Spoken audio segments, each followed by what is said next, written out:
Morbid Musings with Dude Bro Moment. Dude Bro Moment says, anyone else think that No Wine Gil would make an excellent marriage counselor?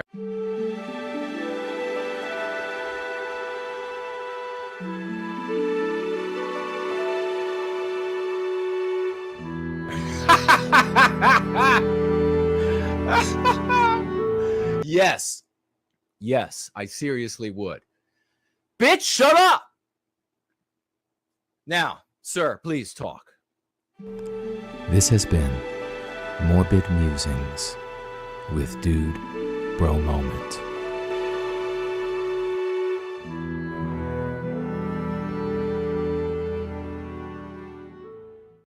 The following is brought to you in part by a grant from the Foundation for White Wellbeing.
Tear us apart.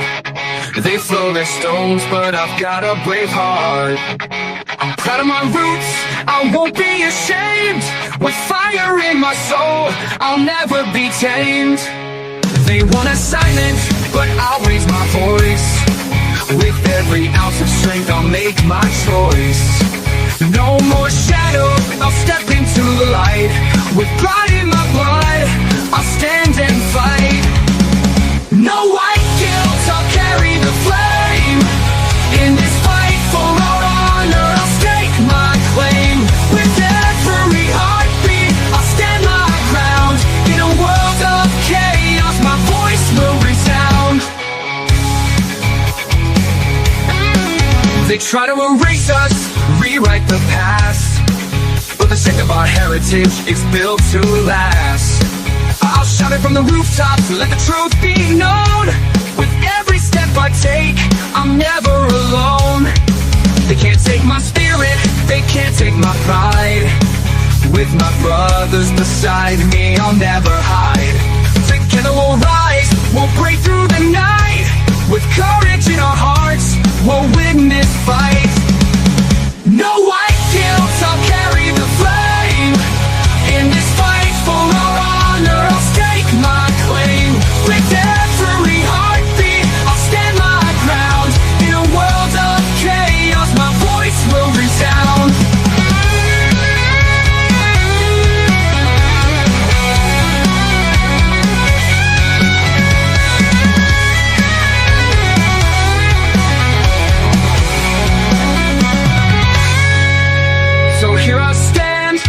unyielding and proud. In the face of their hate, I'll shout it loud. No more guilt, no more chains to bind. With pride in my heritage, I'll never unwind. We'll carry the torch, we'll light up the night. In this battle for truth, we'll stand and fight. With strength in our hearts and pride in our soul, we'll rise together, we'll take control. No white guilt, I'll carry the flame. In this fight for our honor, I'll stake my claim.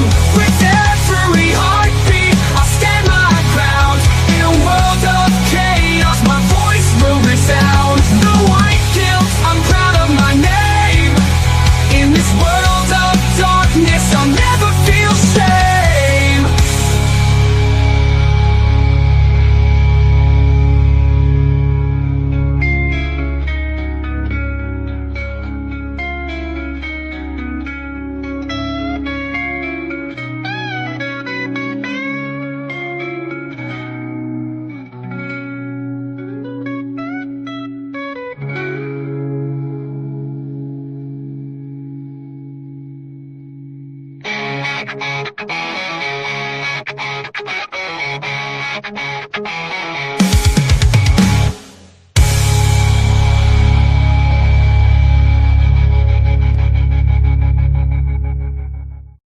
When there's nothing left but the fire in my chest and the air that fills my lungs, I'll hold my tears and trade my ears for a glimpse at kingdom come. On the other side of misery, there's a world we long to see. The strife we share will take us there to relief and sovereignty. Oh my God, we'll have our home again. By God, we'll have our home. By blood or sweat, we'll get there yet. By God, we'll have our home. In our own towns, we're foreigners now. Our names are spat and cursed. The headline smack of another attack, not the last and not the worst.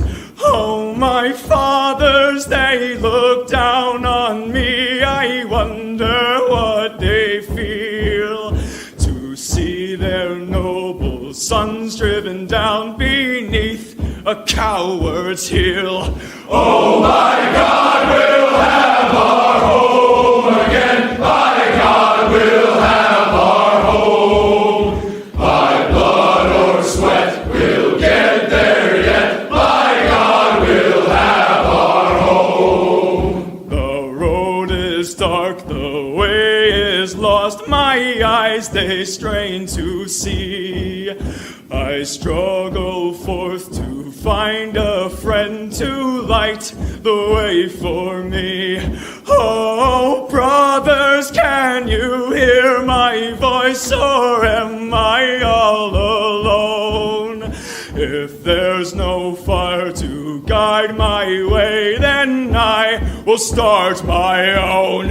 Oh my God, we'll have our home again. By God, we'll have our home. By blood or sweat, we'll get there yet. By God, we'll have our home. Oh, by God, we'll have our home again. By God, we'll have our home. By blood or sweat, we'll get there yet. By God, we'll have our home.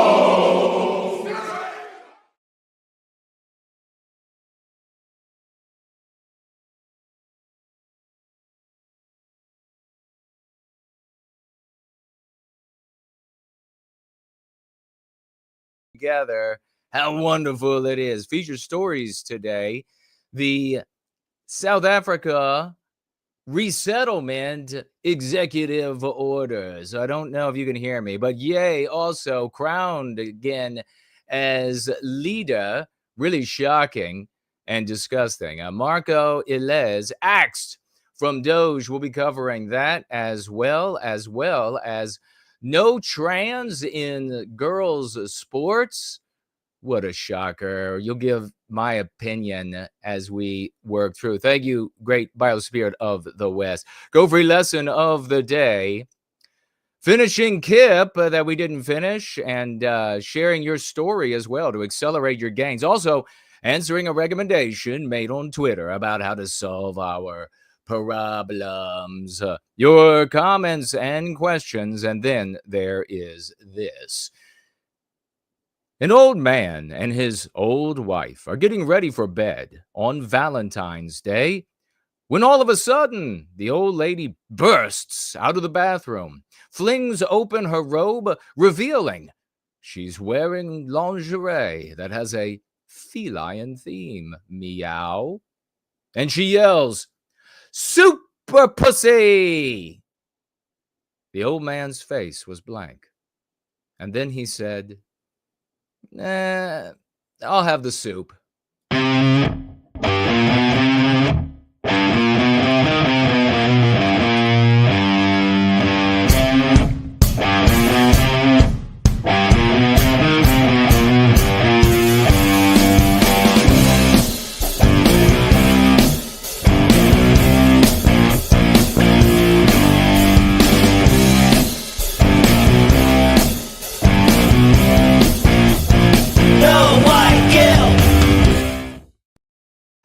Yes. Hey, again, you'll have to let me know that the audio is working. It's not our fault. It's the platform. But let me know as soon as you can see. Hey, it's a happy Valentine's Day. A happy Valentine's Day. I assume you could hear me.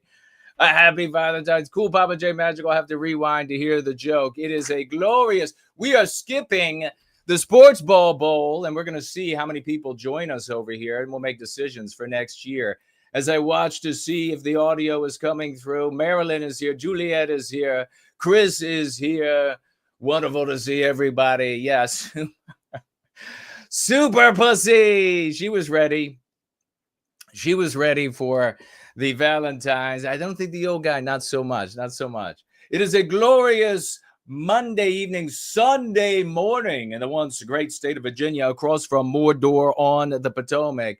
We are skipping the idiot bowl, the stupid bowl. We are skipping it because it's horribly anti-white and the NFL doesn't deserve anything. Promethean hails to Azimuth Clark from us. If you would like to financially gift over the course of this gathering, you can do so at a number of platforms available to you. The Dude Bro Moment platform up and running right now, also known as Entropy. You can financially gift right there over on Cash App, on Subscribestar. I'll be keeping my eyes on all of those, as well as a premium Rumble and Odyssey. No cash on Odyssey, please. Don't send any cash through Odyssey. Only their cryptocurrency, please. D-Live and their cryptocurrency as well. And on Rumble, no more than $1 because they take such a giant bite. But it is 5 p.m. in the once great state of Virginia, 7 in Sydney, 10 in London, midnight in Moscow. And one of us who says, nice shirt, Jason, I appreciate it. Thank you very much, my good brother. If you would like to donate, though, to 501c3, it's tax season. Are you getting a tax break on your financial gift to White Wellbeing? You can head on over to the Foundation for White Wellbeing.org. When you do so, when you donate there, please indicate that you would like those funds to come to me, but there are a number of others that the foundation also gifts to. But thank you so much for that. You can head right directly there with that URL, or you can head on over to knowwhiteguild.org. You click on the financial gift tab. You'll see the options I listed as well as some others. You can become a monthly financial gifter here without having to even consider it, not even a thought, and it just appears. And we celebrate you at the beginning of every month for doing so. You will also see 5 cryptocurrency wallets that I use, a snail mail address, and there you will also see the link for the Foundation for White Wellbeing, the foundation and the work that we are doing here to bring to you the Church of the West, reaching out to our brothers and sisters in a way that improves their lives. Can you believe it? Your lives actually get better by doing this rather than all of the other old tactics, vehicles, ideologies that fail you, that actually ruin your life, harm our people, take us not one jot further. In fact, lead you into such ignoramus channels that you end up worshiping a black nationalist that starts a porno company to show off white women having sex and sells a shirt for the benefit of black and brown people. And it just goes on and on. We're going to be talking about that and a couple of other things as we get together. But I got to make sure to remind you all that we are horribly censored. It's a very censorial environment, as you know. You want to make sure that you share, in particular on X. Share. We are censored, deboosted on X violently, viciously. I mean, they come through with a hatchet and they deboost us. This is the way it looks for us here. That's what it looks like across social media. You had the New York Post reporting on the staffers over at Meta. They revolt over the tampon removal from the men's room. They show up with their own. These are the kind of people that, as I said in my tweet or my post about these a couple of weeks back, that in that group there, you're going to find some that hate blacks. You'll find some that hate Jews, but all of them hate the white race. They hate our norms that we project into the world. As you can see, they are at war with those norms every single second of their existence. So if you are not promoting us across the different platforms that we are streaming on right now, if you are not promoting us, then you're giving in to this lot.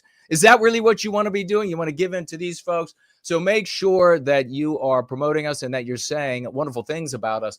Because on top of the anti-whites who are censoring us to prevent and deboosting us to prevent this message of white positivity from reaching you, on top of that, you have all of these grifters in the white sympathetic sphere that are out there bad-mouthing me, bad-mouthing us because we succeed. And the last thing that they want as they're trying to get your dollars and your donations and your energy and your time, you remember, just showing up and being a body is signaling to the rest of the world that these people are doing something right.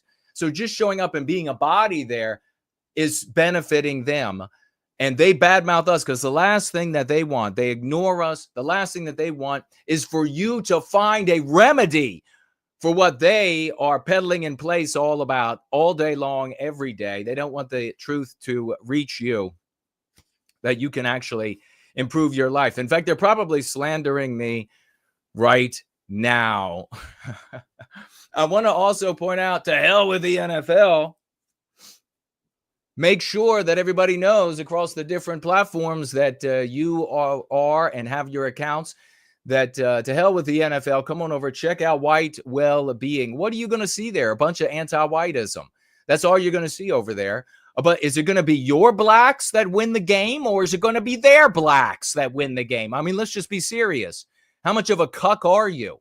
Are you going to be turning on the TV to witness that garbage? So no. Let's not do that. You'll be able to see all the commercials later on the internet. They'll be available. They'll be out there. People will be talking about the commercials. You can skip all that and be here and make a difference in the world.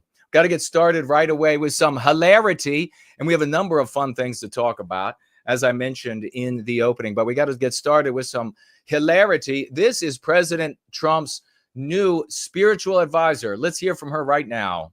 Strike and strike and strike and strike and strike and strike and strike and strike and strike and strike until you have victory. For every enemy that is aligned against you, let there be that we would strike the ground, for you will give us victory, God. I hear a sound of abundance of rain. I hear a sound of victory.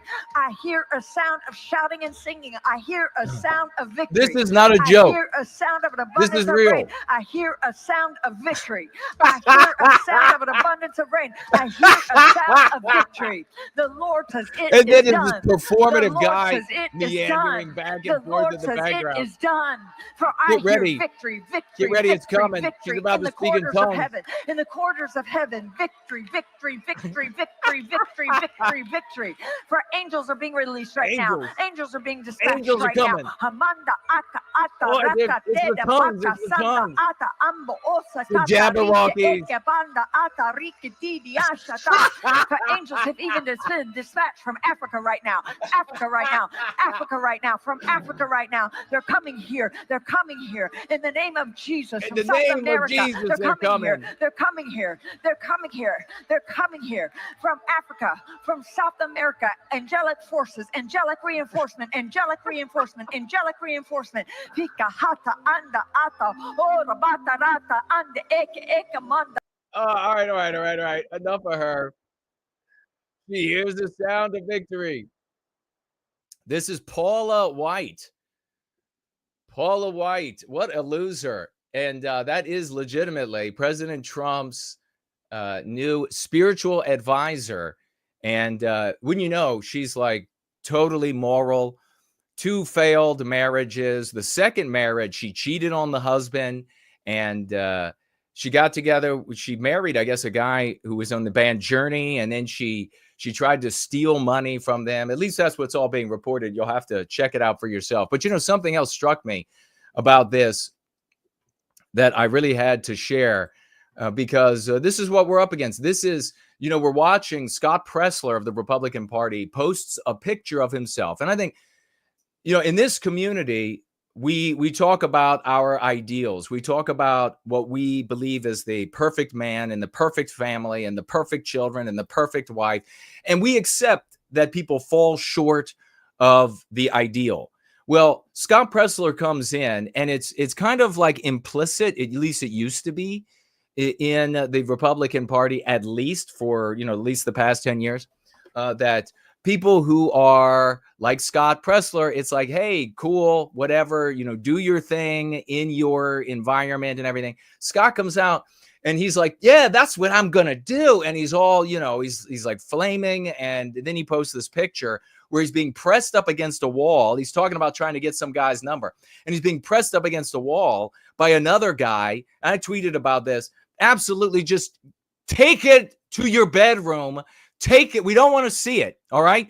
We don't want to look at it. It's not our ideal. But we got that going on. The big celebration of this Paula White as well. This is our big resistance. And she's up there like she's rapping.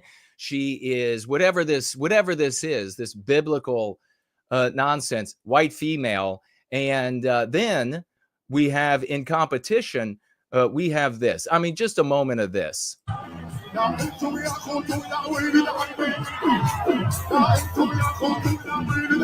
Who's going to win, Paula White or these guys?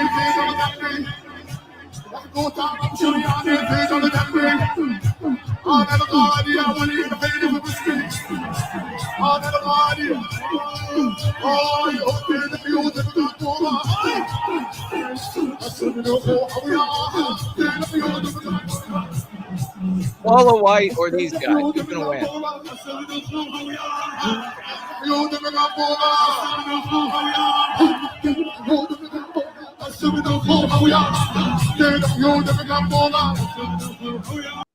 Enough of that. I can't handle any more of it. But I mean, we cannot have this like tiny wings on the back, female leadership. I mean, this totally pacifistic, pussy ass, I mean, pardon my language, but just pussy ass resistance to anti-whiteism. This is what's coming in our countries in the West. This is the form, and it's shaping up very clearly, of anti-whiteism, increasingly aggressive. And you have, meanwhile, you have one man signing executive orders doing away with his opposition, which happened to be a lot of radically anti-white people who will call themselves woke or Marxists or leftists or social justice warriors. And we'll see even that's going to change. The slogans of the Democrat Party are about to change, and they'll be making their comeback. Make no mistake about it. And with all of this absolute limp-wristed, wimpy-ass shit, and that is what you're going to go up against? That is what you're going to contend with? Are you joking? Are you absolutely joking? We got to get serious if we're going to put an end to the anti-whiteism and the victimization of our people. Little Paula White up there saying, and the angels are coming, Arasa, Aboka, Alasa, they're coming from Africa. They're coming from South America. There's a victory. I feel a victory. You're a joke. You're a joke. You see the big difference here in the Republican Party and the conservative, the cuck environment. You have this massive female energy. And unfortunately, in the Middle East, with the Arabs and Islam, you have this masculine energy. And when the two meet, it's not going to go well for the white race. And meanwhile, the white race is over here by way of President Trump, one man signing executive orders that will just be turned over by the next guy or girl in office with executive orders. And these idiots are out there celebrating the end of woke. We've done it. The culture has changed. We have to deal with these people. We have to deal with them. There's going to be a lot more hurt coming. I can assure you of that. A lot more hurt. But to hell with the NFL. Let's get into our first item of the day.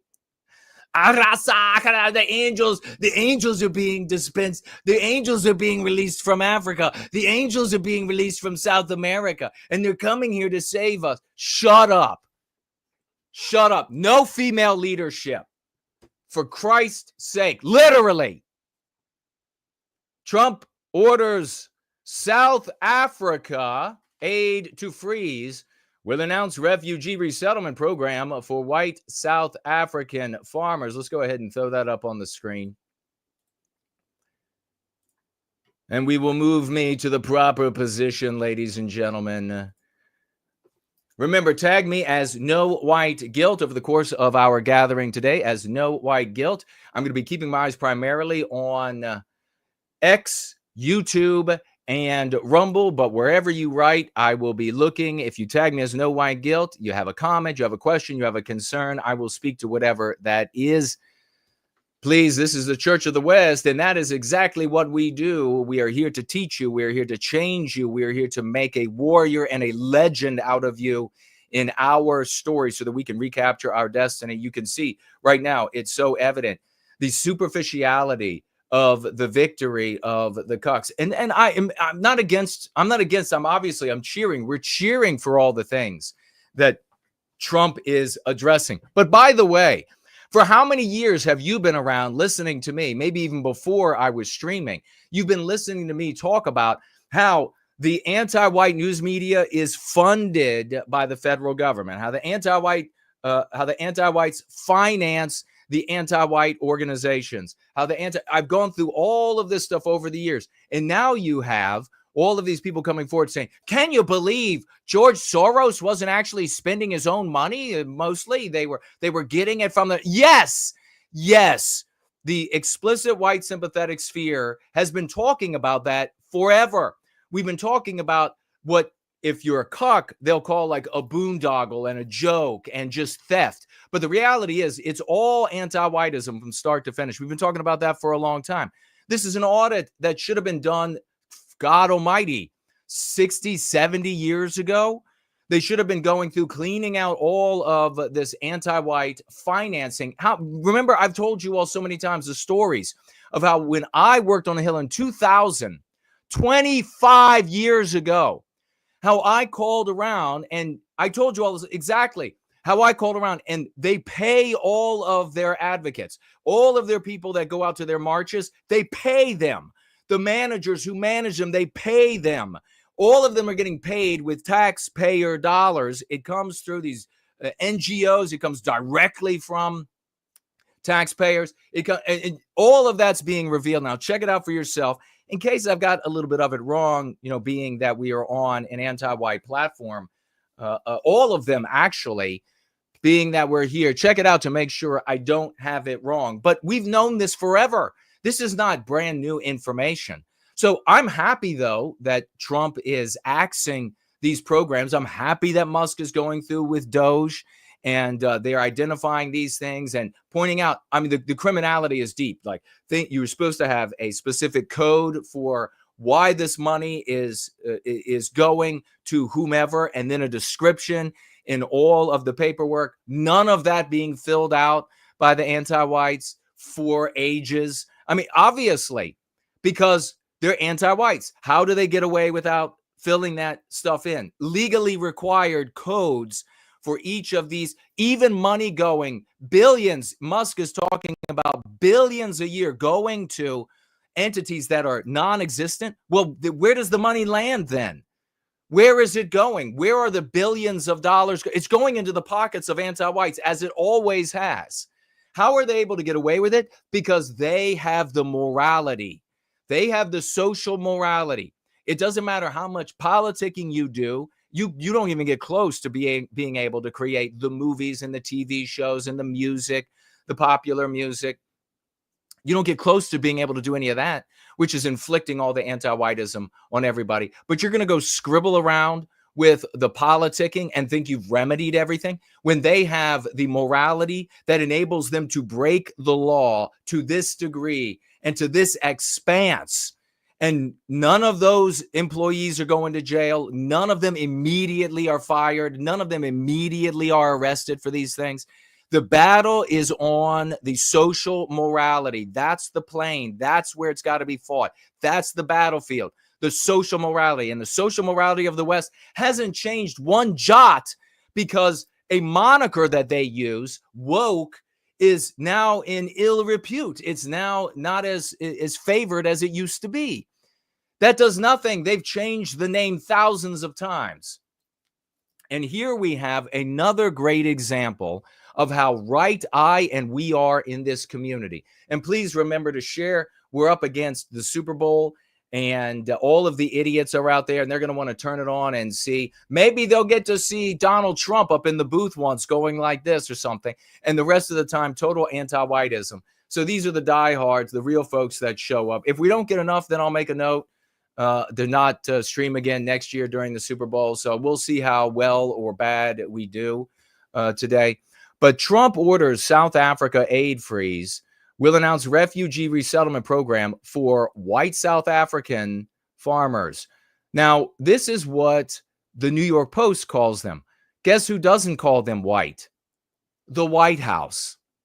And a massive, a Brobdingnagian, a colossal indication of the social morality of the West, that the social morality of the West is the anti-white immoral imperative. And I decided to take a little look. You know, we were talking about this phrase this Latin phrase that so many use in the explicit, it also used a little bit beyond, but often used in the explicit white sympathetic sphere. Explicit just means that those are the people that acknowledge that race matters, that there are differences in the different groups of human beings, and that the differences cause differences in outcomes for the way society functions, for the way that people as groups function. And one of the ones, you know, I fixed the one, and not getting any respect. I fixed this years ago when I said, no, it shouldn't be ask whom you can criticize, and that those are the people who rule. That's not it. That is often wrong, and we could break that down too. And I changed that to ask whom you can't defend, and those are the victims of society. That's the thing that everyone can answer. Who can you not defend in the West today across the totality? What group of people are you not allowed to? And when I say not allowed, what I'm saying is, what group of people is it immoral to defend? You just saw it.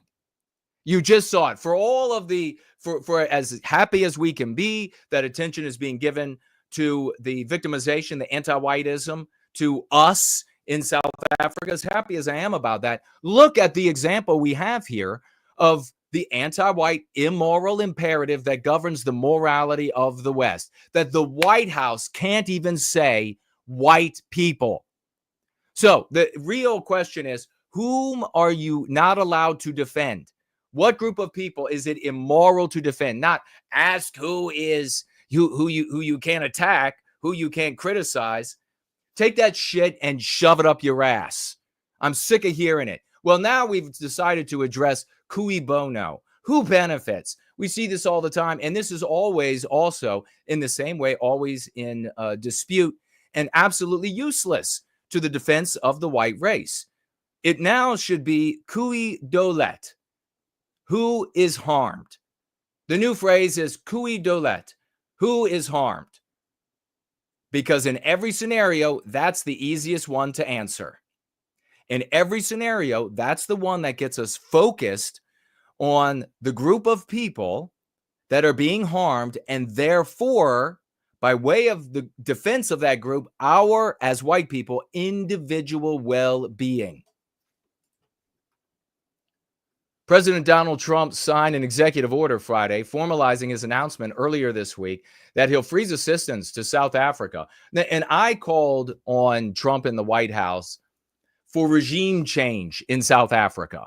If there was ever anywhere that deserved a regime change, it is the genocidal behavior of the black, anti-white South African government, a government that only exists as this anti-white, non-white government because white people, by way of anti-whiteism and the white guilting that is inflicted on us as a consequence, surrendered it, gave it over.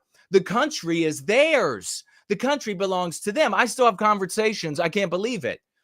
South Africa doesn't exist in the real world unless white people are projecting it outside of ourselves. The only place that South Africa actually exists is inside of white people. We then project it onto our environment. If you were to gather up all the white people who are South Africans and put them on the fucking moon, that is where South Africa would be. It doesn't matter that there is a landmass and a line around it, an imaginary line, and black people sitting in it. That's not South Africa anymore. It's almost entirely white erased. And the butchery that has taken place of our people in South Africa, in Rhodesia, by these anti-white monsters, these ritualistic gang raping and murders of our people absolutely dwarfs what the Israelis have endured from the Palestinians. And yet there's no regime change in South Africa. The United States is not storming the beaches of South Africa, bombing the ever-living shit, and then turning the country over to the actual people who make the country with their existence by projecting it into the world. And if you disagree with that, let's get it on. Let's talk about it, because I'll make you look like an absolute ignorant shit. South Africa is not a country that belongs to everybody who might wander in, or anybody who may have wandered across the landmass that at some later point white people built a country on top of. That is not the South Africans. Shit, you could grab blacks from almost anywhere in Africa, the entire continent, and say, well, at some point their ancestors may have also waddled across the area that is now Rhodesia, Zimbabwe, and South Africa. And so therefore, I guess it's theirs as well. These, my friends, are pretty excuses. They are pretty sounding florid excuses to bilk you, to rob you, to take away that which you create, which you earn, which you build, and which you have every right to pass down to our descendants. These are pretty excuses. This is their anti-white, immoral imperative inflicted upon us. And it won't end by calling them woke or Marxist or communist. I don't give a shit if they've got pictures of them and they're standing up in front of some sort of communist flag. That's not our story. That's their story. In their story, their communism that they are anti-whiteism made political in our environment. In that story, they're heroes of the working man, of the fighting man. Why would you get into their story, white man, white woman? Why would you own their narrative as your own, where you are the villain? And it's because of that behavior that you now are suffering the gang rapes, the ritualistic, monstrous gang rapes, the butchery that takes place, absolute stuff of demons, the stuff of demons being done to our people. And Trump is now finally going to say, and I know during the first storm, one of the time he said white here or he said white there, and we in this community got him to say anti-white. I get it, but we need much more than that. And this right here is a sign of that morality, that immoral imperative of anti-whiteism, reasserting itself until it's defeated. It will continue to and you see how fleeting it can be, how superficial it can be. So here we have Trump. He comes out and it says here, signed executive order Friday formalizing his announcement earlier this week that he'll freeze assistance to South Africa for one law aiming to address some of the wrongs in South Africa's racist past. So totally legitimizing. We never use that concept, the concept that destroyed white men and women and children and our civilization, the concept of racist. We don't use it. We can't own it. We can't wield it. It's theirs in their story. So there's a law that they've passed to right the wrongs of the past. You mean when white people built a first world country in this absolutely unforgiving environment and then allowed non-white people to incrementally participate? You mean the white people didn't build it and then just give it all to the blacks? How dare they? How dare they not build a Western country and then just give it all to the blacks? Hey, yeah, you want to put some clothes on? You want to come? We built civilization for you. How dare the white people do that? Instead, white people allowed blacks to participate incrementally in South Africa and are condemned in the anti-white narrative for that. You haven't done enough. You haven't given up enough. You didn't give up all your white daughters yet. You haven't completely disappeared and ceased existing yet. I've watched this for 30 years as the white race, our people, has capitulated to anti-whiteism in South Africa. A law that the White House says amounts to discrimination against the country's white minority. Again, New York Post calling it white. We have the actual EO. Quote, as long as South Africa continues to support bad actors on the world stage and allows violent attacks on innocent, disfavored minorities. Are you fucking kidding me? But that right there proves how right I am. Anybody else? Any other content creators? You want to have a debate? I know you don't want to talk to me. You don't want to have a debate because I'll mop the fucking floor with you. Because you got a grift going and we've been right. And we are benefiting those who take up the go free practice and those who take up your idiocy, as we'll see with this Marko Elez character, take up that idiocy. They end up losing their jobs, sometimes going to jail, not being able to find a wife. Family falls apart. Children turn against them. That's why they don't want to talk. That's why they silence and ignore.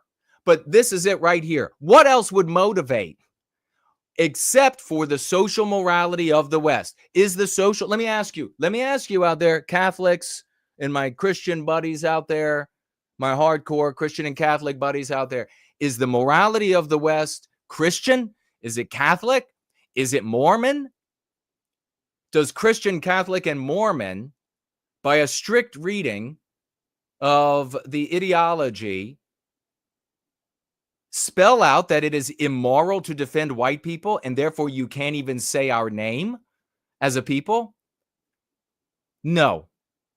So the morality of the West is not Christian. It's not Catholic. It's not Mormon. It's anti-white. The social morality is anti-white.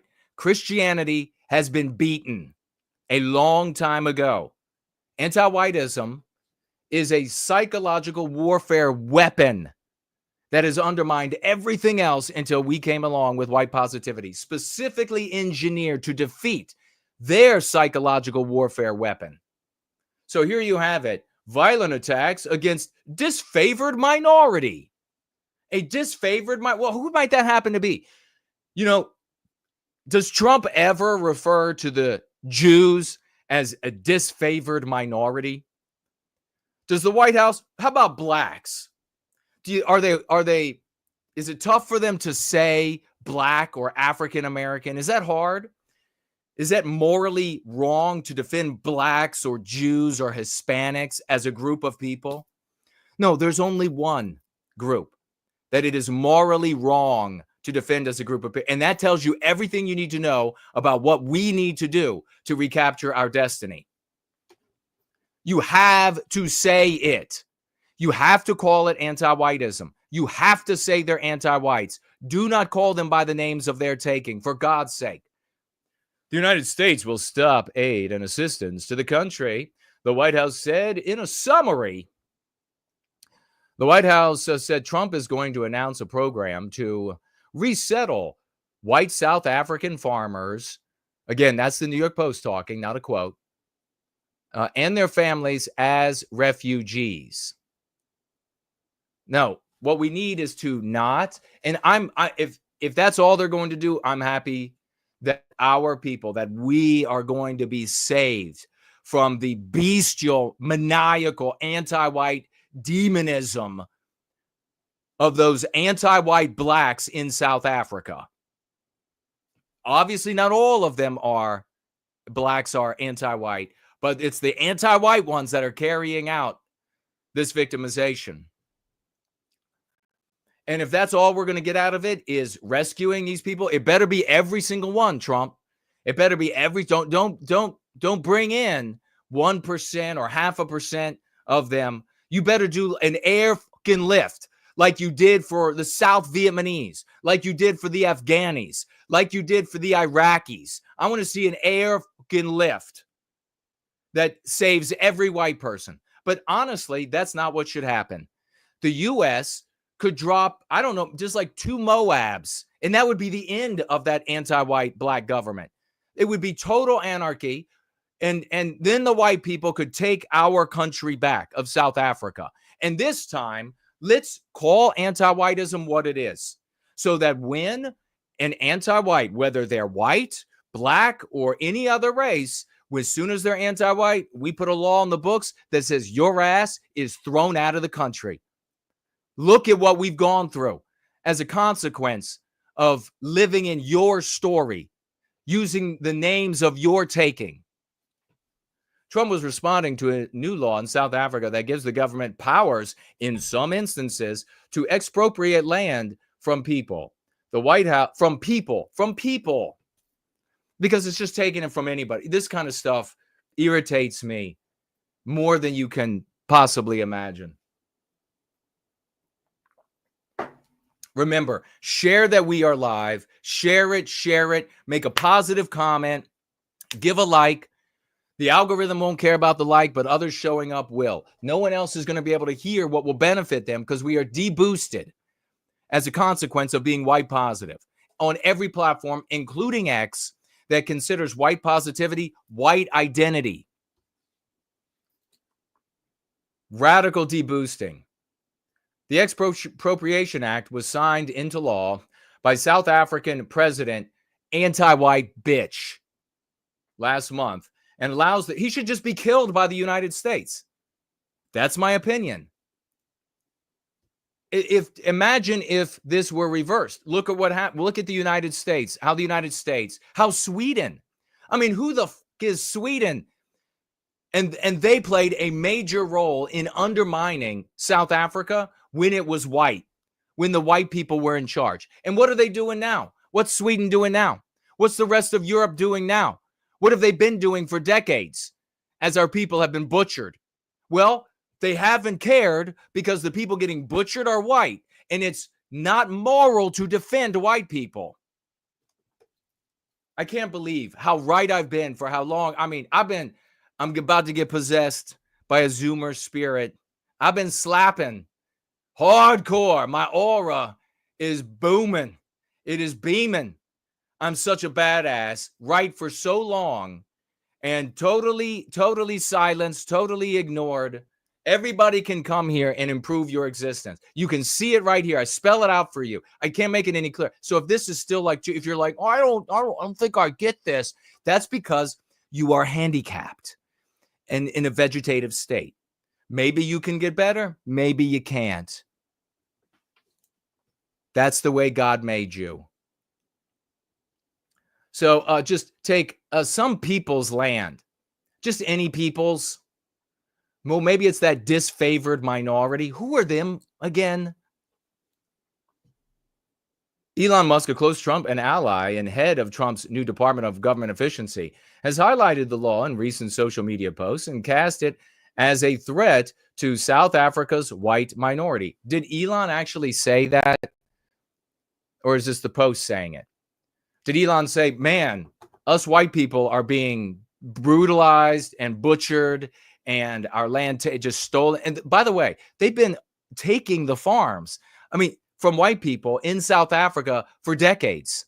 They took so many farms from white people in Rhodesia that it went from being considered the breadbasket because it produced so much food to having to import food because the people they gave the farms that white people had owned and built and created, the people they gave these things to were not capable of maintaining Western civilization. What a shock. Looks like once again, Jason is right again about the projection of instinct onto environment. That's culture. And in its aggregate, that's the culture of a people. And the culture of a people is the society, is the country. You cannot take the West away from white people and think it remains the West. We are the West.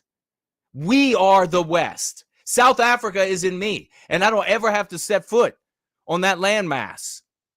Poland is in me. I don't ever have to set foot in Poland. It's in me because I'm a man of the West.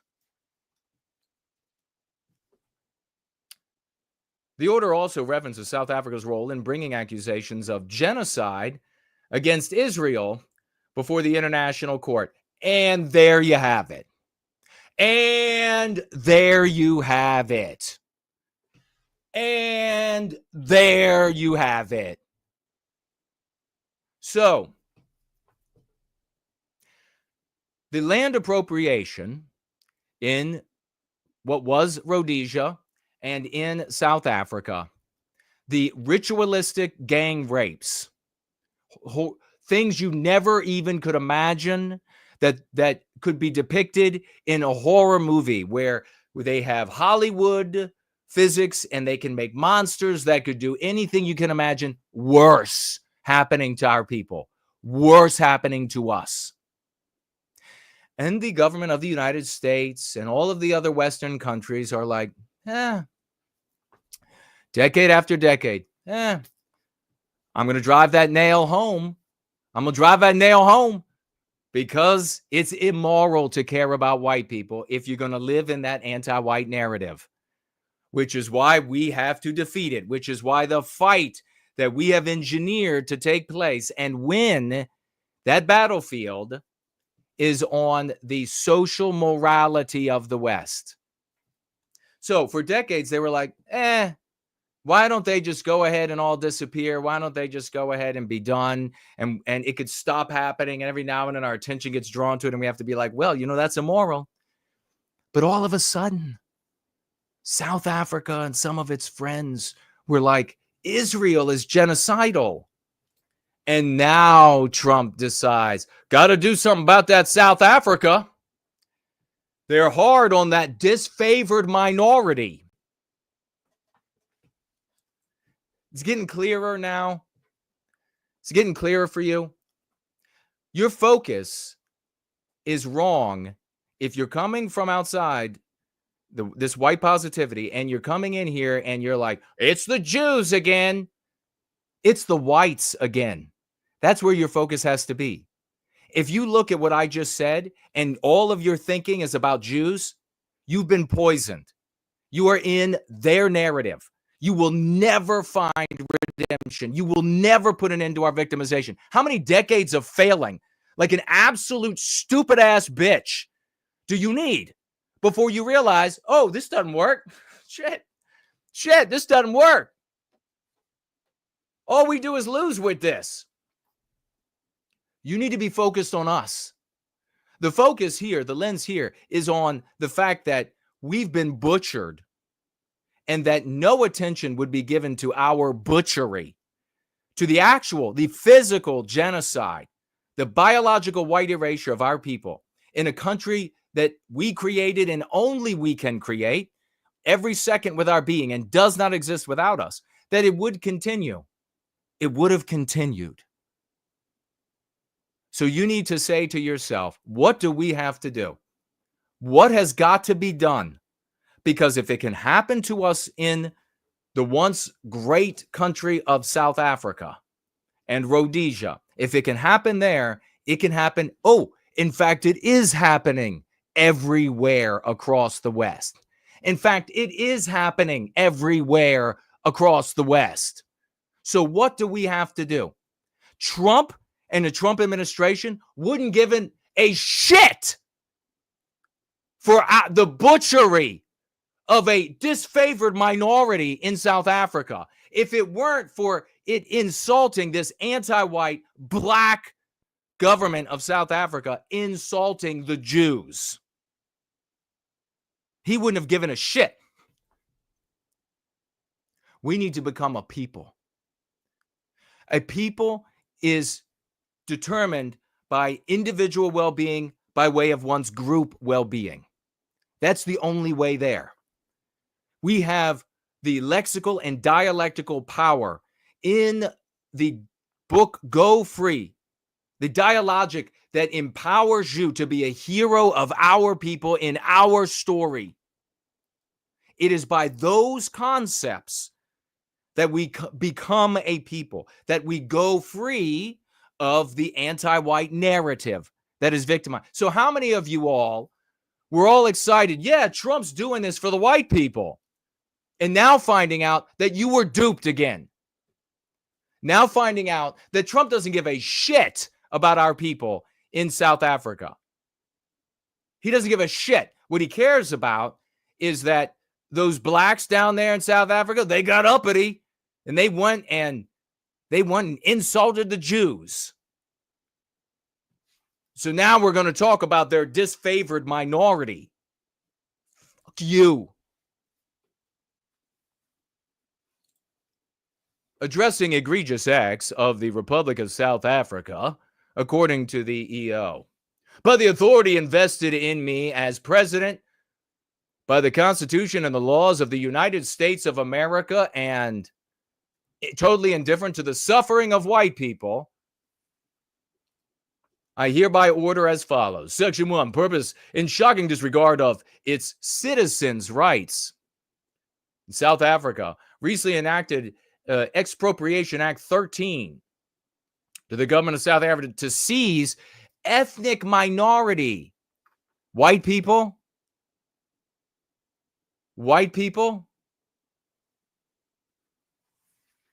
So we'll see as this moves forward. We'll see if they decide that they're going to start talking more about white people and the victimization of our people in Rhodesia, in South Africa, in Chicago, in Washington, D.C., in Miami. How about the disappropriation of all white people in the totality of the West? You know, when non-white people totally couldn't be moral, they can be good, law-abiding, tax-paying people. When they pour in, they project their instinct, their biospirit on our environment, and they change it. That's disappropriation. When our towns, when our malls, when our communities no longer look like us, when the houses, I'm sure you've seen this as I've seen in the DC metropolitan area, you have these former white neighborhoods. In other words, we built them for us. And you have these non-white people move in, and then they tear down the house that fits in with all of the other homes, and they build some colossal monstrosity. They build some gaudy shit that mirrors them on the inside. And then you're like, what the hell is that? This doesn't look like home anymore. Suddenly I look like I'm in Guam. Suddenly I look like I'm in Cambodia. Suddenly I look like I'm in Laos. I'm in Ecuador. That is the appropriation of our lands. That is the taking from us what we have created. President Trump, time to speak up in favor of white people. Don't give us little cute names. Don't say, oh, well, the German people or the French people or no, we are white. We are white. We are Westmen. We are a single people with many countries around planet Earth, just like the Jews, Mr. President, just like the Jews. But we're not going to get there by complaining. We're only going to get there by winning our conversations with our friends, family, and strangers using these concepts. That's the only way. That's the only path. We prove it works. We have victories for the individual, the family, changing school curriculum, police department policies of major cities, major media, changing the stories that they've run. We've done it all. This is all scalable and replicable. We win if we do this. If we don't do this, well, I mean, just look at the Republican Party today. Just look at the Republican Party today and Paula White. The angels are coming. The angels are coming. Sara Arata, Entrata. The angels are coming. And then you see the footage of Islam doing their chant. Wonder who's going to win. And it's, as you can see, with the minimal deportations. We were supposed to have the biggest deportation in like world history, cosmos history, with these minimal deportations. You see what they're doing. Well, the Hispanics, they're throwing up the Ecuadorian, the Mexican flags. They're throwing up the Peruvian. They're throwing up the Brazilian. They're throwing up the flags of all. It's always been about disappropriating us. It's always been about taking what's ours. They're out in the streets shutting down the highways. Do you think Scott Pressler is going to be able to stop that? No. Only a white race, armed with a moral imperative of white positivity, that sees as our brothers and sisters, whether it's in Los Angeles or Miami or Houston or wherever, Seattle, see our people being victimized. And wherever we are, not only in this country, but on planet Earth, we say, that ain't going to happen. That's our people. That's ours. My well-being is determined by their well-being. You get the white race armed with a white positive morality that undermines, that defeats the anti-white immoral imperative, and it's game over for the anti-whites. Why? Because then everything is possible. Nothing is possible without that white positive morality. Everything is possible with it. You want to sit over there and you want to say, oh, no, it's Jason. It's got to be violent. It's got to be violent. And you've been saying that for generations. Never going to happen. Never going to happen. You can sit around with your beer on your fat ass belly looking like you're pregnant with all those goddamn estrogen mimickers running through your body and your tiny dick, talking about how it's got to be violent. And it ain't never happening. It ain't never happening because you don't have a moral imperative. You have the moral imperative and everything is possible. Not only is a peaceful resistance that we push through courts and we push through business environments and we push through, et cetera, state, federal level, et cetera, for the mass and might of the people and our wealthy coming through. Not only do you have that, but if the other side puts up too much of a resistance, you even have the possibility of violence. Without the moral imperative, you don't have shit but a fat loser sitting with his beer on his belly talking about how it's got to get violent, at least until the squad car pulls up in front of your van.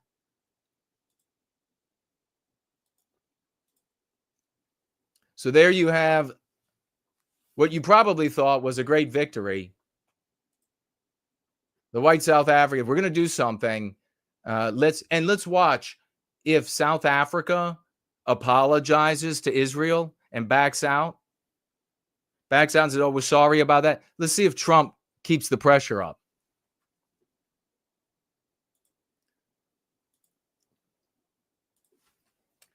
Now we're going to play a game as we proceed. in the gathering this evening, we're going to play a game. This game is he or isn't he any longer a member of the white race? In or out? Do we keep him in the white race, or do we throw him out of the white race? In or out? Those are your options. And here's the test. A man tried to rob a bank after paying $500 to a wizard to make him invisible.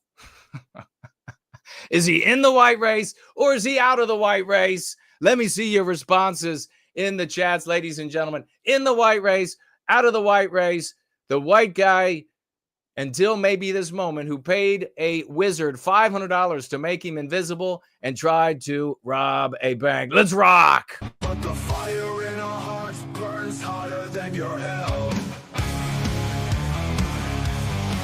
Can you feel it? The Western Kind says he's out of here. Crumbling down, do you Eagle Heart says he's out. kiss of the world you've drowned? We claim Pornell, the great Pornell is says he needs help. Lucky says he's out. Anonymous wants to keep him in, though. Tree Godfather says he's in. Blood is blood. Do we sterilize him? Do we sterilize him? Can you hear me all right? Hide behind words in a tower of deceit, but the foundation is cracking here. Damuski says he's out. From Median Kitchen says he's out. 100%. Now your time's running out and the Davey says he's out of here. Yo! This is the umpire at home plate. He slides in. The catcher catches the ball. He goes down. What's the call? He's out. that you truly feel. Out of here. Ivan Zaharabal is with us. But you've only fed the fury. We're rocking, ladies and gentlemen. We're going to be covering a number of other great stories here. I think coming up next, we're going to be looking at who are we up to next? Oh my God, we're going to talk about Kanye West, who likes to go by Ye now. Likes to go by Ye. We're going to be talking about Kanye West next and his return to the public's eye. And we got a couple things to talk about, of course. We have the new slogan that the Democrats, the anti-whites, are going to be going with. We also have Marko, Elez, and a really important difference, a really important distinction between behaving the way that he behaved and the way that he could have behaved had he been in this community, and the difference in those outcomes. So we're going to be talking about that. But before we get there, and some other items for you all, we're going to get into Kanye West. What is happening with this guy? Let me say hello to everybody over here. Clean of White Noir over here on X. Good to see you, brother. White erasure is a creation of anti-whiteism. Absolutely. Unbelievable that we can see the totality of anti-whiteism and its natural consequences on display in Rhodesia and South Africa. Totally on display for the entire world to see. And people aren't putting that together. People aren't putting that together. I mean, I can't tell you how much I hated being in the explicit white sympathetic sphere. And this topic would come up about Rhodesia and South Africa just for years and years. And nowhere in the conversation would people in that conversation, would the speakers, etc., talk about how we save our people. They literally wanted to go down there to tell them about the Jews. And they did. Did that help? I wonder why that didn't help. Tree Godfather is here as well on X. Good to see you. 10 years from now, trans will be mainstream in the Republican Party, he says. Maybe sooner than that. I mean, already out there with Caitlyn Jenner, the day after Trump and Musk are there with Caitlyn Jenner. And I showed you all that Republican Party women's group leader who was a woman born with a penis earlier in life. Republican Party. So maybe sooner than later.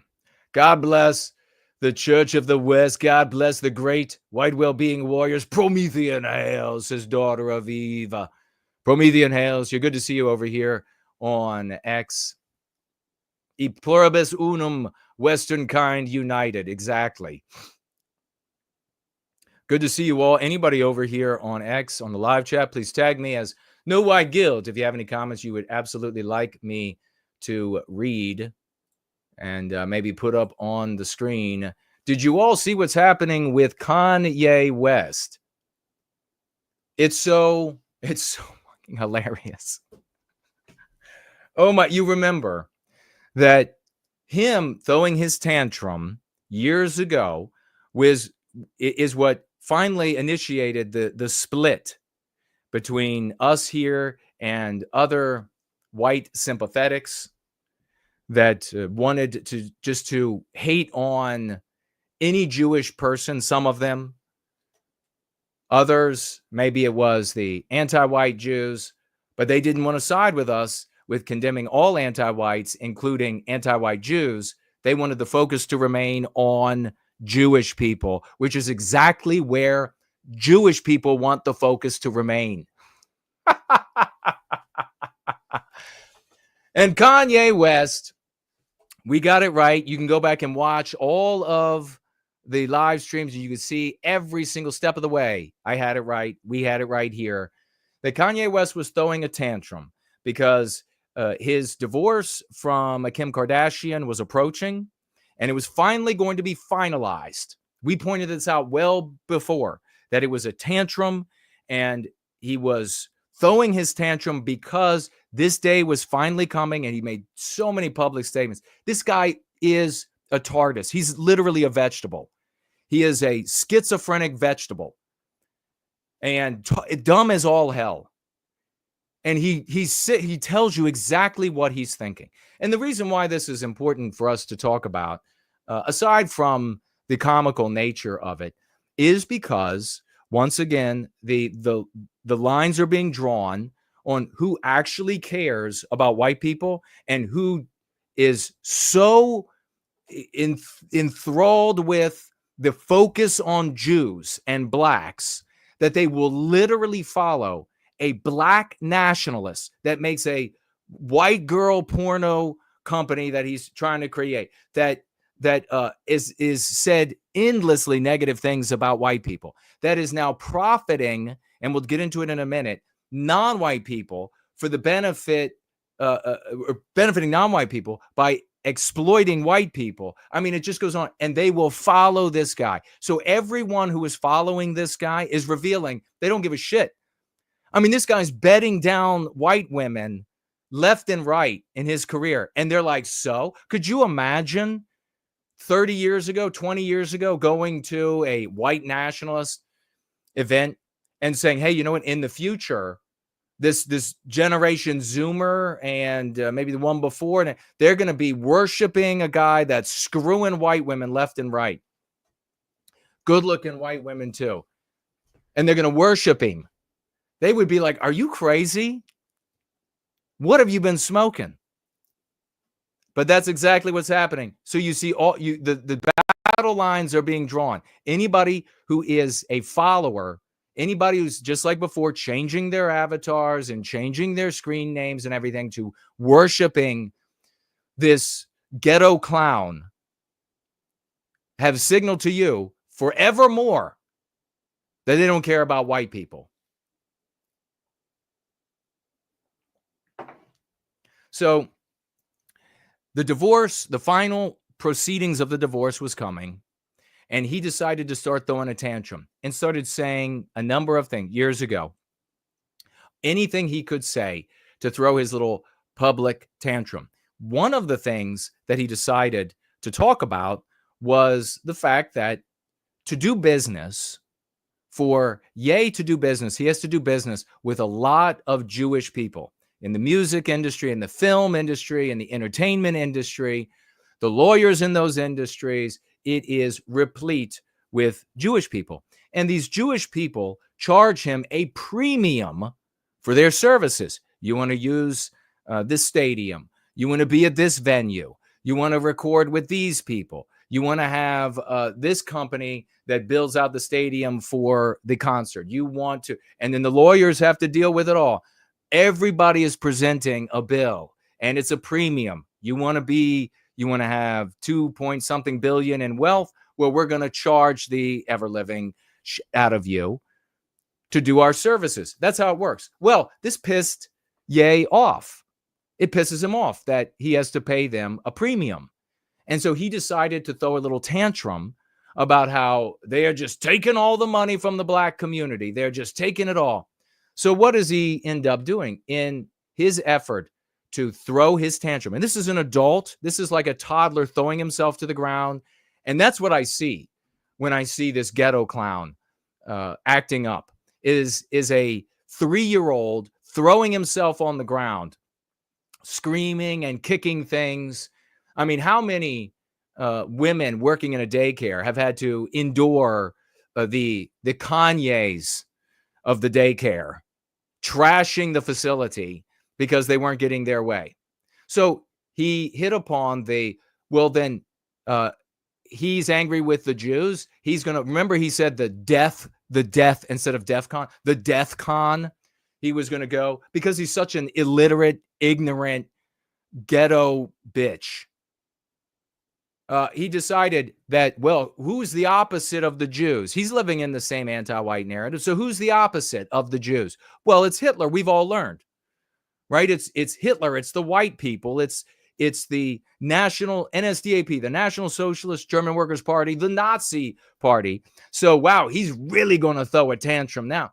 He says Hitler was cool, close quote, and he loves him.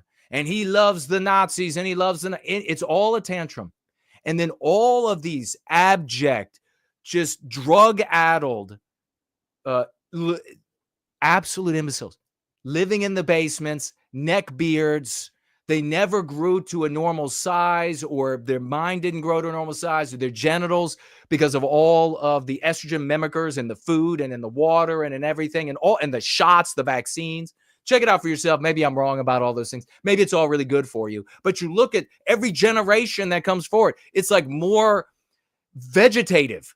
And the males, and you can look at the actual data, and they have no testosterone coursing through their bodies.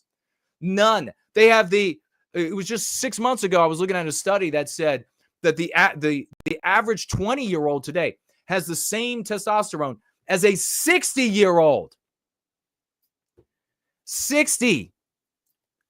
So it's totally absent in them. And of course, there are exceptions to the rule, but here they were talking about the averages.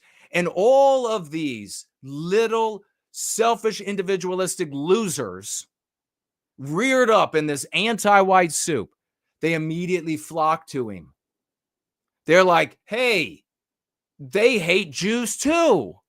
We're all on the same side, this multiracial, Jew-hating spectacle. And for those out there who are part of these ignorant masses that are like, well, this means Dason's defending the Jews. No, you absolute chimp. It doesn't mean you white chimps out there. It doesn't mean that at all. What it means is that you're brain dead. That's what it means. It means that you are brain dead. Because the focus has to be on us. And then this loser show, and we were making such great progress in the white sympathetic sphere, weren't we? I mean, people like Collett were routinely saying anti-white and had said anti-whiteism a couple times, white erasure, and the community, and it's spreading more and more. And then all of a sudden, this ghetto clown shows up and decides he'll say something to really get attention on him during his tantrum, because he's about to lose his wife, that his wife went out there and, do you remember, really insulted him. She went out and screwed some other guy and was like, his dick is so much bigger than Kanye's. I mean, this clown was throwing a tantrum. And what can he say? What's the most shocking thing? That he loves Hitler, that he loves the Nazis. He's a Nazi. And these idiots took it for real. These white chimps took it for real. They were like, oh, he's cool. He loves Hitler too. He doesn't love Hitler, you idiots. For God's sake. He's just saying the most shocking thing he can to get attention. And then exactly as I predicted, after the proceeding, he went silent. Exactly as I predicted. I said, once the hearing's done, and it's done, it can't be changed. Once that happens, he'll be done. And he disappeared. And then very briefly had a public appearance when he gets married to another white female. Good-looking white female. And he appears briefly when they get married, and then he disappears again. And then all of these white chimps,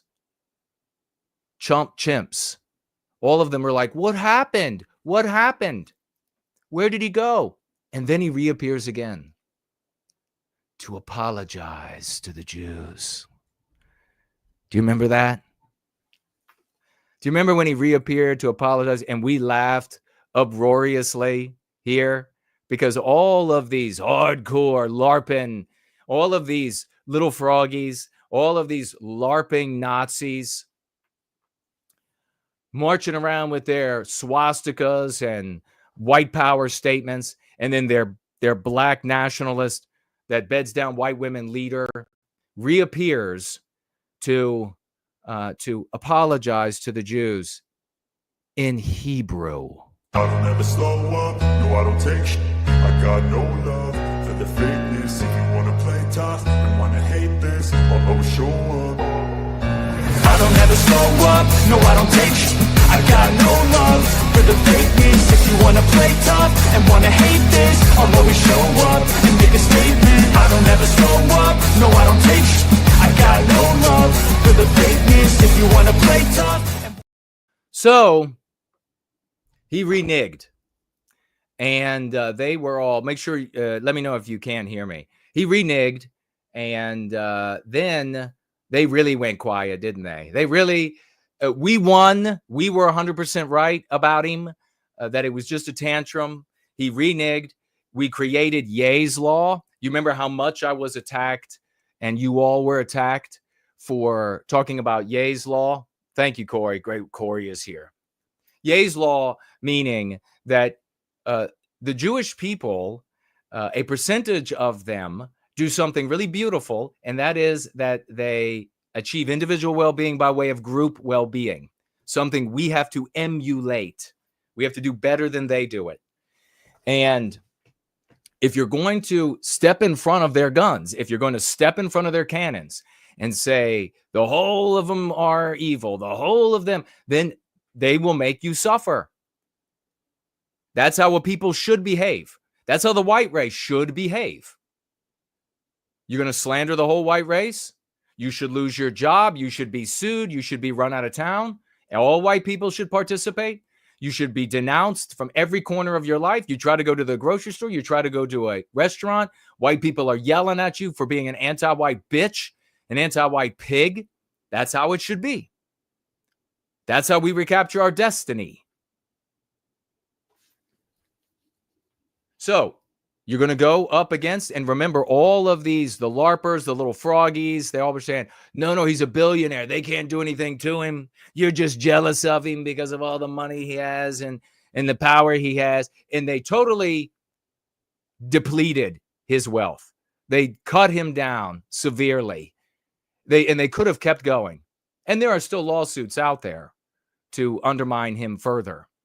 But he came out because of that bloodletting, because of Ye's law, you're going to be focusing on Jewish people and stepping in front of their guns. You're going to suffer for it, a reality. And Kanye proved it, that even a billionaire can be utterly destroyed. And then the same people, the same content creators that were saying, no, he can't be fucked with, right? Because he's badass. He's the badass. And he's got all this money. They then turn around and say, well, look at the proof of the power of the Jews. They destroyed him. That's the one thing you can't do. No shit. God damn it. It being right this much is unreal. So he crawls back and he apologizes in Hebrew. And it's not enough. It's never enough. You can't step in front of their guns and make amends. You can't slander the totality of Jewish people. And you all heard his little copes back then when he was like, well, blacks are the real Jews. That was one of the copes when the attacks started coming. Blacks are the real Jews, and these other people, maybe some of them are Jews, so I'm not talking about all of the Jews. Remember all of that coping? It was so pathetic of this literal, like 80 IQ child, schizophrenic child. So he coped and he apologized, and it wasn't enough. And he's not getting invited to things. He complained vehemently. He wasn't invited to the inauguration. Are you serious? You showed up in Mar-a-Lago to have a meeting with Donald Trump during a dinner, and you show up there and you insult Trump by saying, won't you be my vice president? Are you serious? How fucking stupid. If you did not get helped by all of these Jewish people in the music industry, bro, you'd be a janitor. If you were not carried up and put in front of people by all these Jewish people in the music industry, you would be a janitor, and a bad one at that. You're going to show up and insult this guy? I mean, who the hell's going to hire a schizophrenic, tantrum-throwing child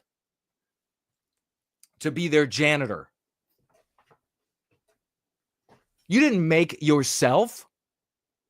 You were just another black guy that made rap, and bright Jewish people in the entertainment industry said, hey, we can bring in a bunch of we'll choose this guy, and we can bring in a bunch of musically talented people and create a character and make money.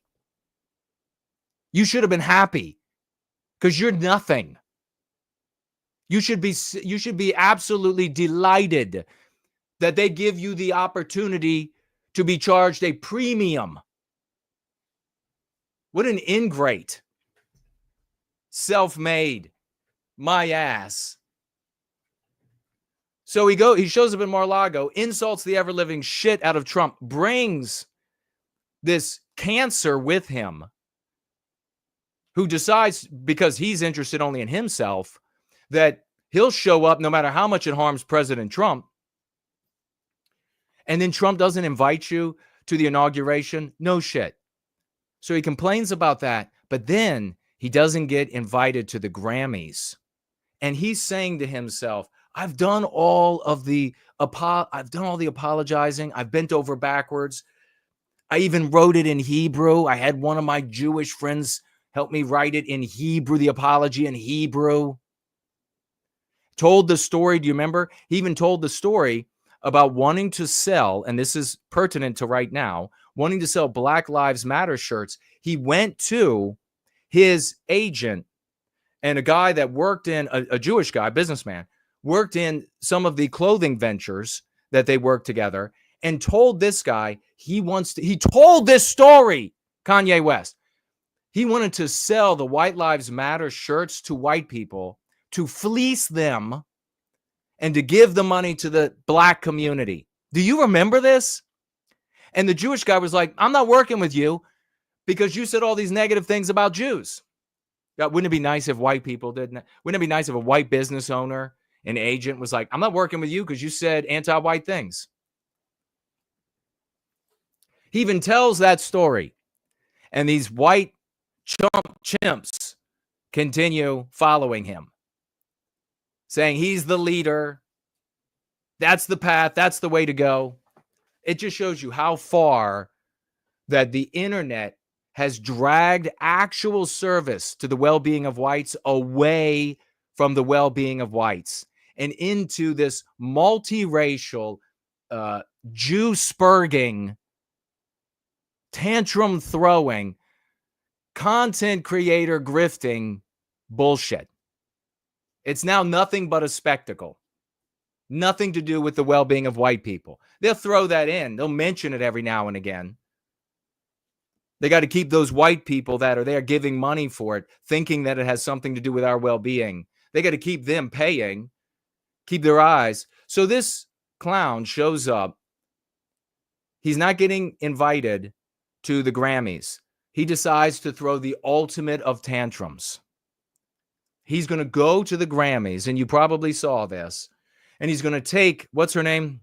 Censori, Bianca, the wife, to the Grammys, to the red. He's not going to be able to get in, but it's the ultimate tantrum. She's going to be nude. He's going to take his, what a Western thing to do. What a totally white Western thing to do. Right? Are you all hiling out there yet? To take your white wife to the red carpet and have her stripped down to not naked with pasties and a little patch over the vagina, totally 100% so perfectly see-through stocking that you couldn't tell that it was even there, except for that it was like pinching her large breasts together. That's the only way you could tell that it was there. So he shows her off to show his ass, as we say down home. What happens? Crickets. There's a little bit of a flurry initially because it's a naked woman. They should both be charged, by the way. Can we get some Western civilization in here? Can we get some decorum? I mean, I don't want to see in the public space, I don't want to see Scott Pressler pressed against a wall by some other guy. And I don't want to see, as good looking as she is, Censori naked on the red carpet. This is supposed to be Western civilization. We're supposed to have Western standards and norms for public. Let's see a charge that is not going to be able to be just a fine. Let's see some like legit communities like, you're going to work at the dog pound. You've got 2,000 hours to work at the dog pound. Don't care how much money you got. You're going to work at the pound with the other hounds. So he throws this, that's just an aside. He throws the spectacle, crickets, other than a little flurry of, wow, you know, that's kind of a first, and she looks good. And then silence. Now, this ghetto clown really is stewing. Now he's sitting at home. He's pissed. Now he's like, how did that not get, how was that not 10 times that spectacle? They're not going to let me show up. I did all the apologizing. I did the apologizing in Hebrew, and I'll show them this time. The naked wife isn't enough. Well, I'll recant the apology. I'll tell him that he ends up saying he loves Hitler and the Nazis. He started tweeting one night.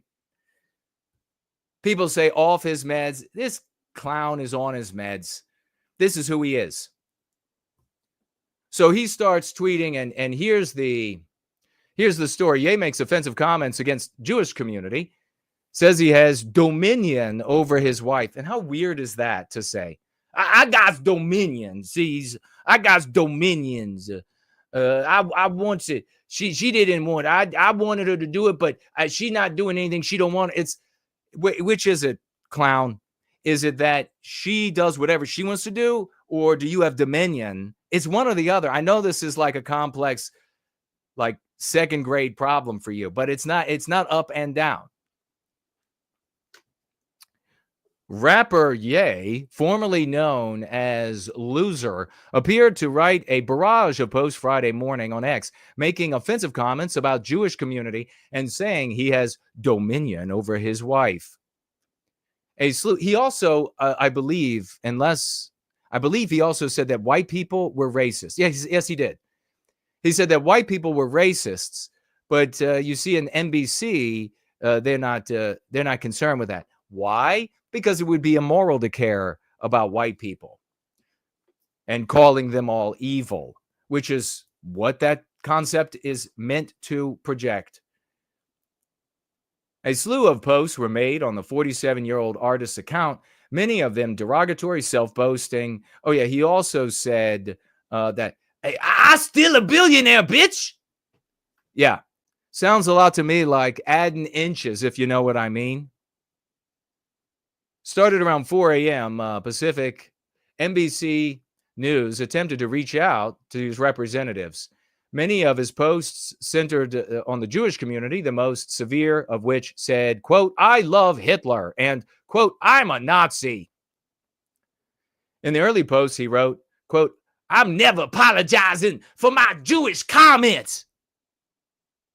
I can say whatever the F I want forever. Where's my effing apology for freezing my accounts? Oh, so it is. So it is that you thought, this idiot thought that he was going to escape Ye's law. He thought he was going to escape. What? Your accounts are still frozen? Oh, boy. Now you're going to throw a tantrum again. He followed that with saying Jewish people, quote, don't run me no mo. And by the way, all caps, misspellings, no punctuation, absolute janitor tier.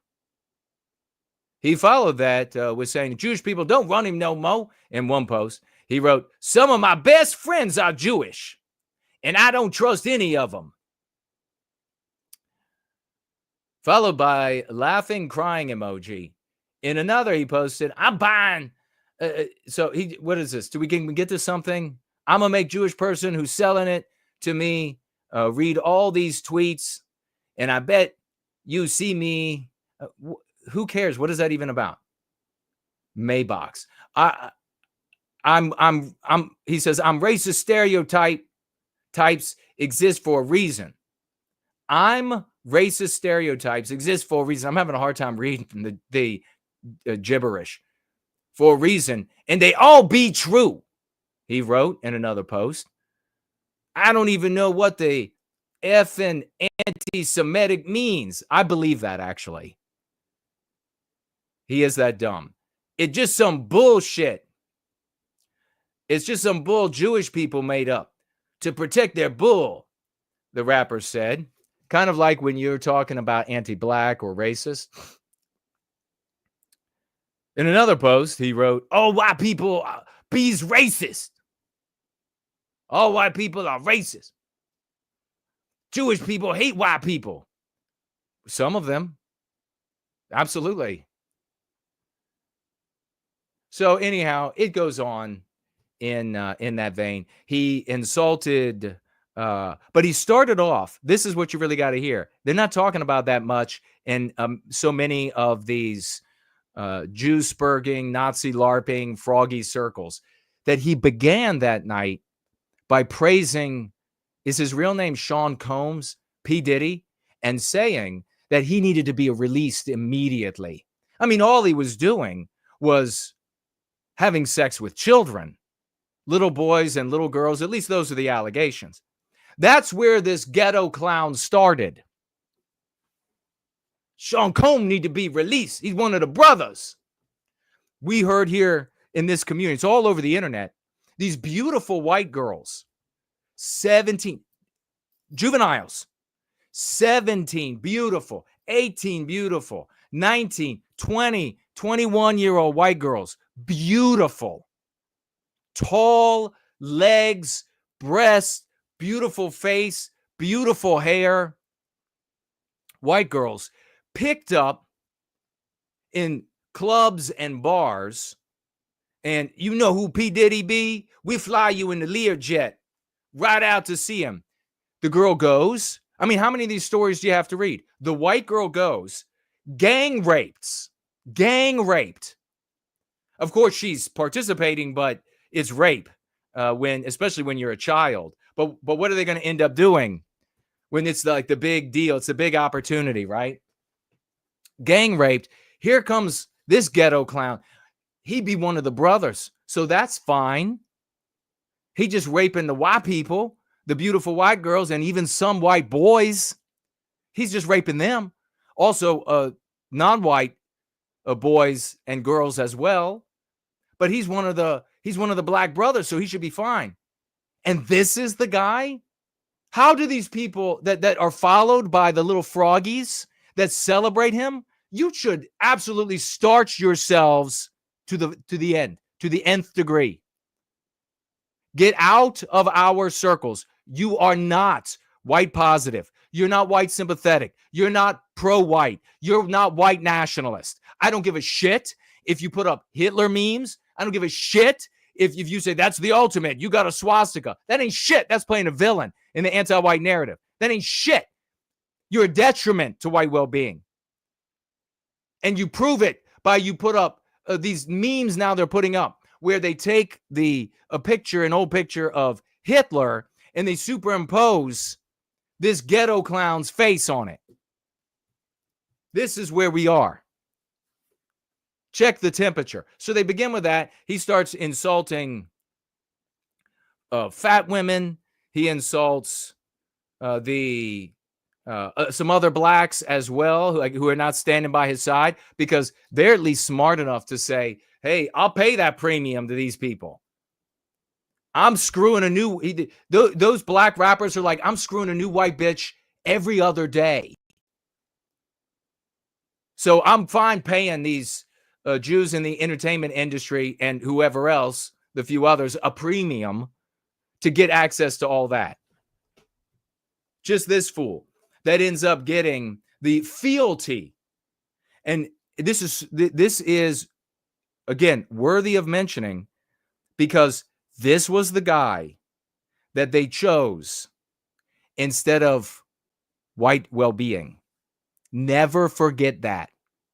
Never forget the community, the people who chose Kanye West over white well-being. They were never our friends. They were never our allies. They were never concerned with the well-being of white people. Never. This is who they will follow. So I had a couple of tweets. I wrote, it's like this, and I'm going to say this and then we'll just move on. It's like this low IQ ghetto clown pulled X-freaking caliber from the stone again, and the white nationalist king is crowned. The America Firsters, the super LARPers, have their leader back. Let's go with a crazy face. He's throwing another tantrum because he wasn't invited to the Grammy Awards, even showed off his white wife's naked body for attention. And now, to up his grab for attention, he's going back to the well and pulling another stiff-legged waterfowl. What a pathetic bitch. Amen. But it gets worse. And this is where we're going to end with this total bitch and move on. It gets worse. It gets much worse. Because this is what they chose. This is what all of the Nazi LARPers and the froggies out there are choosing. Never our friends. Never forget it.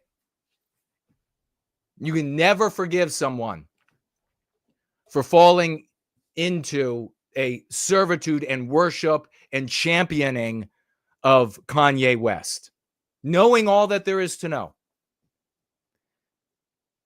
This ghetto clown puts back up on his website for sale White Lives Matter shirts. I tweet this about it, 2 tweets. Ribbit is what you say when you take it in the ass, apparently, with a little frog there. Ye is selling White Lives Matter shirts, a trademark owned by 2 black nationalists, Ramses Ja and Quentin Ward. Both have said they will not sell the trademark because they believe it harms non-white people. Now, in their written and video interviews, what's really fascinating about this is that these 2 black nationalists, they perceive the slogan White Lives Matter as beneficial to white people. They perceive it. Now, it's not beneficial to us at all. For all of the reasons I've given before, it's a loser concept and should never be uttered by us. For all the reasons I've argued successfully before, and even before, back when I said this is how easy it is to overcome it, and then later that week, a black high school student, I think it was in either Maryland or New Jersey, gave that exact rebuttal to overcome it. So, but they perceive. So think about this. This is how loyal these black nationalists are. Ramses and Quentin. They said that because it's beneficial to white people, again, in their estimation, and therefore will harm non-white people, they would not sell it for any amount of money. And they were asked in a metaphorical, what if it was $1 billion? And they said, not even for $1 billion will we allow white people to be empowered. Those are the people, those are the 2 guys that own White Lives Matter. But they did qualify, Ramses and Quentin qualified a $1 billion offer for White Lives Matter. And they said, we would want to know the details about what they're going to do with White Lives Matter. Because presumably, if they were going to use it in a way that undermines white people, well, then these black guys, black nationalists, would be fine with selling them the mark. But if they were going to use it to help white people, then not even $1 billion. How many white people out there on planet Earth do you think would turn down $1 billion for a slogan that would benefit a non-white race? Man, we need some white Ramses and Quentins. That's what we need. I respect those 2 black nationalists. They hate white people so much that they won't even take $1 billion to benefit us. Of course, little do they know, it's harmful to us. It doesn't work. But here's what they also revealed in written and video interviews. However, they were open to licensing it to other people for the purpose of using the money to benefit non-whites. They specifically said blacks and browns. So non-whites, excluding Jews, I presume. Blacks and browns.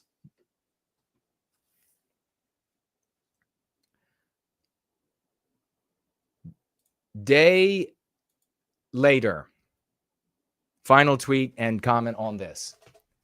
$844,000 in profit made off of those shirts that say White Lives Matter in one day. $844,000. A giant chunk of that has to be white LARPers and frogs, Nazi LARPers and frogs out there. A giant chunk of it. $844,000 in a single day. Nearly $1 million People can work, like myself, for white well-being for decades and decades, their entire life, dedicating their entire life with something that actually, and in this case, something that actually is effective for our people. And no one buys shit. No one buys. There ain't going to be a lifetime's worth of profits that get anywhere close to $844,000. That's how sick the white race is. That is how fraudulent the resistance, the defense of white people is. That is how fraudulent and counterfeit the biggest groups of defense for white people are. They are all counterfeit. They are all fraudulent. I mention again then in this tweet, the two black nationalists, Ramses Ja, I wanted to remind you, and Quentin Ward, who owned the trademark, said they would license it to others for the purpose of using the proceeds to benefit blacks and browns. Kanye West is either illegally selling these shirts or he's licensed its use, much more probable, from Ramses and Quentin, with the stipulation that it has to go to the benefit of blacks and browns, the proceeds. And if you remember, years back, when he was throwing his tantrum and he was trying, though, to get back into the good graces of Jews after he had slandered them, he went to that Jewish business partner and said, I got an idea. Let's sell us some White Lives Matter gear and then use all the money for black people. And the Jewish guy said no. So Kanye's, his desire, his want with these shirts and the slogan, and the owners of the trademark, they come together perfectly. So these proceeds that all the white nationalists out there are buying up these shirts are going to blacks and browns. That is how fraudulent the resistance is. The major groups of resistance to our victimization. Ye says Hitler, to get attention, he shows off his white wife's naked body for attention.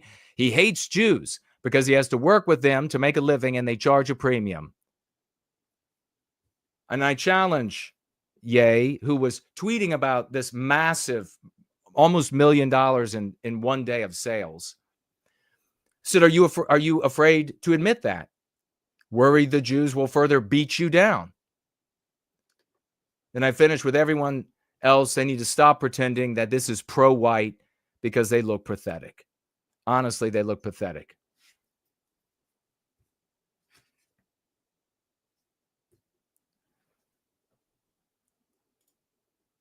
And that's all there is to say about him, at least for now. I want to jump in quickly into Chris Hayes admits the word diversity politically failed. And he has a recommendation. They're going to change the words again, ladies and gentlemen. And the cucks and that fraudulent counterfeit Kanye black nationalist worshiping and following and fealty to clowns out there, they're going to change their tune as well. Right with the anti-whites, whatever they want to be called. The new phrase, this looks like it could work, patriotic pluralism. I can easily foresee now the Democrats marching out candidates that are more moderate in appearance. They're not going to be shouting for trans this and surgeries on the 6-year-olds that. They're going to come out and they're going to be talking about patriotic pluralism. No more of this discrimination we see in the Donald Trump community. It appears that on the left, we'll continue to push DEI initiatives under the guise of pluralism and downplay the word diversity, a notable shift in language after the 2024 election. It's kind of like, wait a second. It's kind of like Jason has been telling you this for decades. They'll just change their alias. Don't keep calling it that. They'll just change their, not only will they just change it, but you've got to call it what it does to us, that it victimizes who's that victim group, to weld us together. And you see from cucks who, you remember the right wing is anti-white as well. And you see this right now. We're going to be talking about it when it comes to Marko, Elez. You'll see it. That the right wing is anti-white. The left wing is anti-white. So the right wing doesn't want white people coming together either. I mean, for God's sakes, even when we're being butchered in South Africa, nobody's being brought together on the basis of the victimization of white people, that white people are being targeted. How could you not make that a global conversation about what's being done to us globally? It would be done for any other group of people.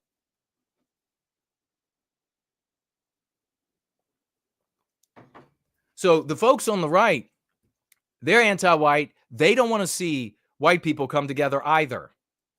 The content creators, the politicians, it's a fact.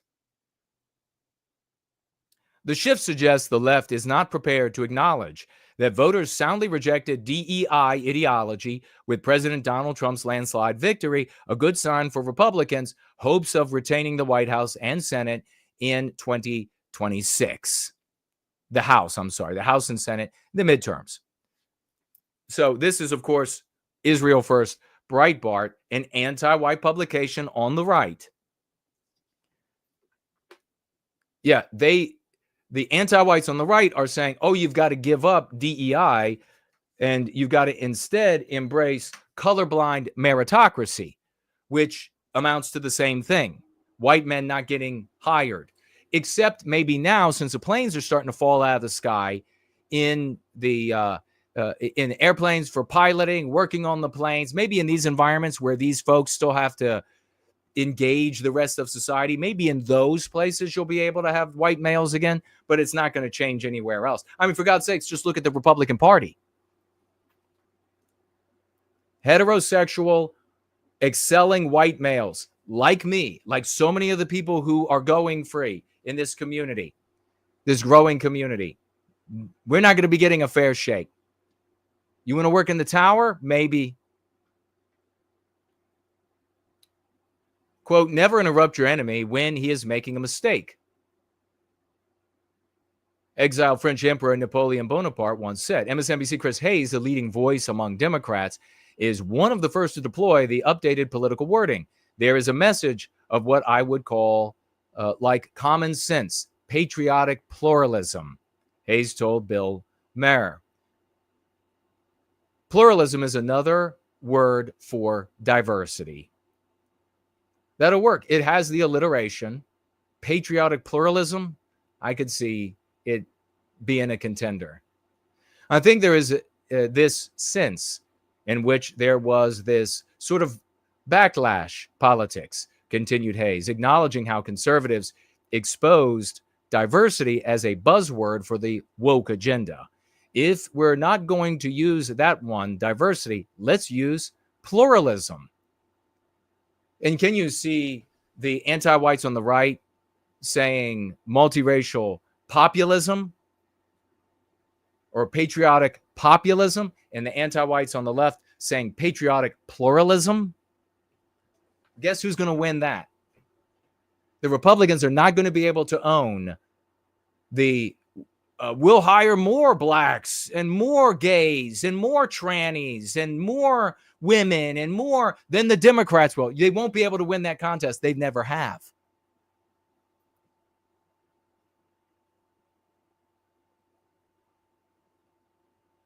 Hayes applied the language of pluralism to his argument for laws allowing transgender mutilation, writes Breitbart. Quote, they should mind their own business, he said, of the opponents of transgenderism. If some father and mother have health care for their kid lined up who's trans, just say the F out, stay the F out of their business. Let them, the parents, make that decision.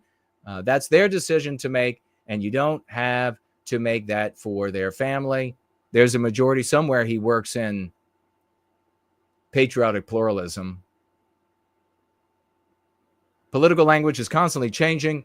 Before Trump's political rise, for example, conservatives used the phrase politically correct to speak about what is now roundly referred to as woke and wokeism. Yeah, conservatives did not make up politically correct. Anti-whites did. Ordinary conservative folks did not create the term politically correct. That's a meme pathogen. Anti-whites made it up because of the power of the association with the word correct in our lived experience. It's psychological warfare, dipshits.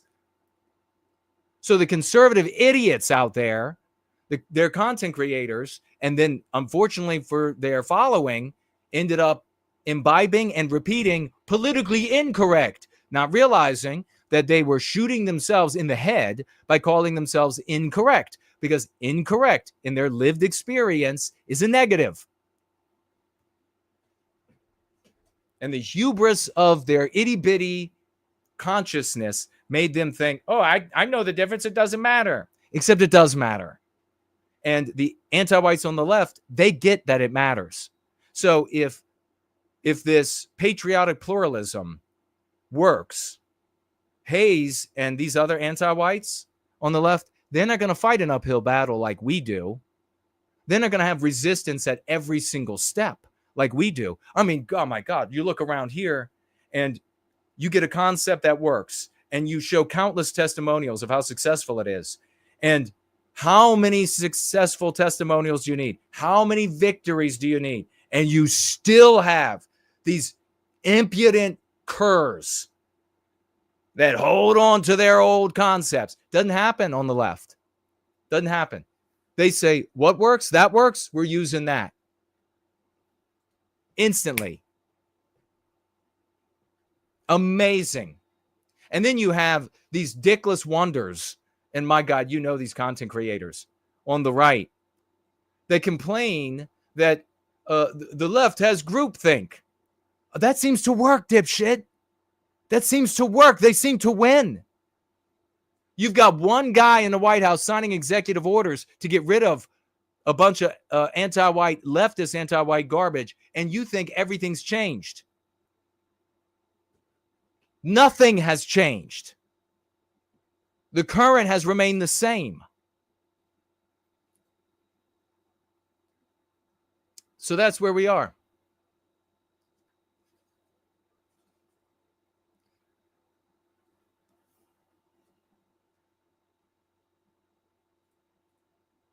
We have, of course, with these superficial victories by Donald Trump, we have, of course, unleashed the beast. And we should be very afraid that we have unleashed the beast. We're going to hear from a Wokey right now who's going to tell us how afraid we should actually be for releasing the beast, for woking the woke monster. If you thought we were woke before, yeah, you done went and woke the beast. Oh boy! Welcome to Woke 2.0. All my woke warriors, give me a blue heart and share. Let's spread the love. Spread the love. You done what and woke the beast? With my head held high, no shame, no guilt, I'm not living a lie.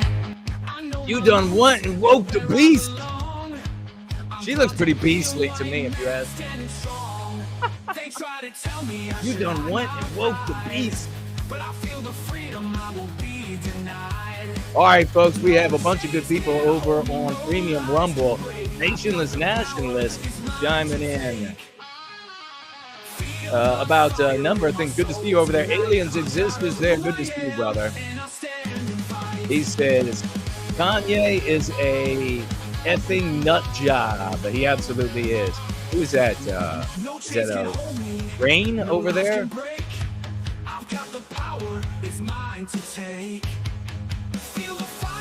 Rain was saying, kick that guy we did when we did the test, when we did the game. In or out of the white race? He said, out. And so did Nationless Nationalists. He threw him out. I hope the South Africans are allowed to protect themselves so they can stay. Is that Renickel? Renicki? Hello to you and welcome. I hope they're allowed to. Stay. I hope the president goes in there and regime changes the shit out of that anti-white black government.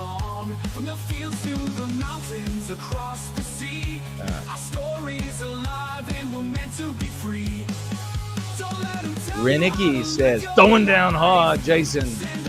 No lies detected. We have Rain is from Johannesburg. Hello and welcome. Live down there right now in Johannesburg. Good to see you.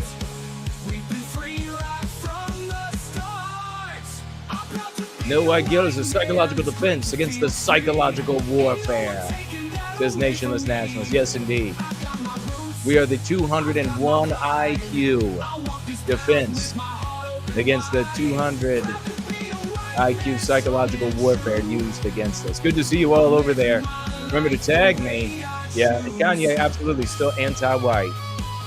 Hello over on D Live. Hello over there on Odyssey. Good to see you.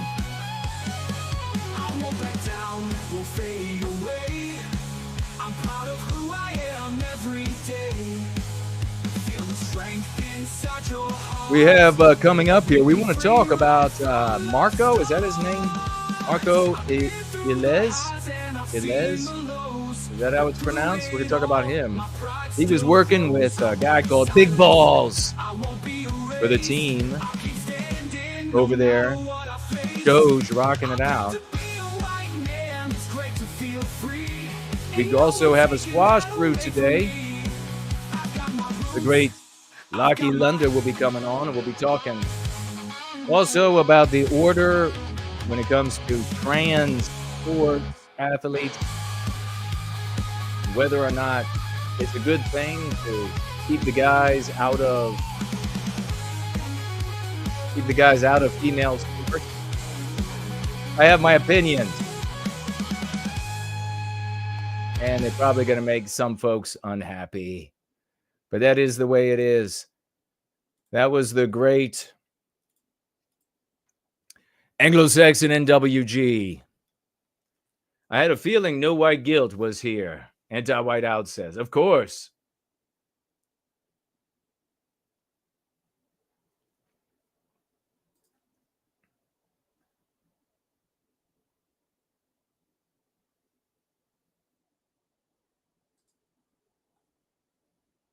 Eva is here. There's the Lundr. Thunder down under. Cool Papa J Magic. Auden Party. Spartan is in the house. Good to see you. Last Independent Thinker is with us. Good to see you. Take the opportunity, along with Holy Freaking Crap, who's here, to give a like, give a share, whatever platform you are on, so that we can reach our brothers and sisters with something that actually works. Stop doing this stupidity. I mean, the actual resistance to our victimization is drowning in this counterfeit resistance that actually doesn't care about our people one iota. One iota. That they would take, that we give any credence, any support to Kanye West.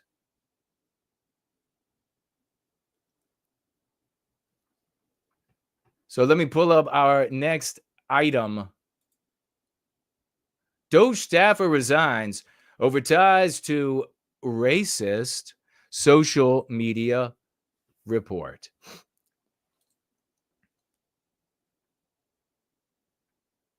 A 25-year-old Department of Government Efficiency engineer who sent shockwaves through Capitol Hill by his access to sensitive U.S. Treasury payment systems has stepped down from his role. In other words, he was fired at DOGE over scrutiny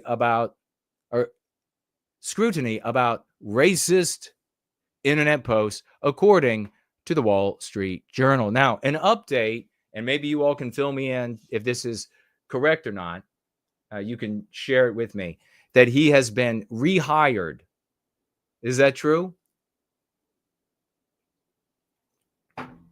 And this is an insidious thing, demonstrating the anti-whiteism on the right.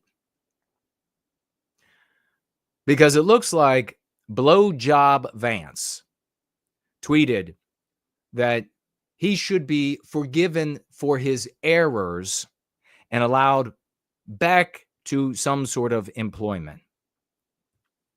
Now, that's not going to benefit him in the future. We'll get to that in a minute. We know that Marko made some errors, but they're not the same errors that Blowjob Vance and the anti-whites on the right believe that he made. This forgiving you for sinning against anti-whiteism is insidious as hell. Think about this. Anti-whites on the left won't forgive you for sinning against anti-whiteism. Anti-whites on the right will forgive you for sinning against anti-whiteism. What holds true all the way through? Anti-whiteism. The anti-white immoral imperative. That is the social morality of the West. The difference between right and left is that they won't forgive you for an indiscretion, a transgression against morality. But the right will forgive you for a indiscretion, a transgression against that social morality. Both sides have agreed on the same social morality. How did we get here? Well, you can look to all of the approaches, ideologies, vehicles, arguments for how to remedy this from the past. All of them were wrong. That's how we got here. That's how we got where women are set on fire in the subway and people watch as she stands there on fire. That's how we got to the most important thing on planet Earth to white women being that they play their sports without having to compete against the worst of the guys. This is how we got to this point of children undergoing gene and drug therapy to change their sex because they believe something called a gender is different than the sex they were born. How many of you are going to be so fucking stupid that you are going to continue to endorse and support and speculate about and entertain anything from the past? Anything. How dumb has the white race become?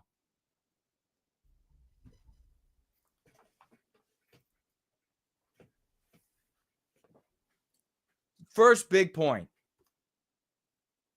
about the different ways that now the anti-whites on the left and the anti-whites on the right handle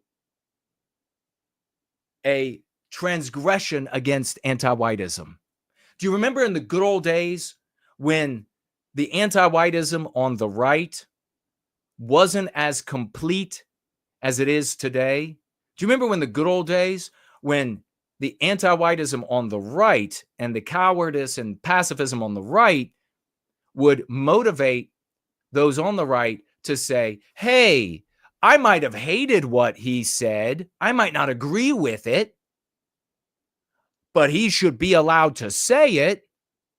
He shouldn't have to lose his whole job. He shouldn't have to have his life ruined. Do you remember that? Boy, we yearn for those halcyon days.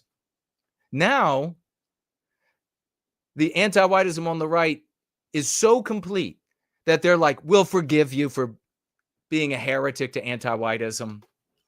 I mean, do you see the transformative difference there? That's where we've gotten.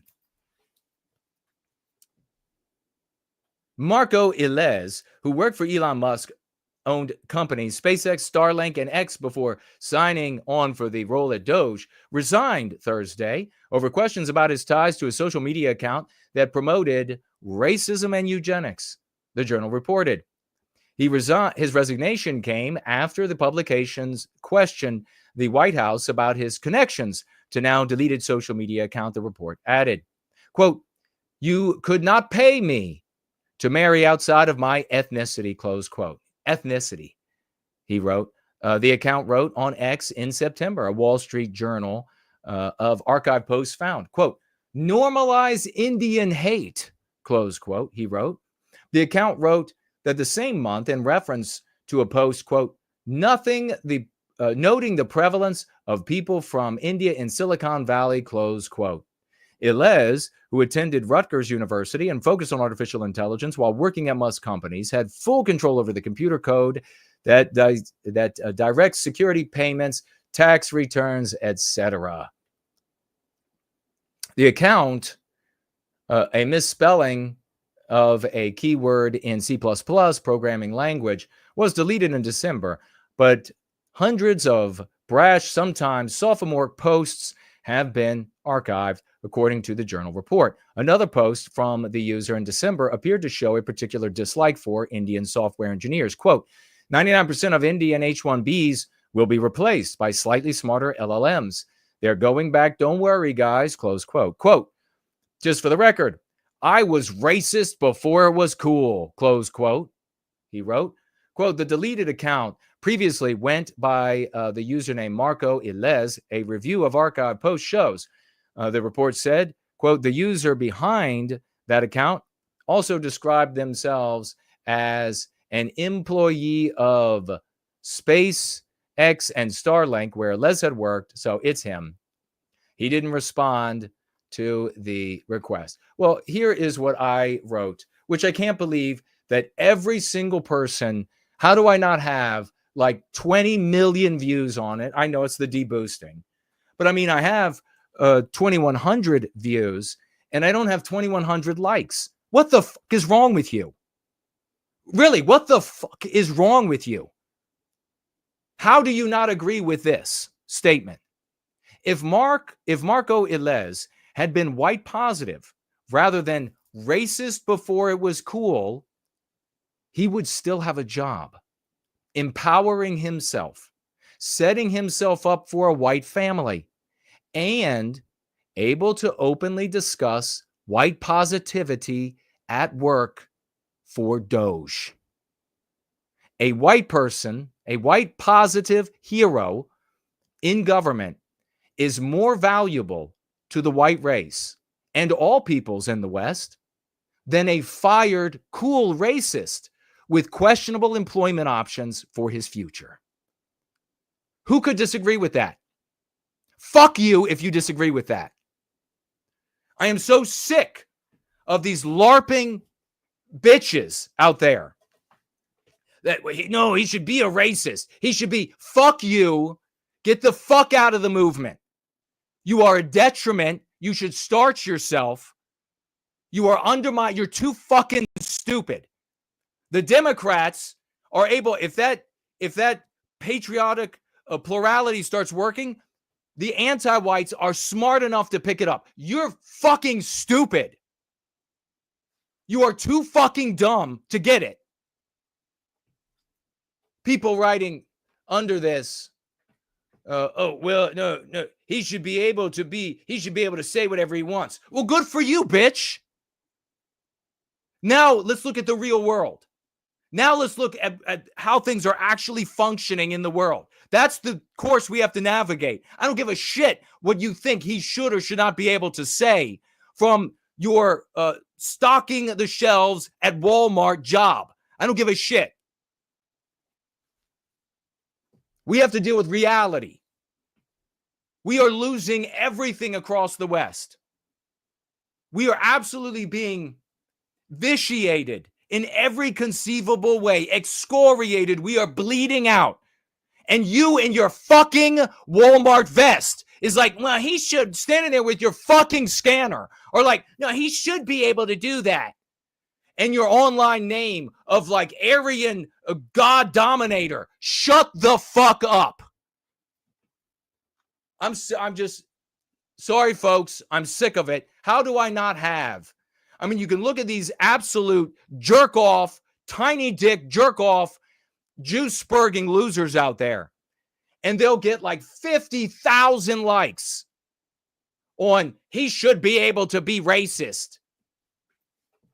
I get 2,000 views, 48 likes.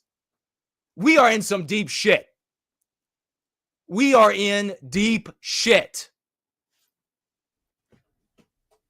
What would you rather have? What would you rather have for this young man in his early 20s? Number one, beginning there. Then we'll talk about us as a group. Would you rather have, he cares about our people. It's apparently a Croatian last name, so he's apparently white. I don't know if that's been 100% confirmed yet. It's a Croatian surname. Said he only wants white babies or something like this. What would you rather have for him? He cares about white people. He is white as far as we know. Would you rather have him be a success in life? Make a lot of money? Be respected? Be able to have a big family? A lot of little white babies? Rear them with love for our people? Or would you rather have him impecunious, fired, unable to get a job? The history behind him is that he said all of these horrid things following him around on the internet for the rest of his life. Horrid by anti-white standards, which are the people that are going to be hiring him in the future. Places. So is he going to be able to get a job that is he deserves? It's tantamount to his training, his expertise, his innate talents. You see, the difference between real leadership and faux leadership that so many out there follow is that real leadership wants this guy to be a success in life. Real leadership wants him to be a champion. Real leadership wants him to be a success and to raise a beautiful white family. That's real leadership. And they supply the tools for him to be able to achieve that. Because just saying that is lip service. If you say that, you want that for him, and then you teach him to Juiceburg, you're just giving lip service to the claim of wanting good for him. Because the outcome for him, as measured by thousands and thousands and thousands of stories of deleterious outcomes, injurious outcomes for living life that way, say otherwise. So that's number one. Number two, for our people, do we want Marko to be white positive? Do we want him to be white positive and have a job in government? Who knows where Marko or the next Marko would have climbed? Who knows how many people he would have influenced? He could have talked like me in government, like others, about white positivity. He could have said in any environment, certainly in any Republican environment, white positive locutions. He could have made white positive arguments. Would you rather have him in government, standing up for our people, influencing people who either are directly have money or contacts or whatever, maybe run for office someday? Maybe he would have run for office someday. Would you rather have that? That would be a benefit to our white race. Or would you rather have him be the coolest racist and fired? Those are your options. You don't get an in-between. Fuck mutt. You don't get an in-between.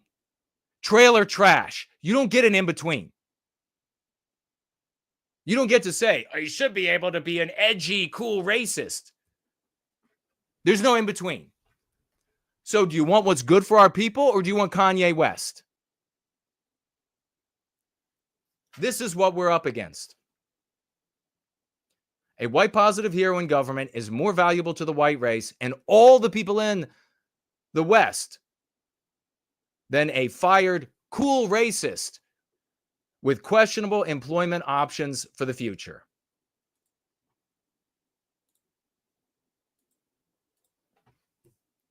I don't know if you all have anything to say about Marko and what ended up happening there, but it's not good. If he's brought back, that's not going to improve his employment for the future. So he better just work for Musk forever, I guess, because that's not going to benefit employment for the future. They're going to look on the internet and they're going to say, "Oh, are you the guy that said this or that?" We'd rather just find somebody else, a white guy who didn't say that, a homosexual white guy, a trans white guy. If we're going to have a white guy, why would we take this guy? Let's just find one that's not problematic.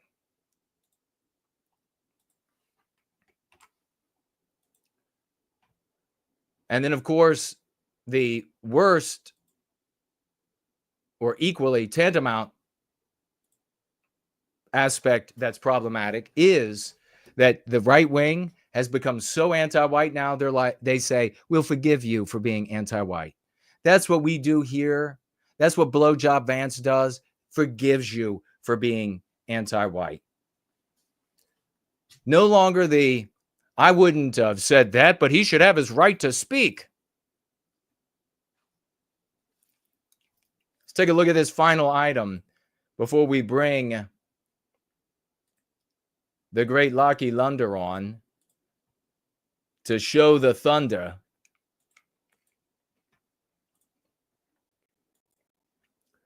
Trump executive order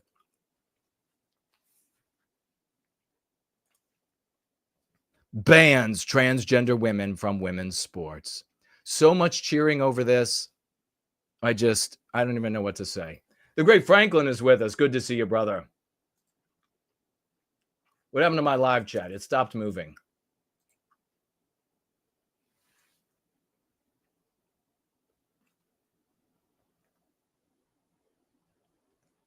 Anti-whiteism ends with you asking about a group of people saying, why are they averse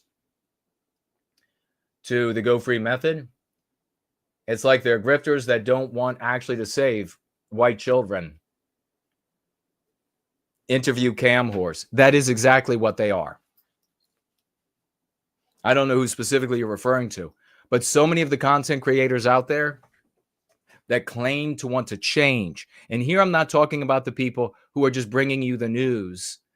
Good people like Red Ice, who are just bringing the news about what's going on in the world. They're not telling you we've got a way to fix this. There are lots of content creators out there that front like they have the remedy. This needs to happen, that needs to happen, and they don't. And they are either silent on us or slandering us. And the obvious reason is that if they are in the game of repairing what's being done to us, of ending our victimization, and we are actually achieving that, then we could undermine their grift. That's how they're seeing it. So just recognize that if you come up against one of these content creators and they're like, no, I heard about him. Yeah, he's Fed. I heard he's Jewish. When you hear that, just say, you're a grifter. You don't want to end the victimization.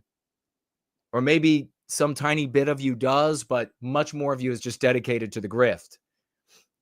And Jason and community has found the path that works. Might not be the only path that ever works, but it's the only path working now. And here we have this. Trump executive orders bans transgender women from women's sports. What do you think about this? What do you think about the fact, can we talk about the solipsistic nature of women? That gang rapes of women are taking place. Women are being brutalized. White women everywhere. But suddenly, when the worst of males are allowed to compete with females in academics and in sports, females lose their shit. This became the number one issue for the vast majority of white females. They don't care what's happening to the white race. No. That would be immoral. They don't even care nearly as much about the crime, even the crime directed at women, suddenly having to compete with the worst of the males. You know, the number one Jeopardy, female Jeopardy winner of all time has a penis. You got Riley Gaines. You want to mark my words that they're going to build a statue to Riley Gaines? You want to mark my words? You want to put that one down? They're going to build a statue to her. She fought the great social battle of the age, which was the best of the females losing to the worst of the males. I said it from the beginning. The only way that we are going to overcome our victimization is if we do so as a people, as a race. You are not going to be able to overcome our victimization as a sex. And this little cutout here, so that girls can win at sports, so that they can play their t-ball and still win, so that they can play their basketball and their soccer and still win, is going to enable anti-whiteism to continue to march straight ahead. The things that cause white female the most discomfort today are the things that need to remain in place. And white females need to be told, this can be fixed when we as a people put our foot down against our victimization. The moment you give white females a way out, oh no, we don't have to end the victimization of white people. We'll just make a little cutout for you all. They leave. Just like they've done for generations.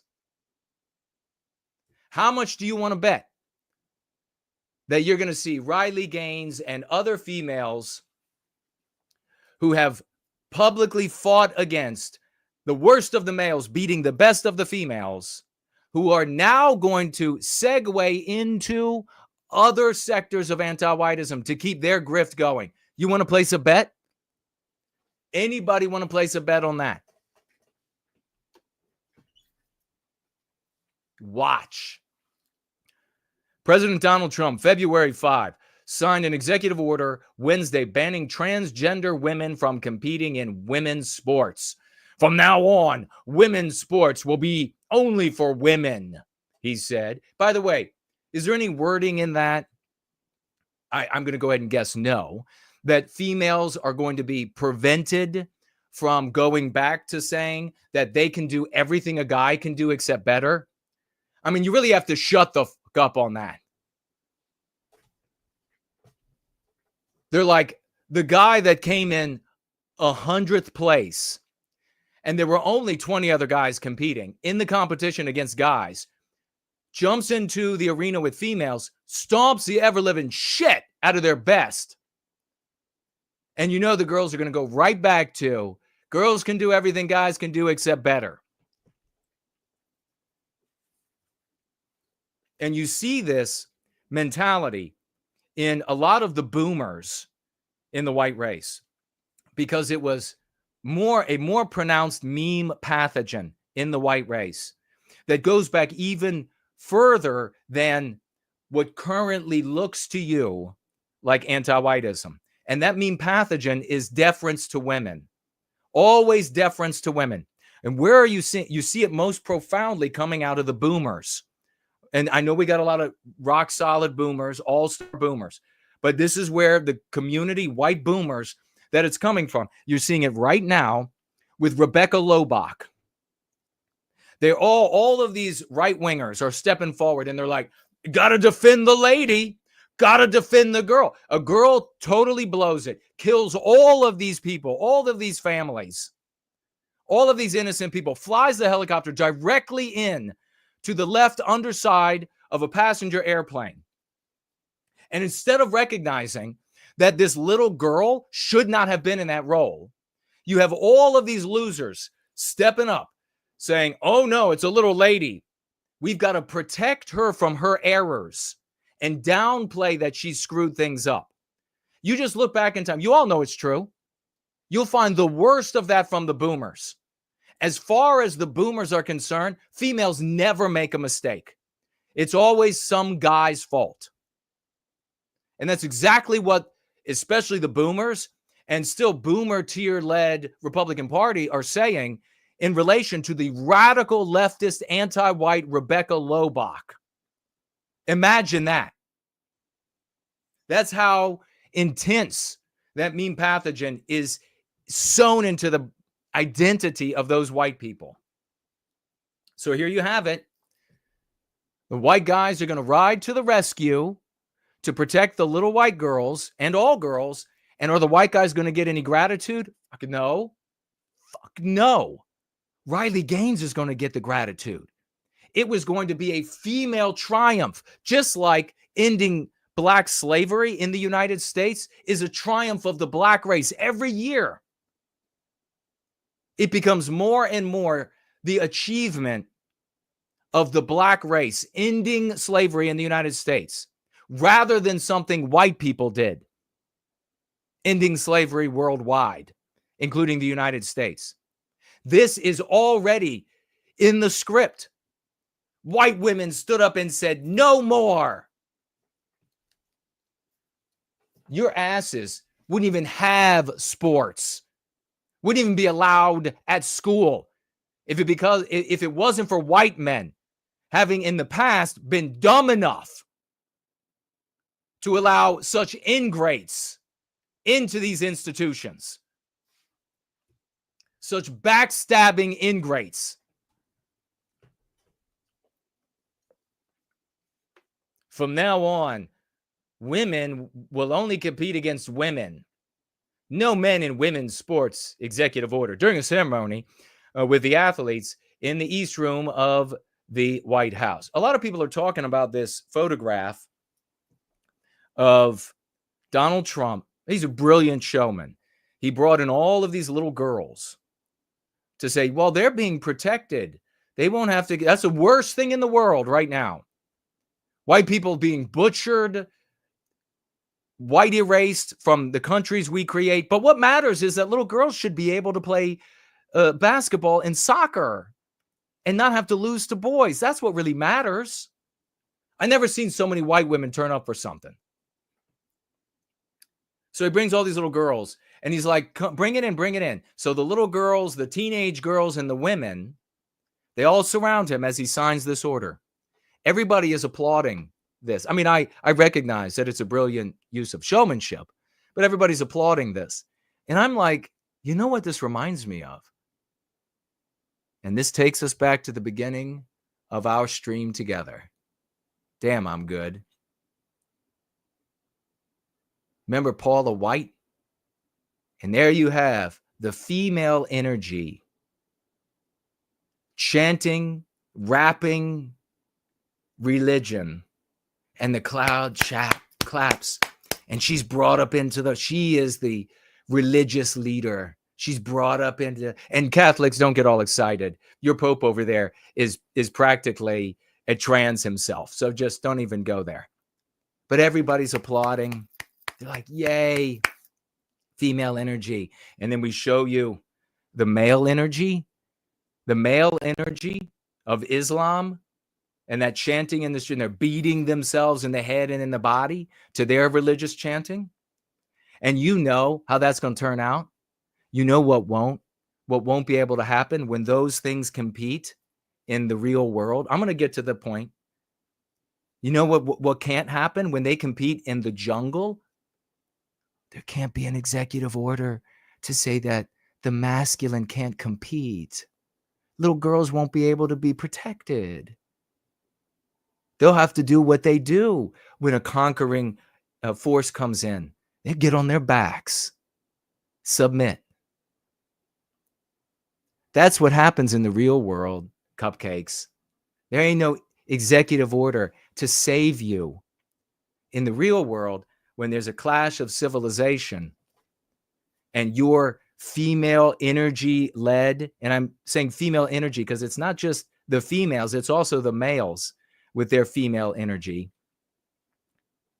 When that runs head to head with masculinity, your side's going to lose.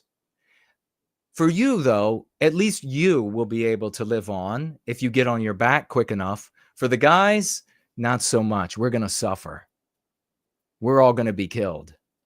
But at least you'll be all right, you fucking traitors. Now, back to the picture of Trump surrounded by all the girls. I said to myself, that is like estrogen on steroids. That is such massive, epic female energy. There's this old man, and he's signing an order for it's all female. It's all female energy. And everybody's like celebrating the female energy. And I said, you know what, self? This looks exactly like that photograph of Adolf Hitler sitting at a table, surrounded not by female energy, but young, vibrant, beautiful, masculine, heroic men, young men, surrounding their masculine leader, masculine men, surrounding their masculine leader. And you want to know why? It took the whole fucking world to beat them.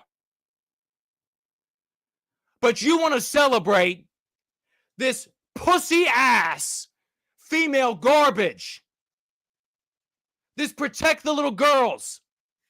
And immediately, the NCAA officially bans trans athletes from women's sports one day after the Trump EO, because all of these universities would stop getting our funds if they didn't immediately ban it.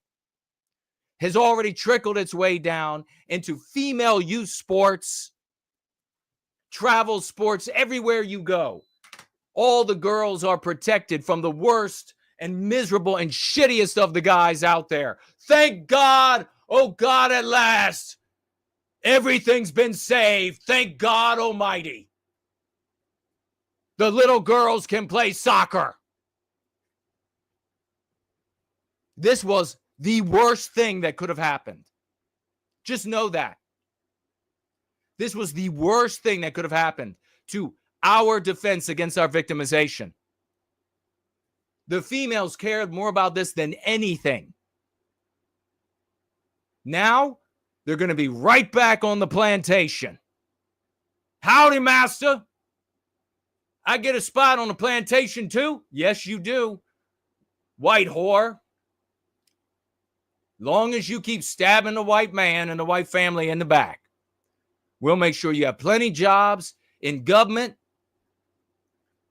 We'll make sure, because remember, guys, remember, fellas, and white ladies out there who care. The universities are now full of white females.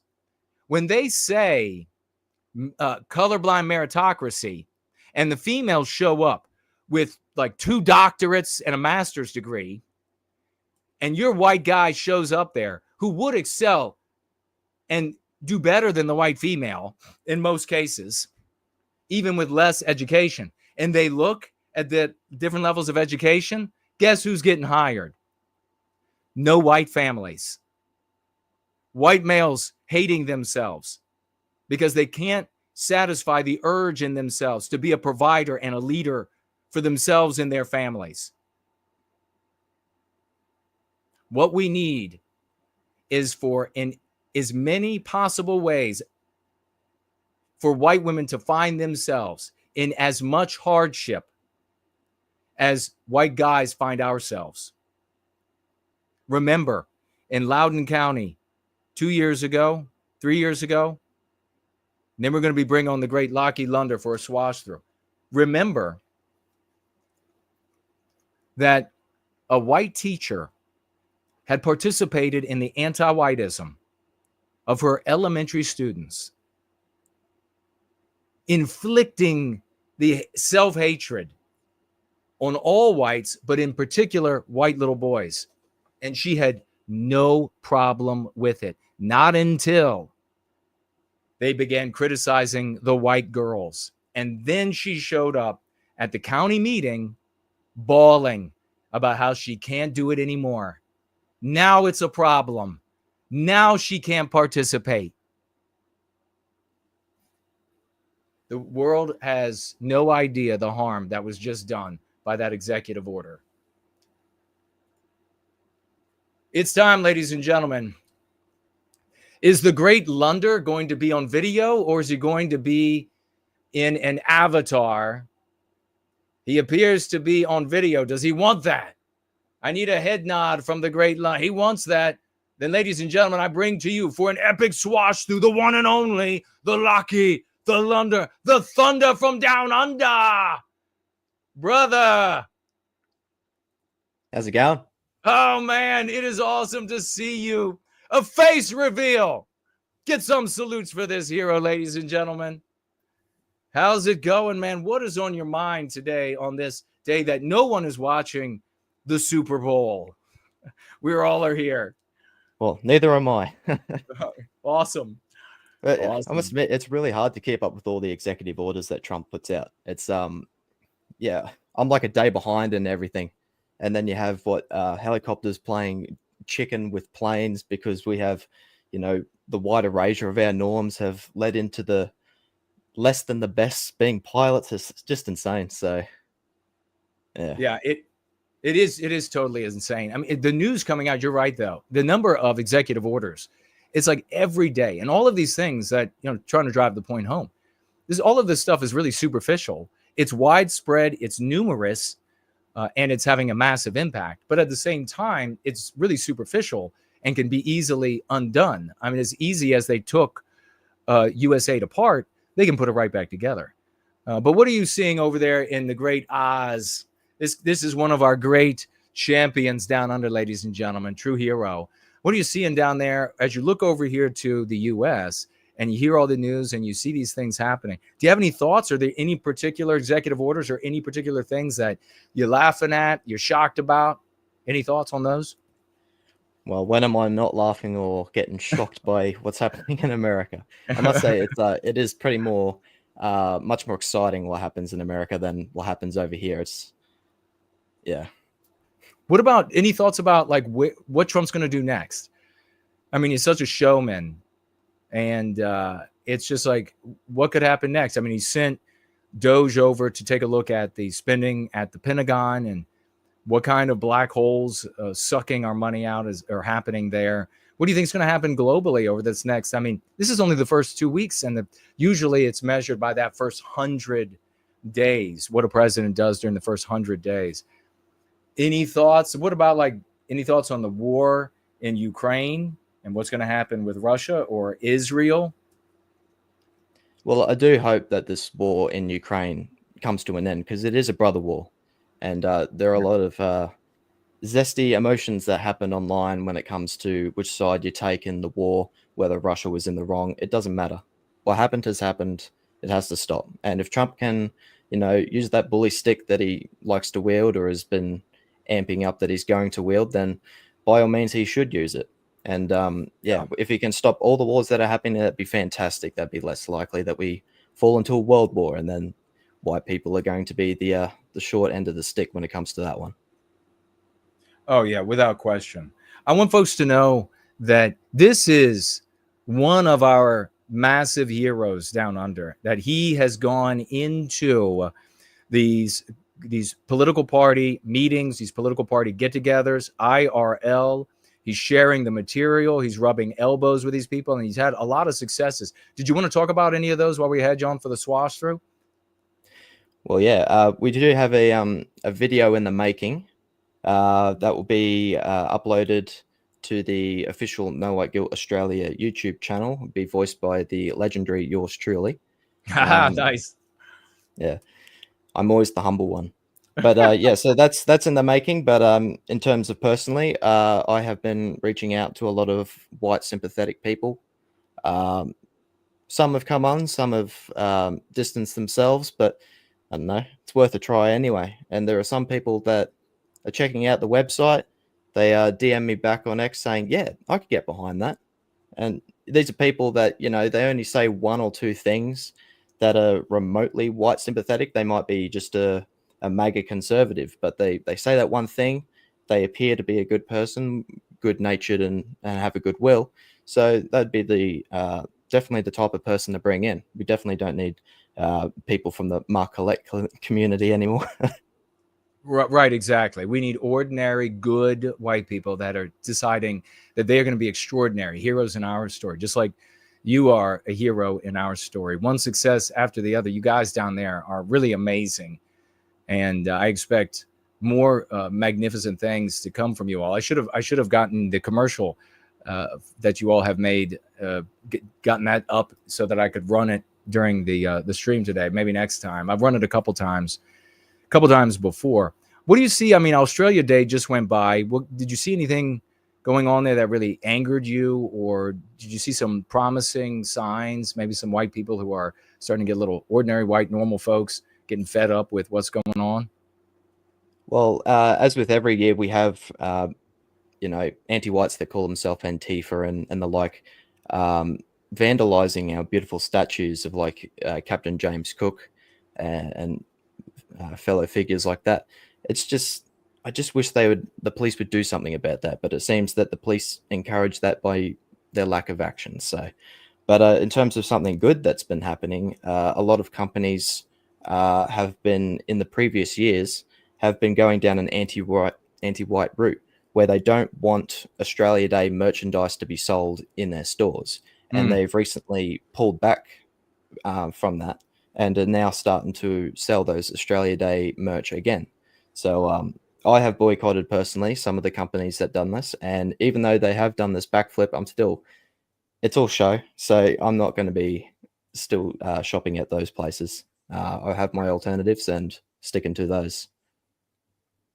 Right. Well, that makes sense. I mean, that's the kind of attitude. I mean, in my life, sometimes I am not really doctrinaire, and but other times something like this, really big time. I won't have anything to do. I won't watch the media. I won't watch their movies. I won't watch their big sports dumb games that they bring everybody in for. Big celebration of anti-whiteism, which is what it ends up as at the end of the day. Just as a curious question here, do many Australians actually watch the American Super Bowl? No, we can't understand American football. Wear armor on you. We don't wear armor with Australian footy, so yeah, we sort of look upon American football as sort of wusses. No offense.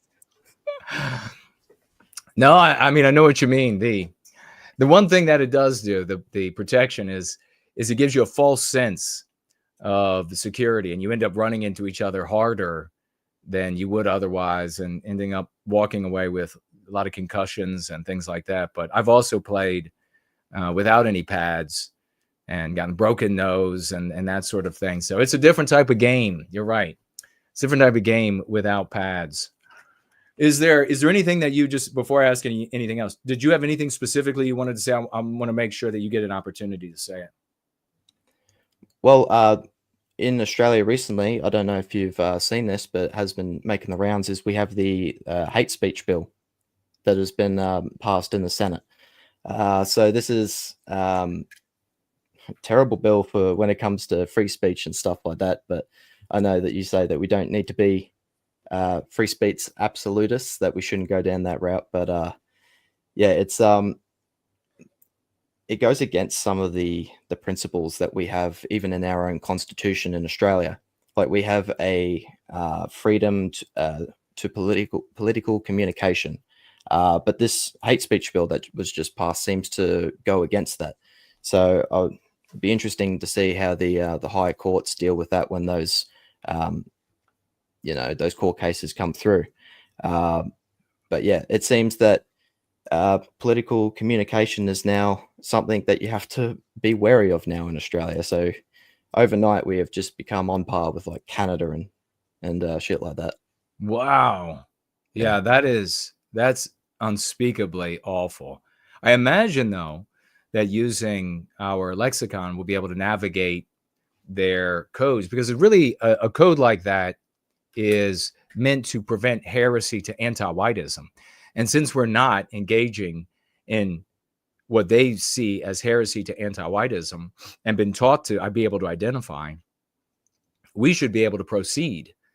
I mean, like I said, when it gets to the point where the governments of the West are able to say, without instant like revolution from ordinary white people, instant pushback, are able to say, no, it's now illegal for you to care about. Not only is it immoral, but it's illegal for you to care about white people.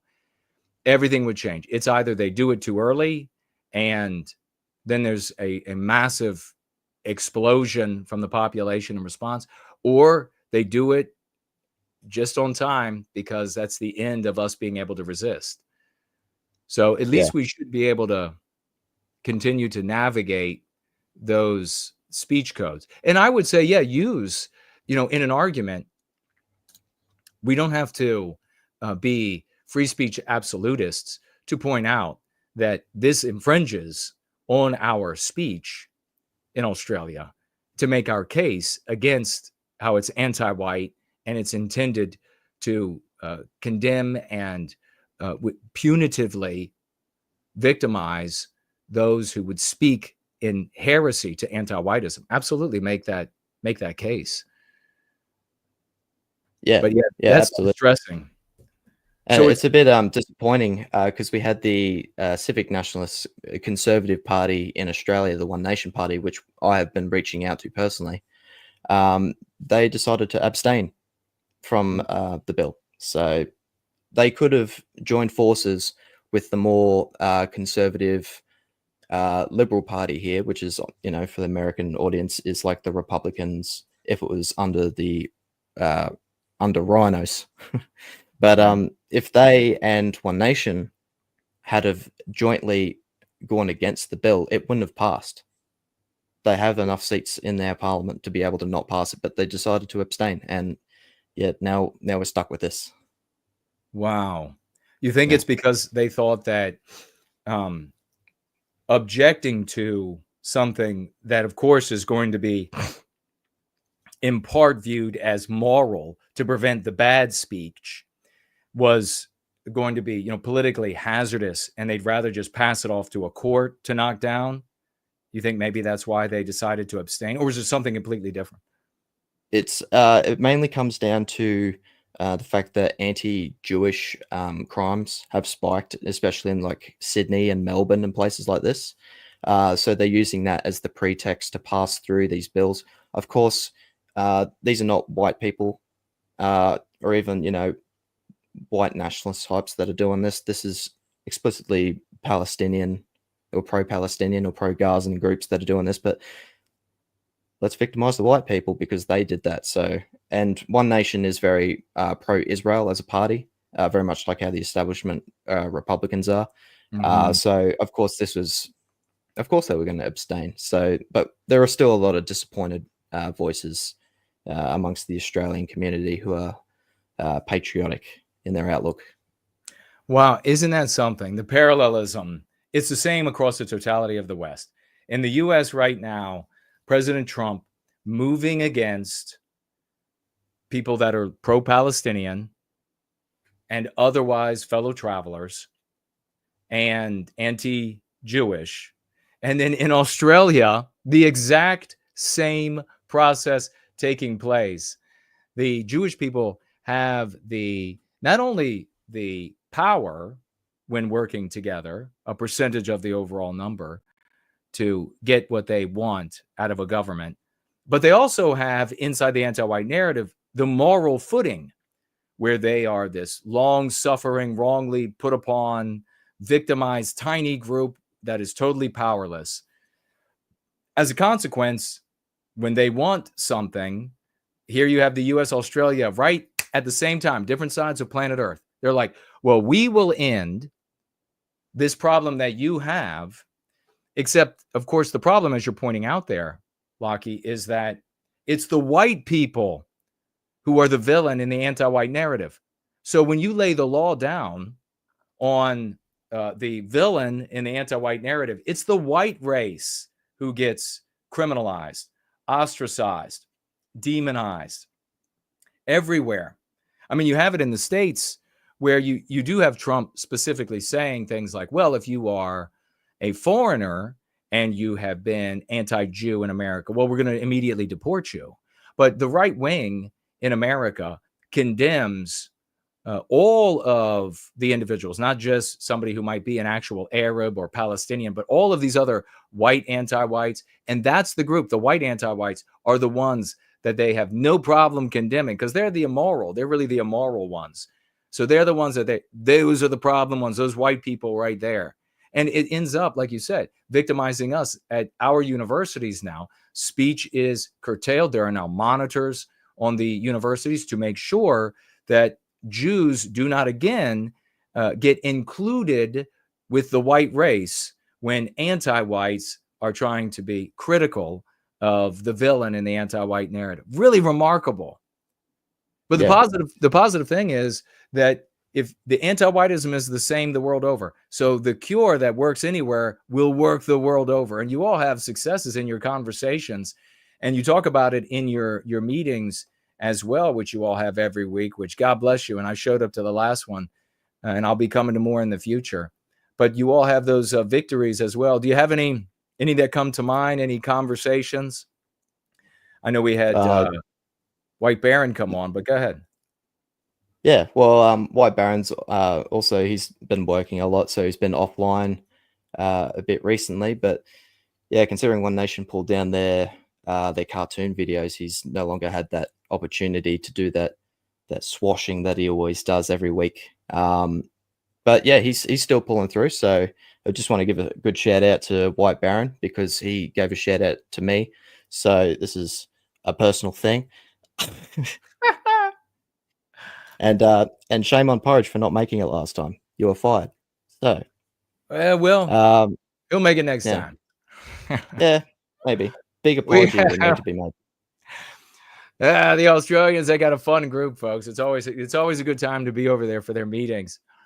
Not a terribly easy time for East Coast United States, but it's a lot of fun. It's worth it. Before we let you go, man, any other thoughts about anything globally or anything that you expect in the next remainder of the 100 days for Trump and the kind of things that are happening here, and maybe as a consequence, the domino effect in other Western countries? I mean, might we see conservative leaning or at least right-wing leaning or right-wing parties having some more success, maybe imitating Trump and what the Republicans are doing now? Yeah, well, our Conservative Party, the Liberal Party, is already basing their policies off of what Trump's doing. They're already promising to slash spending and stuff like that, similar to what Elon Musk is doing with DOGE. Wow, okay. So yeah, there is that influence that happens. When it comes to executive orders, despite how many he's rushed through in the limited time he's been in office, it's been only over 2 weeks. Just over 2 weeks, yeah. Yeah, and all those executive orders mean jack at the end of the day. Like you say always, that the next administration will just come in and wash all those pebbles down the river. It's just, yeah, unless he puts forward a bill which systemically uproots anti-whiteism from American and Western societies, this thing is going to continue. And yeah, but that's how I like to look at it. It's anti-whiteism is a constant river. And as much as you can be an obstacle and, be a rock in the river, these are just pebbles. So forget the rock analogy, but it's eventually the river will just reroute. They'll go under a different name, like what they're doing now, the patriotic pluralism that you mentioned before. So that's already the river rerouting around the rock to make a new stream to continue to flow downriver, because that's just how the narrative works. If we can build a beaver dam across the river, that would be a big boon for us beavers. And certainly the river would have nowhere to go. Exactly. A big muscle-bound Australian beaver build our dam. Totally push back against what the anti-whites are doing. Man, it's awesome having you on. The face reveals totally epic. You're as cool as we thought you would be. Big salutes to you. Is there anything final you want to say before we let you go on this swash through? We'll have you back again on another swash through because you're totally awesome. Yeah, well, cheers for having me on. Yeah, I surprised myself with the face reveal, but I decided it was time. Awesome, man. You're as cool as I thought. Well, folks, That is the great Lokki Lundr, and we will be right back with some celebration in a moment. Take it easy, brother. You too, mate. Here is 1880. All of Western civilization is under attack by hordes of spiteful mutants. Defend the West from insects, anime fans, furries, journalists, and other hideous futuristic abominations. Level up your Westmen, move your troops, use eccentric weapons, protect your women's, and conquer the world in Westman. Try the prototype today at StudioDinostorm.com.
Ken, ladies and gentlemen, let me know that you can hear me okay.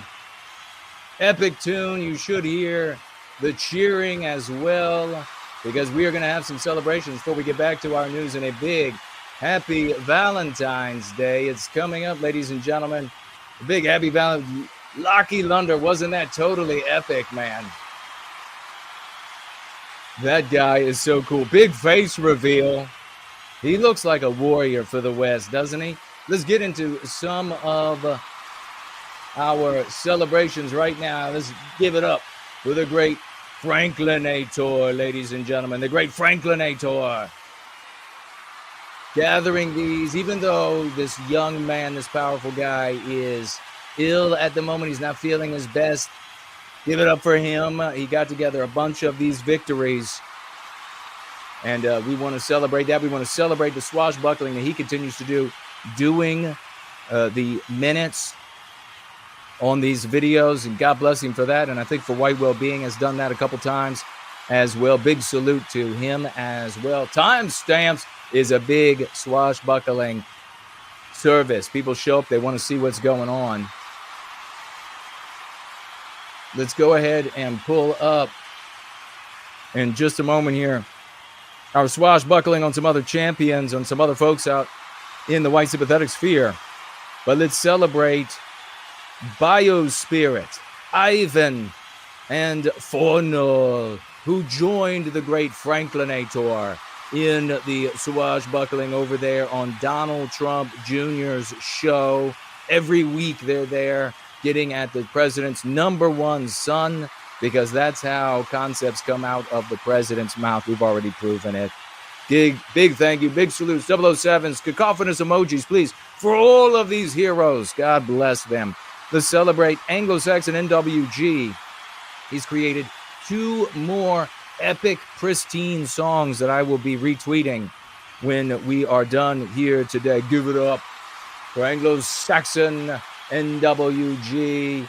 Let's celebrate. Right here we have One of Western Kind, quadruple 07s with a swashbuckling general showing up under Harrison Smith's platform and getting at his audience. How many of Harrison's audience saw what One of Western Kind had to say? It looks like 24,000 views, thousands of likes and retweets. Give it up for this hero. He writes to Harrison's audience, a typical condescending anti-white. The J6er is a patriot opposed to the anti-whiteism destroying America. And what does being a veteran even mean if you're hostile to the American people and white well-being? Nothing. Exactly. You can't be, as the great Sloth says in a meme curative, you can't be a patriot in a white country if you're anti-white. It's impossible. Well done, One of Western Kind. He's back again. This time he's under a Donald Trump post from his Truth account. How many views did he get over there? Almost 20,000 views of the great conservative, patriotic, nationalist people in this country and around the world that are checking out what Trump had to say over on Truth Social, but here on X. And One of Western Kind gets to these people, the 1,000 likes and retweets, doing magnificent swashing. He says, certain classes of people? Why don't you name white people already? One of Western Kind writes, white South Africans, Boers, are having their land confiscated because of anti-whiteism. Totally epically written. Celebrate that hero. One of Western Kind rocking it. We also have One of Western Kind back again, this time on Radio Genoa. How many views in his audience? 27,000. I mean, this is just this past week of this superhuman swashbuckling champion. Just one guy changing the world. He says anti-whiteism is pure evil. F that anti-white ingrate, send him packing. In response, and has this epic meme looking totally glorious. Anti-whites don't deserve access to white people. Truly beautifully done. The promulgation, if you're new, the promulgation of these concepts so that they are picked up and used by our people is the fight. These are the victories. Let's keep it going. One of Western Kind said he ain't done for this week. This time he's back under Radio Genoa again. How many views this time? 57.7 thousand views. Thousands of likes and retweets of Radio Genoa's audience. Paris, France is a fallen city due to its white erasure, due to anti-whiteism. This is the perfect use of the concepts and the dialectic, hitching it together so that it's very easy to see for ordinary folks to understand and adopt. Brilliantly done. A tragedy that calls for reimmigration and white well-being. Almost 60,000 people read that and saw that. My God. Quadruple 07s, cacophonous emojis, raise the banners, raise the swashbuckling banners. You know which one it is. It's got the skull on it, ladies and gentlemen. Raise the swashbuckling banners for this hero. Let's keep it going. Here we have Anglo-Saxon NWG. He's swashing under Tucker. 420 likes from Tucker Carlson's audience. 11 replies. Quadruple 07s. Quadruple 07s for Anglo-Saxon NWG. Multi-talented swashbuckling champion. Hero on the work for the recapture of our destiny. God bless you, man. Cool Papa, you know he was going to be here. You know he was going to be here. He reminds me of like the great Confederate cavalry generals. He comes riding in and he's got a giant plume of flowers on the top of his beautiful hat. And here he is under actual justice warrior. He writes exactly, this is anti-whiteism, not DEI or CRT or woke, but open discrimination against white men. Almost 1,000 likes from this guy's audience. Almost 1,000 people said, yes, I like that. We are the people changing the conversation. No one else is doing anything like this. No, why am I not being hailed everywhere I go for interviews? How are you all this awesome? How are you this successful? How are you changing the language with such a small but epically powerful little community? We got to know. He comes back again underneath there to get 67 more likes in response to somebody who had commented exactly, which is why we need to call it what it is. If we don't, they will keep changing the name they use for the exact same practice in perpetuity until we are gone altogether. Big salutes. Break out the swashbuckling flags. See if you can get them swashbuckling flags up there. Cool Papa is back again, this time under liberal hive mind. He writes, this is anti-whiteism, plain and simple. Almost 700 members of liberal hive mind audience saying, yes, I agree with that. He comes back a little bit later. Find me a news organization that hasn't gone all in. 15 more likes on what he has to say there. It's happening from everywhere, Jason. You're not doing it. Your community, your white well-being, your Church of the West isn't doing this. It's coming from everywhere. This is how it's coming from everywhere, bitch. Because we're doing it.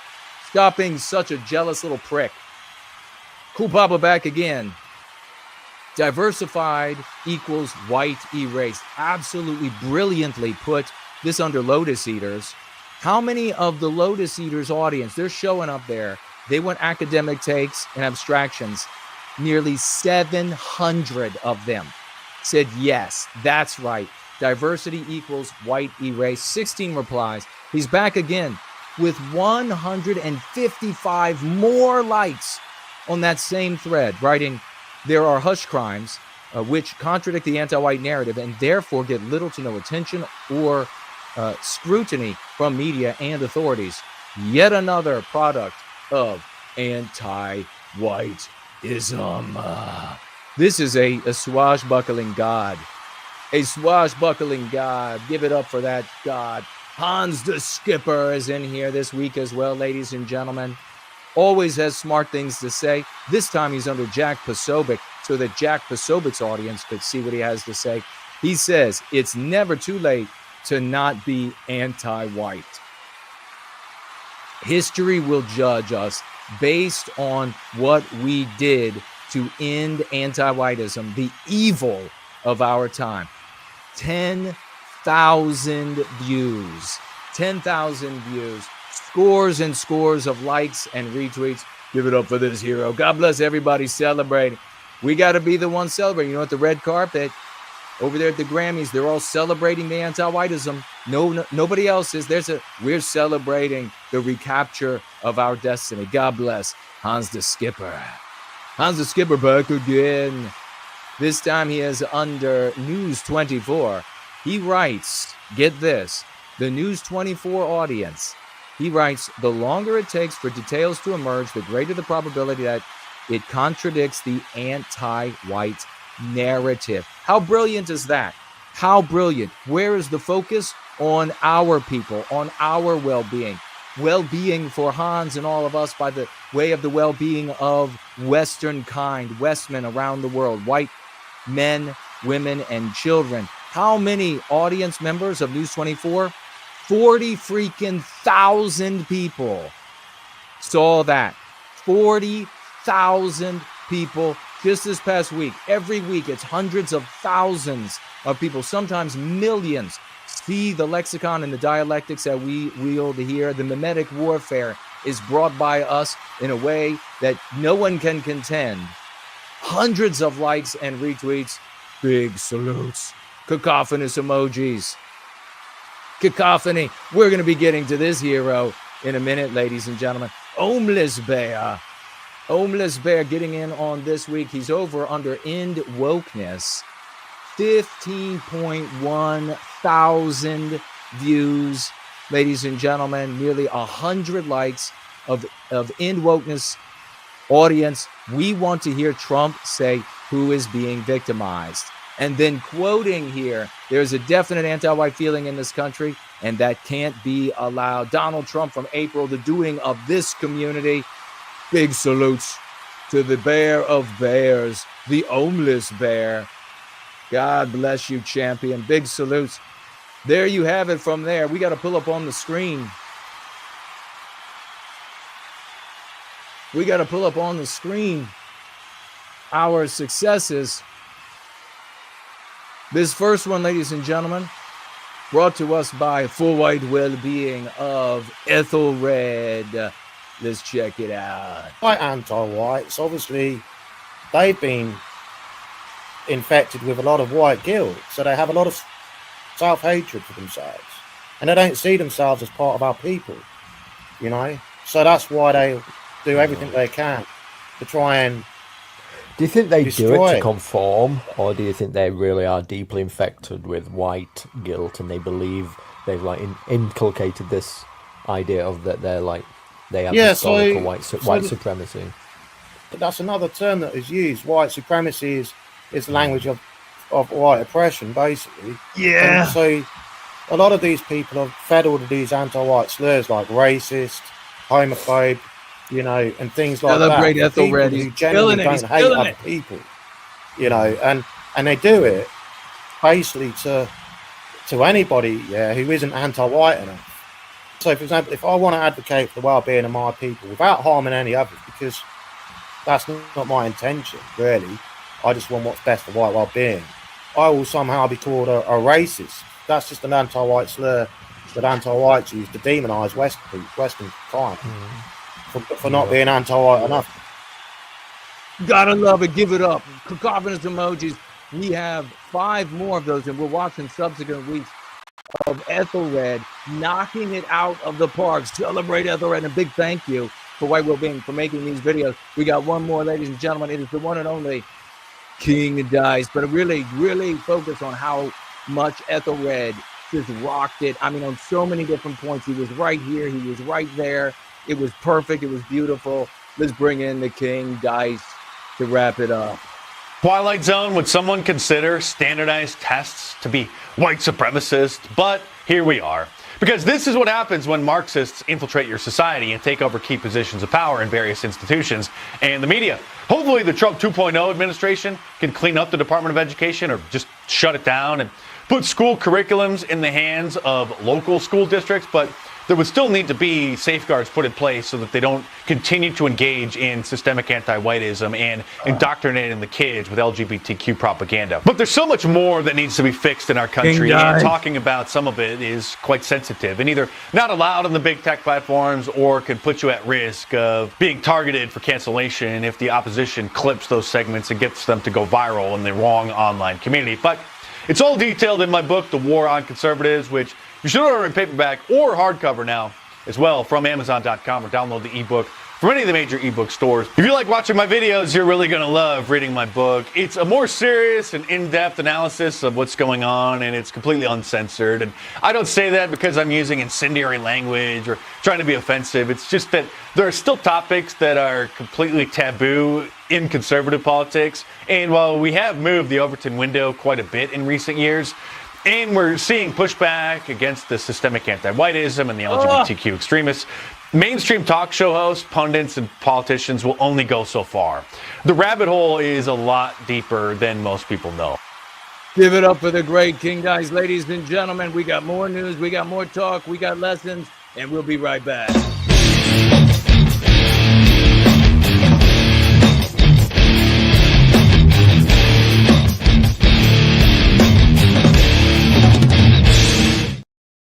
Wow, is all I have to say. I mean, everybody is doing, you all are doing such an amazing job changing the landscape. Really think about all that we have accomplished. This little powerful community wielding the white magic that changes everything.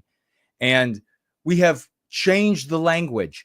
Just remember that it wasn't long ago that yours truly was enduring insufferable lectures about how you could never get anti-whites to use any other, that you needed millions, even billions of dollars to own media networks and etc. to be able to communicate any new ideas. Just that was not in the measurement of societies, even the human life. I mean, that wasn't long ago at all.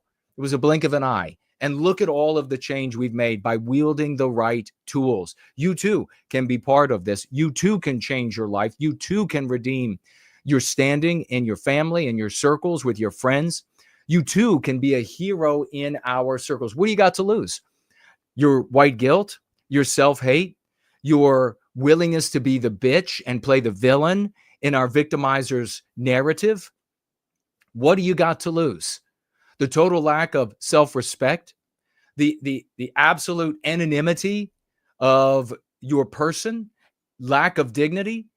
What do you have to lose but that? Become a hero in our story. You know, when I was having a great conversation with Sloss about this, even if in today's age, being able to be a white guy that provides and be a hero and make the money, bring the bread home, that is increasingly impossible. And in fact, even when you're a white guy, heterosexual, normative white guy, and you have a good job, your wife makes more. Your wife looks down at you, or your wife makes just as much, or your wife could very easily just move on. And the wife, you finally get to marry her after she's already ridden the carousel. I mean, let's just be serious. But the women are looking at you like you are a joke.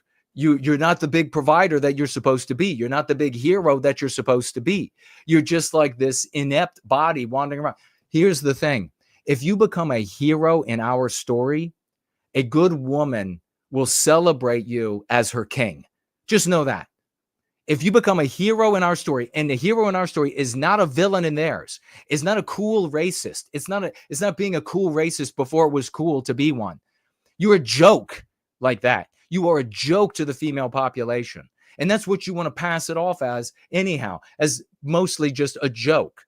Just like some of these great leaders, when they're finally cornered by authorities, they're like, I was having a bit of a laugh. It was kind of funny. I was just having a bit of fun.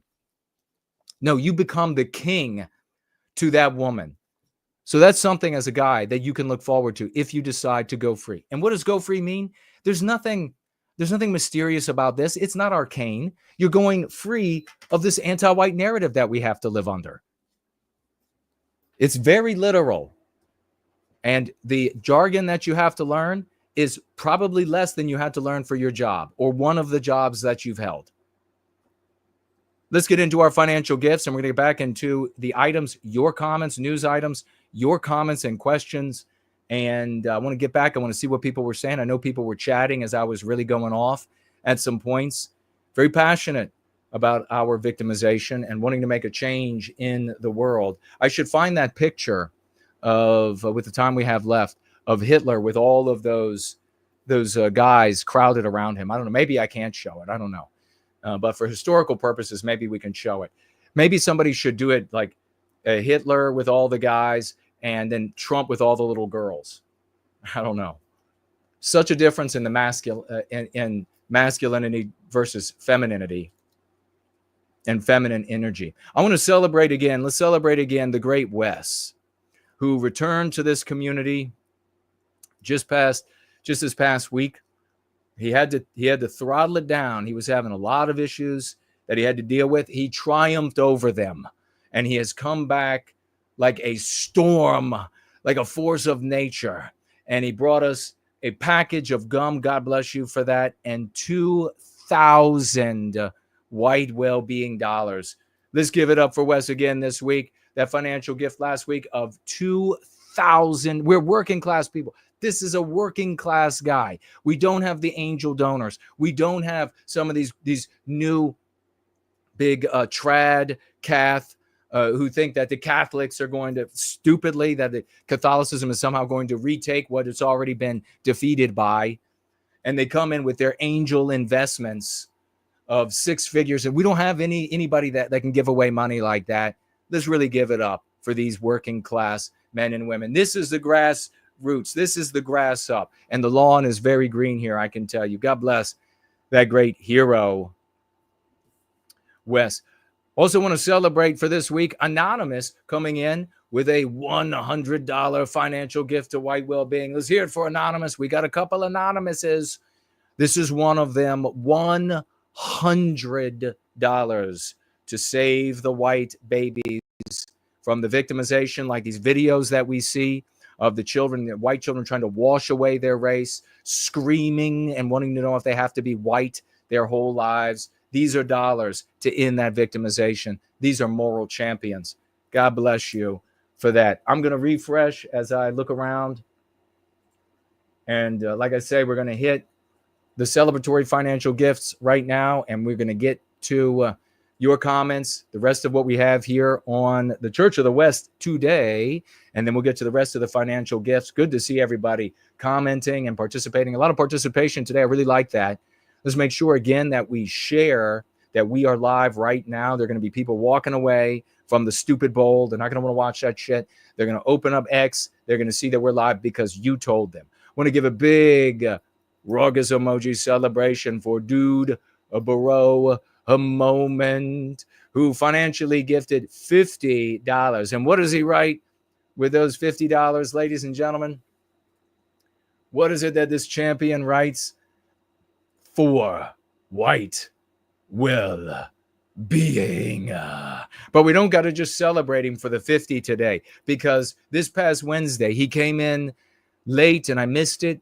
$50 as well, bringing a total of $100 from the great dude, the great bro, the great moment. And brother, if you didn't notice at the very beginning of the stream, we started off with that video about, what is it? It's not deep thoughts, it's morbid musings with dude bro moments. Big salutes to this hero, a great champion. God bless you. Good to see you, man, on the Dude Bro Moment platform, aka Intro P. Let me see if we've got any others. Not this direction. We'll turn around. Make sure I didn't turn myself off. Over here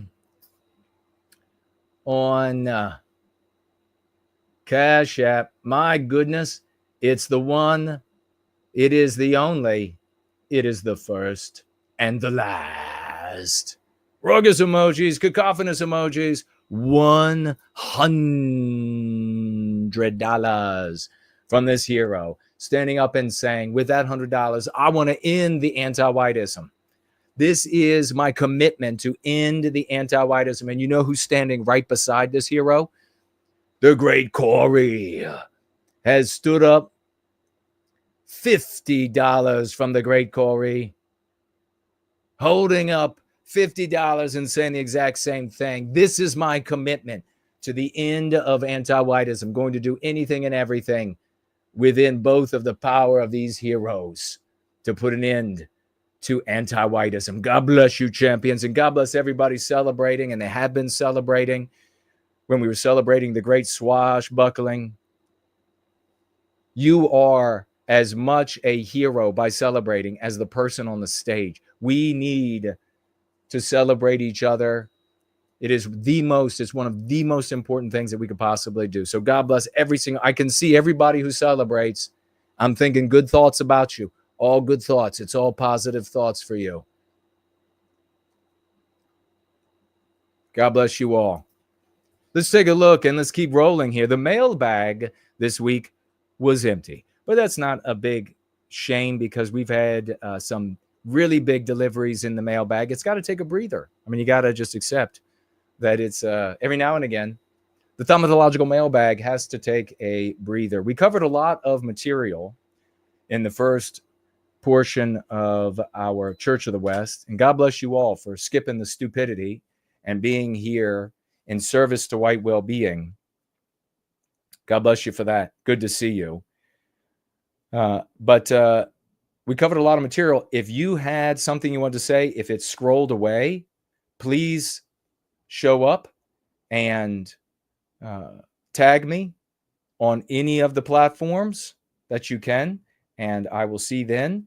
If you're worried about it scrolling off again, Entropy is a good place to put your chat. You can put it in the live chat there, which is, as you know, the Tall Kevin live chat, named after that champion and the big work, the huge work that he has done over the years for white well-being. So tag me otherwise, and I'm going to be looking around. We have a couple of announcements I want to mention. The first one I mentioned just a moment ago, our great hero, Franklinator, is under the weather, and he's still making it happen. But if you can, channel some positive thoughts for a swift recovery to the great Franklinator, some prayers to the great Franklinator, back on his feet as soon as possible. We want to see this young champion, this young hero, back at full throttle. I also want to say, and I don't know that I had the authority. If I had the authority, I don't know if I should say, because I don't know if he looked at his text messages to tell me if I had the authority to say. So maybe I won't say until I have the authority, but there may have been a birthday around sometime this month-ish that we might celebrate. We'll see if he takes a look at his text messages. Also, we had a question from Artificer that asked somewhere. So if you're listening, brother, he had asked, I think it was 2 weeks ago, how to be selected for a swash through. Well, reach out to me on a DM and we could talk about it. Want to hear what you have to say. So just wanted to answer that as well.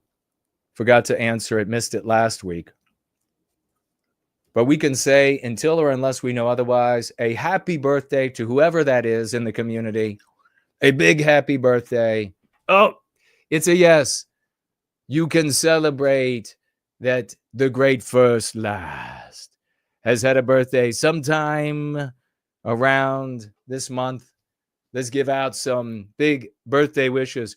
Happy birthday to you. Happy birthday to you. Happy birthday, dear First Last.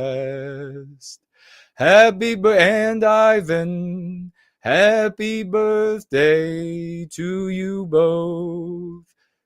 There it is. Ivan, let's celebrate. Ivan has also had a birthday recently. Ivan, the horrible and First Last.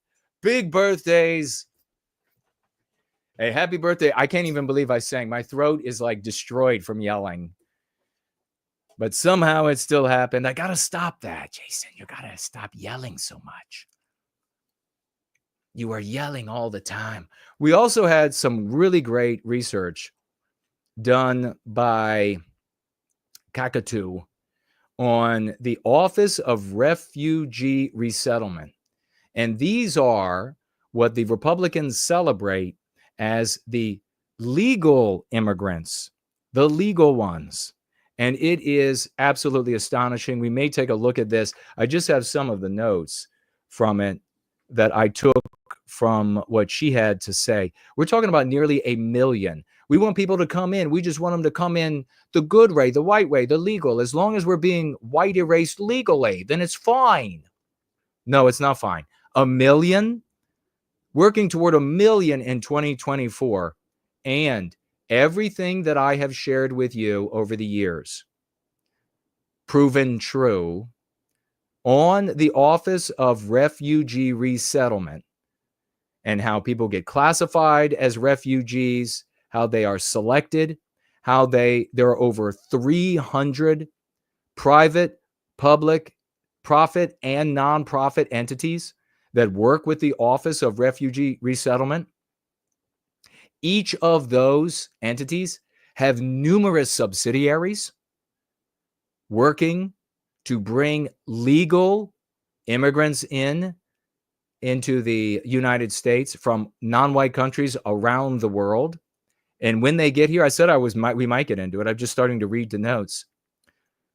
They are it's refugees and people they categorize as refugees and people they categorize as eligible populations, a very turbid definition. Pretty much anybody they can chuck in there, eligible populations. Guess what they get? They get cash, healthcare, they get a car, they get a house, they get vacations, all paid for. Check it out on the Office of Refugee Resettlement. The vacations are primarily defined as necessary for their mental health. 80+% of them vacation in the country that they are supposedly a refugee from. Now, these are the numbers on the Office of Refugee Resettlement. If I am incorrect, you can show me on the website, and I will stand corrected. This is their information. They get a social security number, and they can begin immediately collecting Social Security, even though they haven't paid into it. They can also claim disability. All of this, again, make sure I'm right by going to the Office of Refugee Resettlement, the government website. They can even claim that their children are disabled by claiming that they are autistic to some degree, something that's nearly impossible to prove. They get payments for that. They get payments to buy a home, buy a car, go to college. They can take the money and they can put it in a savings account where the government, our tax dollars, will match the dollars that they decide that are given them from our tax dollars and put into this account to build their wealth, to build their net wealth. The government will then match those funds with more of our funds. This is how and why I've been preaching for years about how they are bringing in a new managerial class, a new business class. How do these people come in from all around the world, all these non-white countries? And suddenly, in a great example, they literally show on one of the 300 plus entities that works with the Office of Refugee Resettlement, just one. They brought in like 30,000 people, just this one little office. And one of the families that they brought in had used the taxpayer money. They didn't have to pay for a house. They didn't have to pay all of these different things. And the money they got money to start a business. They started a mechanic shop. And who, of course, are they putting out of business? The white mechanic shops, the non-white mechanic shops as well that are citizens here, because they don't have to pay for everything that everybody else does. And these are the people that your Republican congressmen and women and Senate and et cetera will come to you and they will say, these are the good Americans. They did it the right way. They came into this country and they've built up. This is a country of opportunity only in America. Yeah, only in America because we're fucking paying for it, bitch. They come into this country, they come in only in America. Can you come in a country as a total immigrant with $2 in your pocket? And within 2 years, you own a mechanic shop and you have a staff of 11? Only in America. Why are you complaining? If they can do it, they barely know the language, they just got to the country, then if you're not pulling yourself up by your bootstraps, says all the boomer losers out there, then it's just your fault. Now you know how it's happening. And I'm open to being corrected. If you find contradictory information on the Office of Refugee Resettlement, any of their 300 plus big partners or any of the subsidiaries that work for those big partners, please reach out to me and show me how I'm wrong. But until then, those are notes taken from that website and some of those entities that were given to a congressman. They weren't taken off there to give to me. It is ancillary for me. They're given to a congressman to talk about it on the floor in government. So that's what those notes came from. I just jotted them down as those notes were going out the door. So big thank you to Carlisle. I don't know if there she is.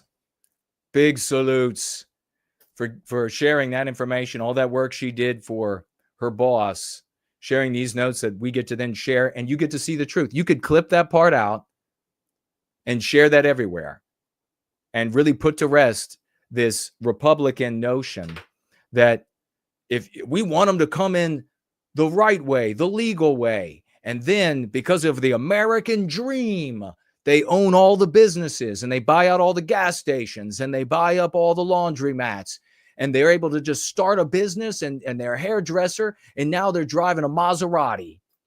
They can do it. Why can't you? Just a complainer. You're not pulling yourself up by your bootstraps. Those are Republican talking points. Think about that every time they talk about immigrants building up America. Just always remember that. When they come to you and they say immigration, the country is built by immigrants, always remember that. It's really easy when you have this kind of financing and support and backing and everything's paid for you. Not to mention all of the help that they're given when they run a business, government offering, and this wasn't from this site. This has been in the past, me reading these things on government websites where they get assistance. Do you need accounting assistance? All you got to do is go on these government websites and just for a minute say, okay, what if I'm from Turkey and I just showed up? I want to start a business. I want to be a mechanic shop. What if I'm from Kazakhstan and I want to start what can I get from the government? Go start looking. And they're like, oh, are you a foreign-born, non-white business owner? Do you need accounting help? Do you need somebody to do your taxes? All of it paid for by the taxpayer? Click here. And then you wonder, how are the white business owners not able to compete with that? Why do they keep selling out? I wonder. All right, let's keep rolling, though. We got the lesson of the day, which is keep the end of KIP and share your story to accelerate your gains. And, of course, we have your comments, the other financial gifts that I'm going to take a look at. We have Stumbling here. Stumbling, $5 financial gift. Good to see you, brother, over on Entropy. Hails, Jason. Why are whites so unhealthy? He writes. Why are our diets dog shit? They are dog shit, aren't they? Why are we obese? Why do we plaster our bodies in tattoos? Why do we have a mental health epidemic? Because of internalized anti-whiteism and the stress of anti-white persecution, aka white noir. He says, Kip, beautifully written. Fantastic. You pose the questions, you answer it perfectly. Well done. That's the great Stumbling coming through. $5 over here on Entropy as well. Thank you, brother. Beautifully written. That's the reason. That's the reason. We're totally infected with anti-whiteism. And around us, in addition to that, this praising and worshiping of the God economy and money that you see in conservative circles, like all that matters is they're making money, so they're doing something right. That's good. Ends up with businesses feeding us poison because economically it's beneficial to them. It increases the bottom line. Nobody's looking out for the people. And why would that happen in a country of white, selfish individualists, right? That's got to change. That will change.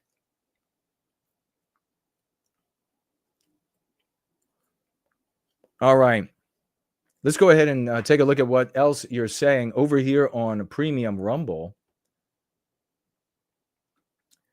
Land of the fake. is here. I'm just looking for any tags.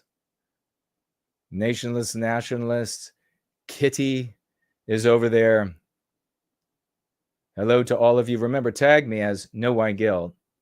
If you have any comments or questions for yours truly, it's good to see a lot of interaction going on over on Premium Rumble. We would like viewership to grow from the Rumble viewership, generally speaking.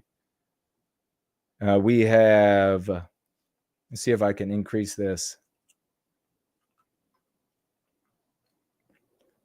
Fledge Lord donated 3 lemons. Thank you so much on D Live. Good to see you over there. Fledge Lord says, small community over here on D Live, but we appreciate you. I appreciate you. Thank you so much for that, brother. Good to see you. You're always tearing it up over there. And at some previous point, you had given me 3 ice creams. That was a couple weeks back. Thank you for that as well. Over here on Odyssey, I know, oops, didn't mean to do that.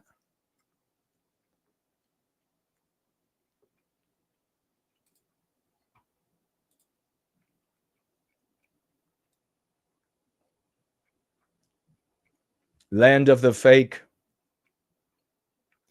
A people without love for themselves or even consideration of themselves is not a people long for this earth. Very well written. Looking for tags, and if there are any financial gifts, and there is, Land of the Fake, $10 over there on Odyssey.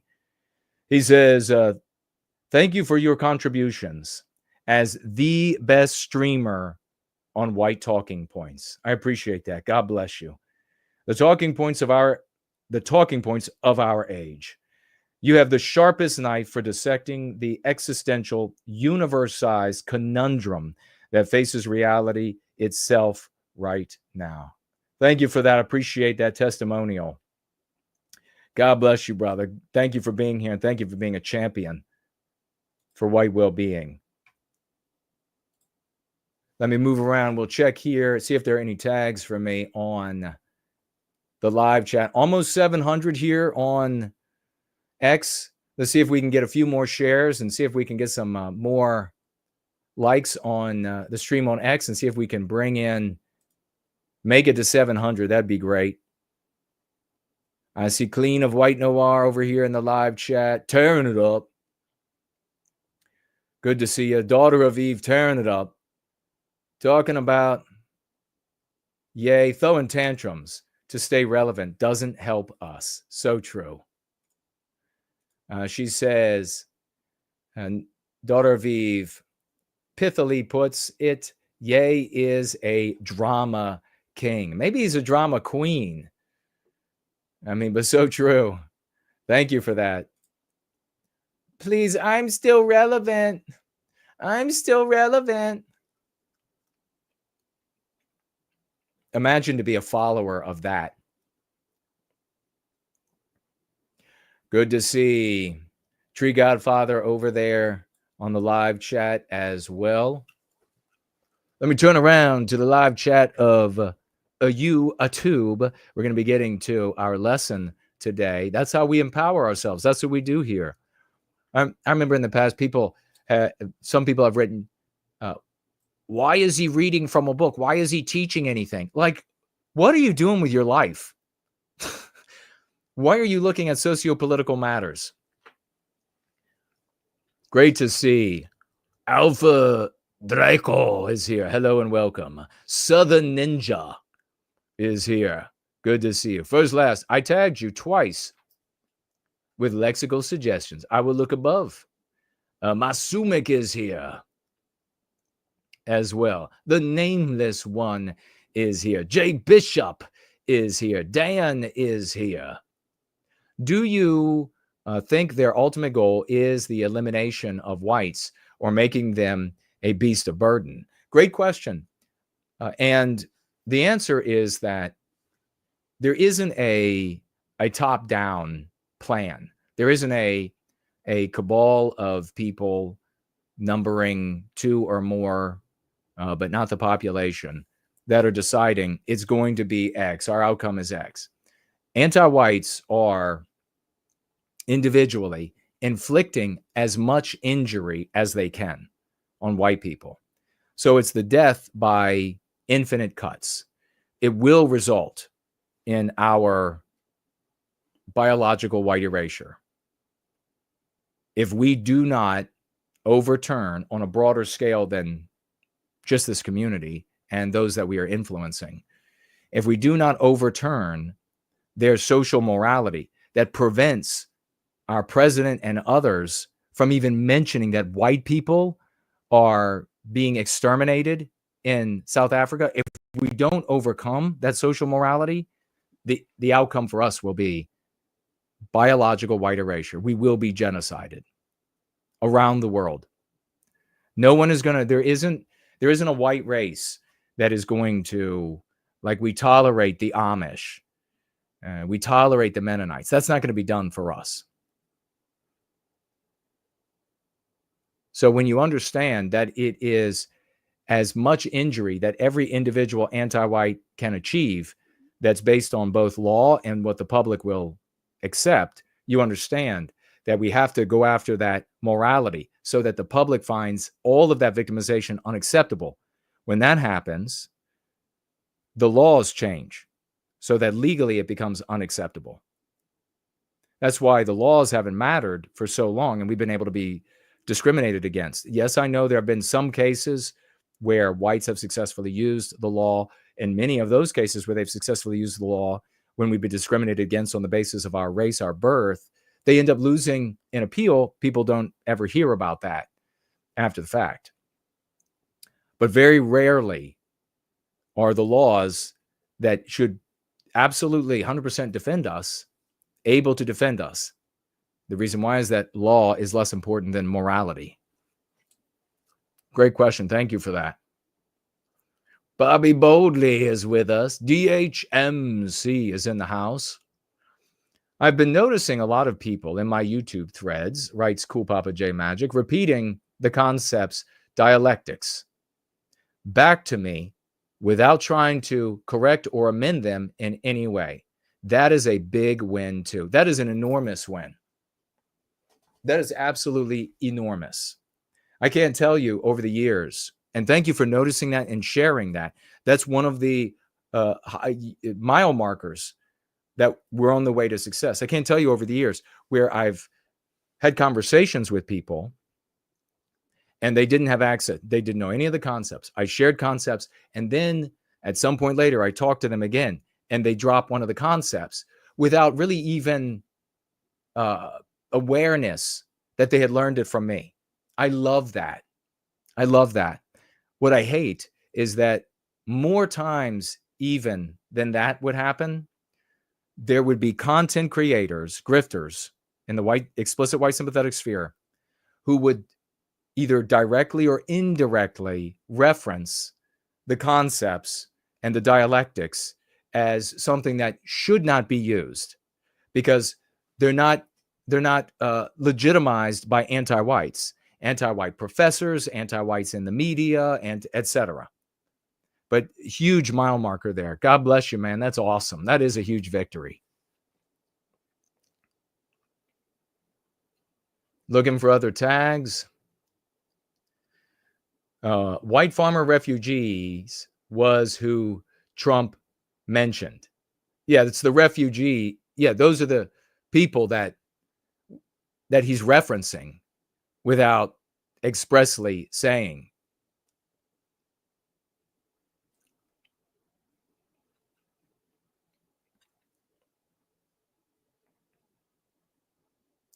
On the same note, he mentioned Afrikaan, which is not to say white, and he mentioned ethnicity and like ill-favored minority. So that's not enough. You've got to say white. It's white people that are being victimized.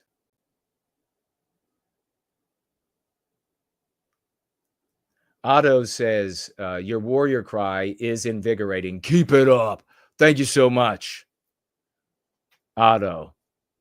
Otto must have some masculinity pumping through his veins Because you all remember we've had people that are like, Jason gets passionate. I just don't even know. He yells. He gets all yelly. He's a yelly kind of a guy. He's just yelling. Yeah. And you're defective if you're not angry about this. Winged Productions is in the house. Biospirit of the West. June is here. Janice is here. For White Wellbeing is here. Cindy Bin. Hyperborean Dream. The Champions. The World Changers. The World Changers.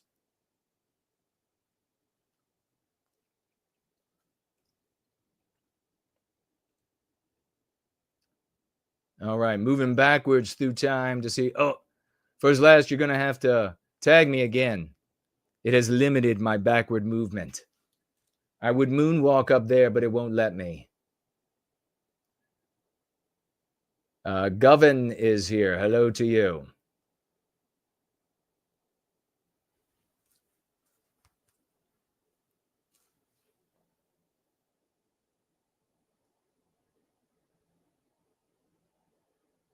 Masumik asking, do you think Trump mentioning the persecution of whites? No. If he's not explicit, if he's not saying white people are being persecuted, gang raped, ritualistically murdered, etc. If he's not saying white people every time he talks about this, whites, white people, it's not going to benefit.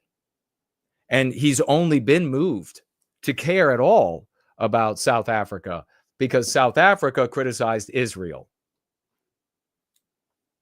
So he wouldn't have said anything about us and the South African government.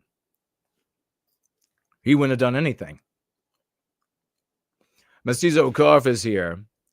Don't watch the Seal Mountain Dew commercial unless you don't want to sleep. Oh, wow.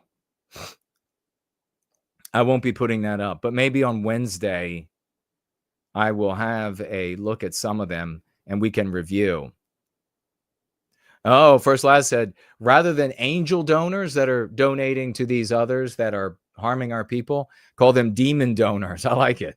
Party was wondering where I can submit merch ideas directly to me. DM.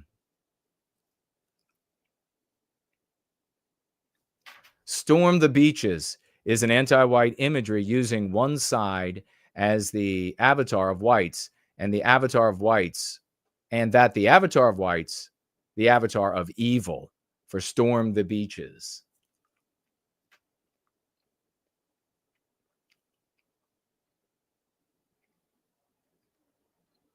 Masumik says she's going to try to reconnect with Karen. Is that Karen Smith? Radio Free South Africa. I've spoken to her in a while, but I'll send her a message. Yeah, I would guess. Absolutely. Let me look over here and see if we missed any financial gifts. We have on Subscribe Star a financial gift, $4 from Tiniest. Says, hi, Jason. I want to do this when I'm able. The $1 a month tier is too little, and the $10 is a little too much.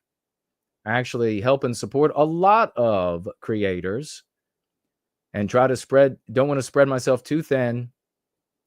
Well, thank you so much. I really appreciate $4 financial gift over there from Tiniest. God bless you. I thank you. We have also the Great Cool, the Papa, the J, the Magic, financially gifting 10 White Wellbeing dollars over here, 10 of them. He says, it's not 2,000, but a token of my appreciation. My God, brother, all the appreciation is beaming toward you and all of your colossal successes, swashbuckling. Bigger than all the money in the world. God bless you. Prometheus bless you, my brother. Prometheus bless you. Alpha Draco says, bro, we should be talking what we can. We should be taking what we can get.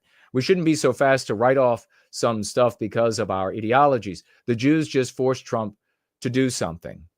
You mean as far as opening up immigration, refugee status immigration to white South African brothers and sisters?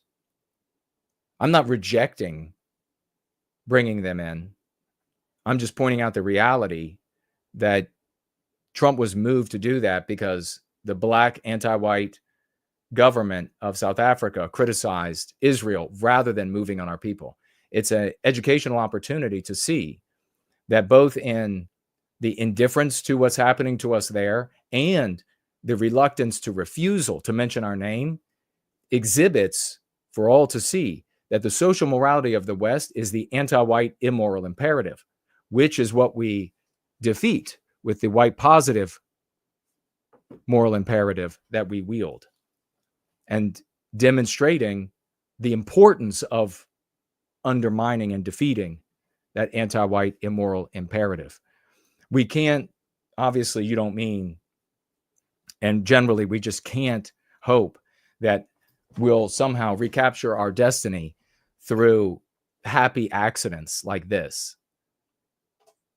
We need our president, we need to come together as a people, and then our president will be able to say our name. But thank you for the comment and an opportunity for me to clarify. Ardent Party says, okay, we'll work on it the next day or so and send one or two to Twitter. Thank you, brother.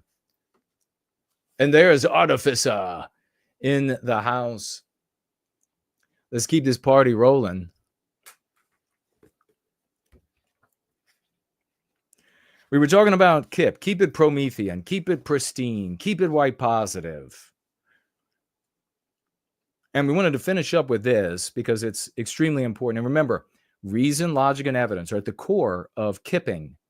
That's how we behave.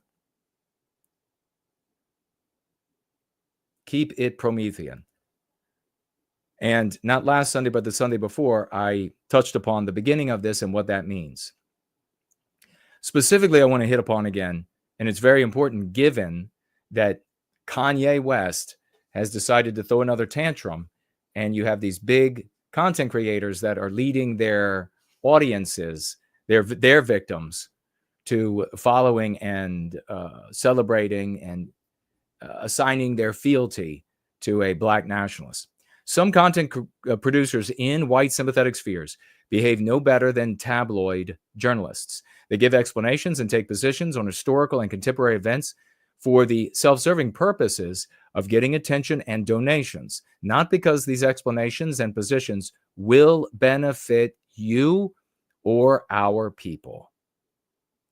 When you repeat what content producers say, you are making a reputational investment. A reputational investment.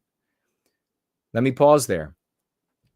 The battlefield for the recapture of our destiny is your conversations. Doesn't matter how much money or little money or power or little power, whatever you have. This is how anti-whiteism defeated the West. Every conversation. That's the battlefield. You have to win for our people. You have to win for yourself and our people. And we teach you exactly how to do that. When you share anything in those conversations, you are making a reputational investment in that thing.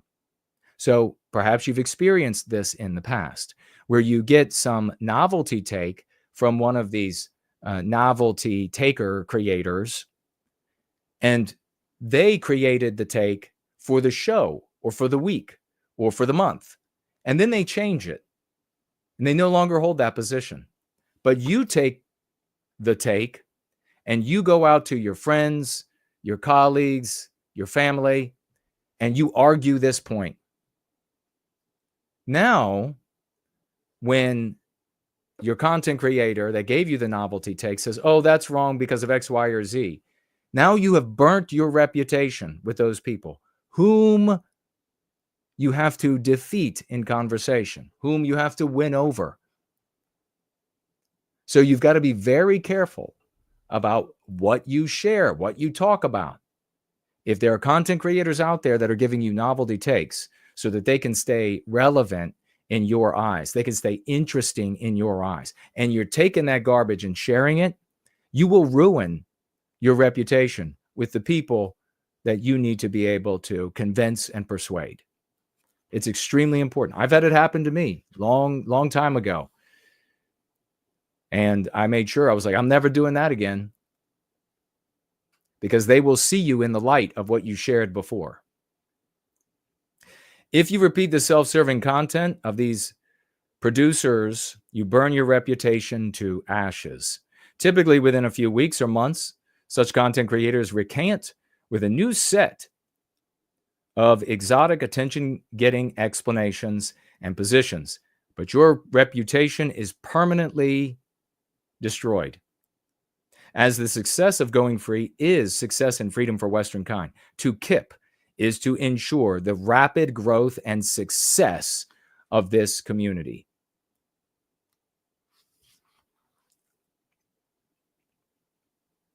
Continuing your journey,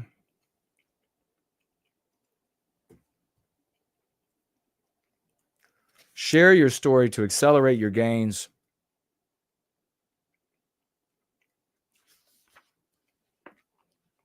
Page 180, second edition, iteration 2. This is of extreme importance. Frequently sharing your experiences of going free. So what you've discovered in yourself when you started applying these concepts, these understandings, what you discover with others, where you've been able to persuade, where in the past you've been rejected, mocked, ridiculed, ostracized. Extremely important. Sharing your experiences of going free will help to accelerate your gains. It will also help those you share your experiences with.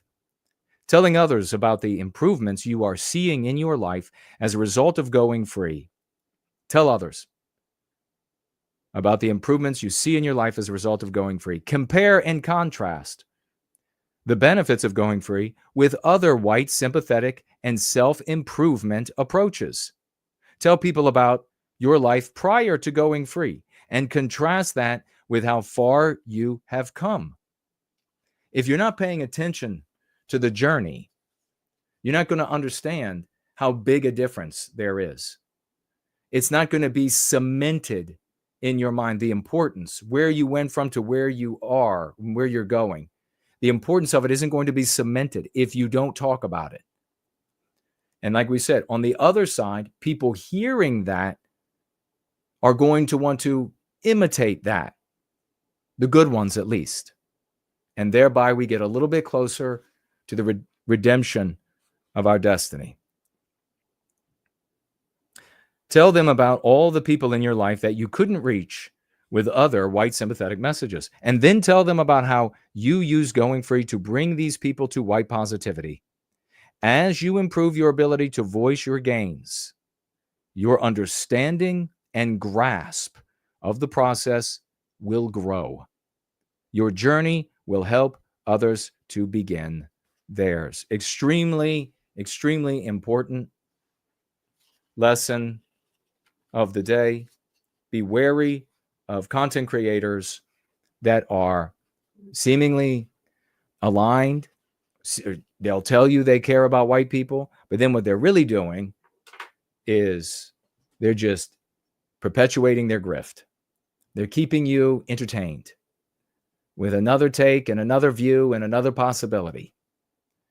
Be wary of that, and be sure to share and observe your gains as you work through the practice. This is a practice. It's not you read once, put it down, you're done. It's a practice. It's a lifelong practice, like eating right or working out. Why? Because you have been infected with concepts that are now seated permanently in your subconscious mind that runs 98+% of your life. You have to combat those forever. They never go away.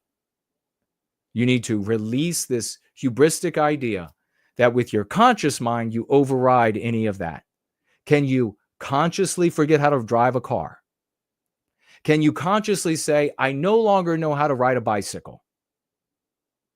and it be gone, you can no more consciously eradicate anti-white concepts that you've been infected with. You have to build counter triggers.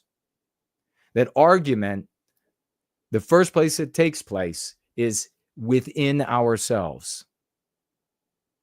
And if you are on the moral side within yourself, when you're having that conversation with yourself, if you are on the moral side, you will be on the moral side outside of yourself. And as a result, you will be persuasive. You will convince people. But the old strategies are awash. They can all go to the trash. They've all failed. And for those who are holding tightly to that, I pity you. But you need to stop poisoning those who are trying to actually put an end to our victimization. I also had a champion to USA sovereignty had a question on the thread a couple of weeks before last. This person wrote, one way to solve this problem, I guess the problem of, and so pertinent today, that it ended up that we couldn't do it last week and we're doing it this week. The problem is of our victimization. This person is recommending. One way to solve the problem is to do like they do in South Africa and have our own white town and under 24-hour security and buy back our colonial lands for white people only to save our race. Understand where you're coming from? It's like one of those first steps, set up a base somewhere. And it is, in keeping with a normal train of thought when you're getting started. If we're being victimized out in the world, then we just need to set up a citadel where we aren't victimized. Let me tell you something. That little all-white area, Orania and South Africa, they will all be murdered when white people in America wouldn't rise up, when they won't rise up at the spectacle of a genocide, a literal genocide, when they won't rise up and say all the whites are being genocided over there, it will happen. The only reason why the government of South Africa moves in these half measures, like, well, we'll just take the land and we're not going to give you proper compensation for it, and all of the other measures, the incremental anti-white measures that they've taken in South Africa, is because the United States would do things like pull funding, maybe even sanctions. Why would the United States do that? Because of the concern for the white population in America. You can look to a period in history when the leadership didn't do that, and maybe they couldn't. But all you need to do is look at Germany and how the population in Germany were not very fond of a certain group of socialists until they saw in Russia all of the white people in there being exterminated by a multiracial, anti-white endeavor that they called communism. Then the white people in Germany said, we don't want that. Who will stop that? That is what the people in America, the leadership, anti-white leadership in America, would not want to have to deal with. More to the point, in America, it's already been tried. Little towns have been set up all over. Militias have done this numerous times. Everybody goes to jail. Sometimes everybody dies. The laws do not defend us. A land deed or claim is not going to work for us in an anti-white court governed by the anti-white immoral imperative. What we need to do is be everywhere and nowhere. We can have segments of cities or towns or suburbs where we move closer together, but we can never signal to the anti-whites, here we are. This is where we are. This is the nerve center of it all. Because they have countless ways to wipe it out, not the least of which is law enforcement and everybody dying. So I understand where it comes from. You want to throw up high walls, and the equivalent of high walls and turrets, catapults, and things like this is jurisdictional control, running the sheriff, getting somebody elected. I've heard all these arguments over the years. We can get somebody elected to the sheriffs, and we can get 5 people elected to the board. The board's only 7, and we can get the county government, and we can get... Doesn't work. Doesn't work that way. National Alliance moved out to an all-white town in West Virginia that they had researched and gone and actively spoken to the community. And one after the other, they came back. I don't know if they did a survey, but they did the equivalent with the conclusion that these people are totally proud to be white. They're sick of course, they wouldn't call it anti-whiteism, National Alliance, but they're sick of the Marxists. They're sick of the Jews, and they will absolutely welcome us with open arms. The whole town turned against them because the social morality is anti-white. So when it came right down to it, and people had to be measured by that social morality, that yardstick, the modern yardstick for the social morality, when it came right down to it, they made sure they fell on the anti-white side of things. And it made it impossible for them, as far as I know, to function out there in a friendly way with a friendly community. Let me see what you all have to say. If there's anything left here, I think we have all of the financial gifts, but I will check again. Big cheers to Lokki Lundr, who knocked it out of the park.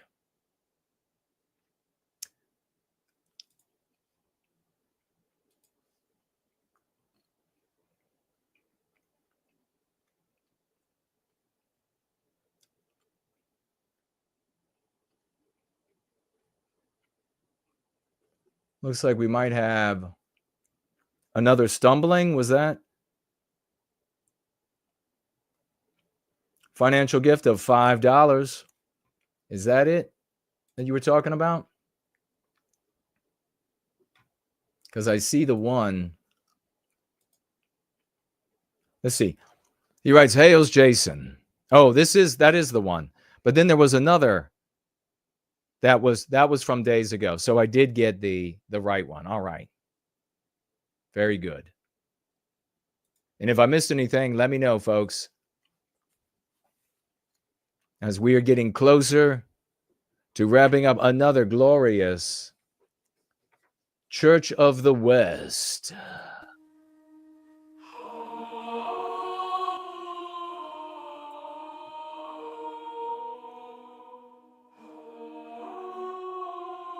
There is some good news I wanted to mention. And let me know if you can still hear me okay.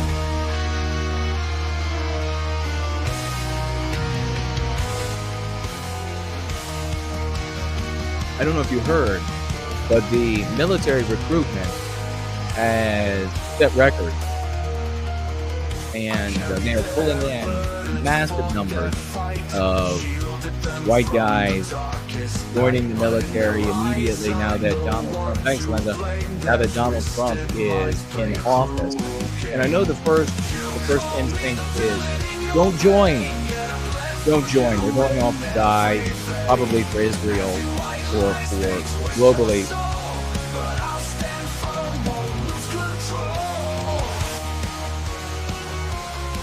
Globally, how about now? Can you hear me okay now? Globally for objectives that are not for the benefit of the United States. But here's the positive side of that.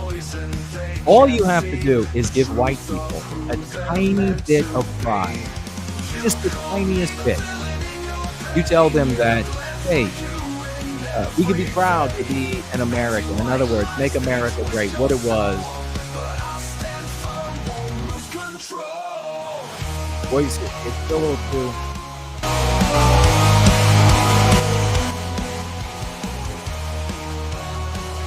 a little too loud. How about now? And then I'll share with you the positive. as I look for any other comments. By the poison, they can't see the truth of who they're meant to be. Hello, hello. There's a positive to be had.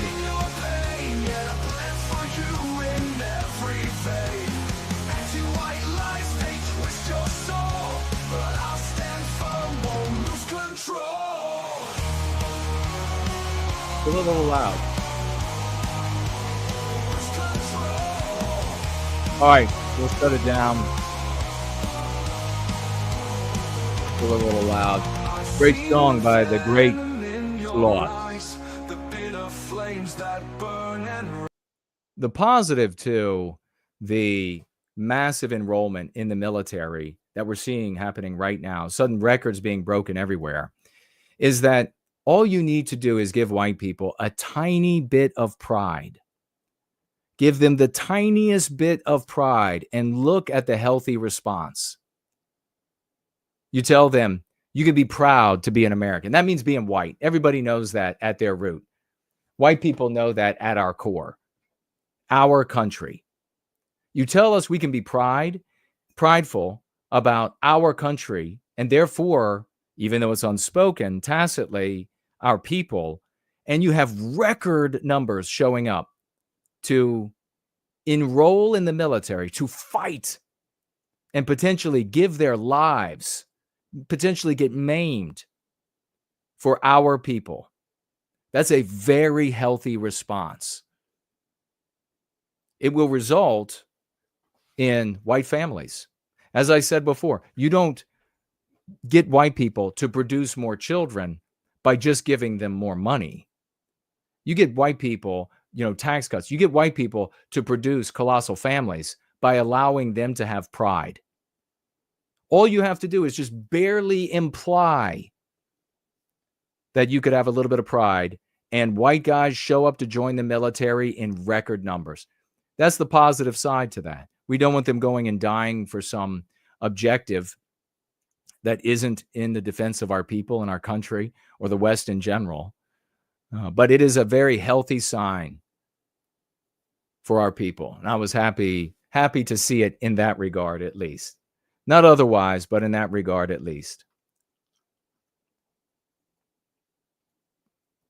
All right. I don't see anything else new over there on Premium Rumble, but it was glorious to see you all there. What about under the thread here? Now we got some. There's the great Seamus McCarthy. We have trad white male. Ye is the leader of the homosexual and brown movement of groypers. Arden Party is over there. Good to see you, brother. Wise Justice.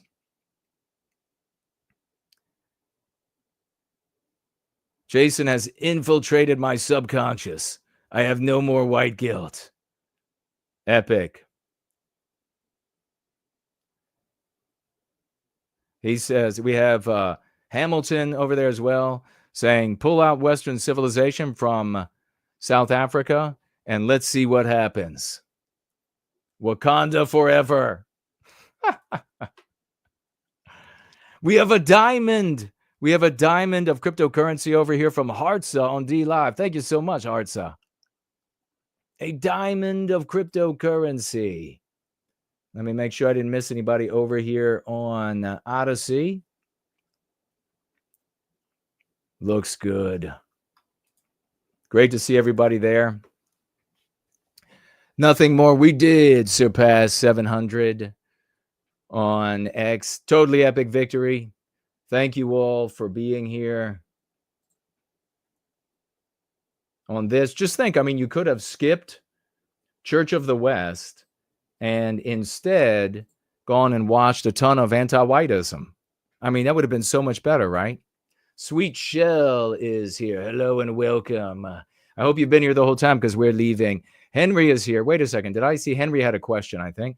By the way, did you see the quote, great replacement isn't real by Sean video yet?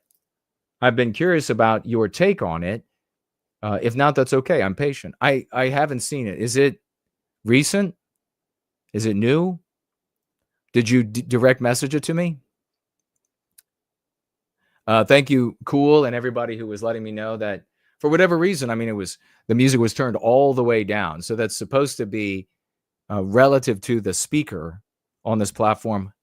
Not working out very well on that song for some reason. Alpha asking, how do we fix the social morality?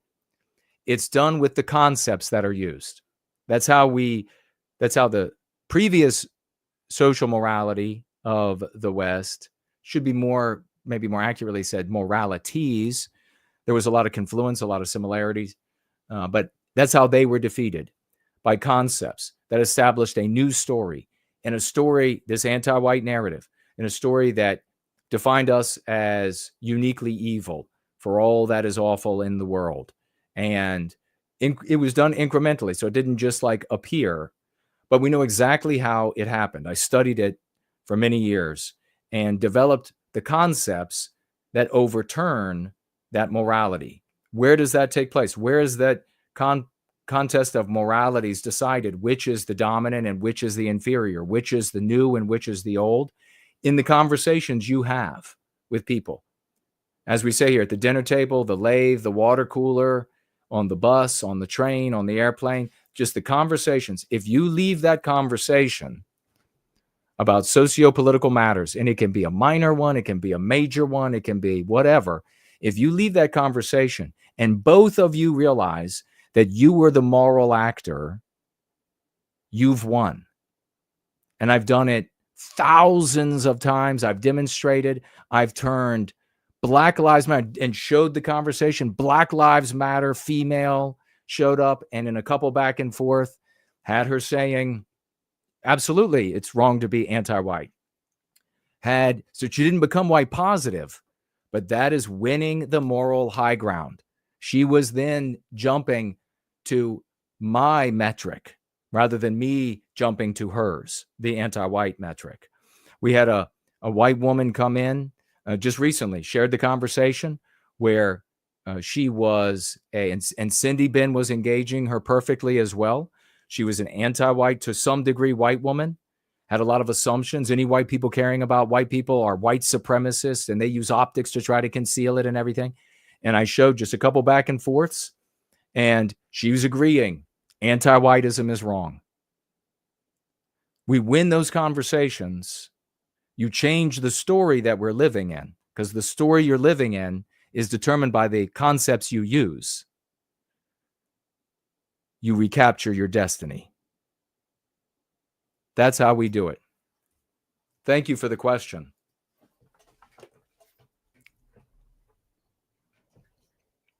All right. Big 07s to everybody. Big 07s, big salute. You all are the real heroes. Samuski says, understanding what it is to be white positive is to fall in line with putting love for your people and their well-being ahead of everything else. 100%. And to your point, great point there, Samuski. I cannot tell you the number of times that I have had people say to me that it's almost a physical experience when they finally that they feel it like in their brain when they make the shift over to focus on us for the ending of our victimization. There's a huge difference, an enormous difference, continental difference between saying, oh, I'm hating on this non-white group for the good of white people, and putting white people as your primary concern and demanding the end of our victimization. All of your thoughts go through that lens. It's like a physical shift. And people, when they experience it, they don't know how, before experiencing it, that they couldn't see it before and that they didn't think that there was a difference. They can't even fathom how they could not see how different it was. But it's completely different. When you are focused on us and ending our victimization, that's an act of love. And that motivates and has motivated men and women of our people and of other races as well, but men and women of our people to the greatest of deeds, the greatest of sacrifices, the greatest of risks. The opposite motivates you to do nothing And that you can see that from generations of people implementing the other lens, being the villain in the anti-white narrative, and literally doing nothing.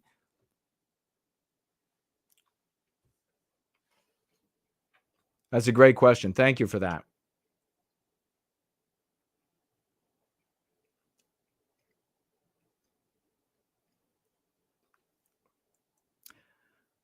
First, let's talking about the shift. Yeah, we're talking now. Hyperborean Dream is here. The social morality of the West is the anti-white immoral imperative.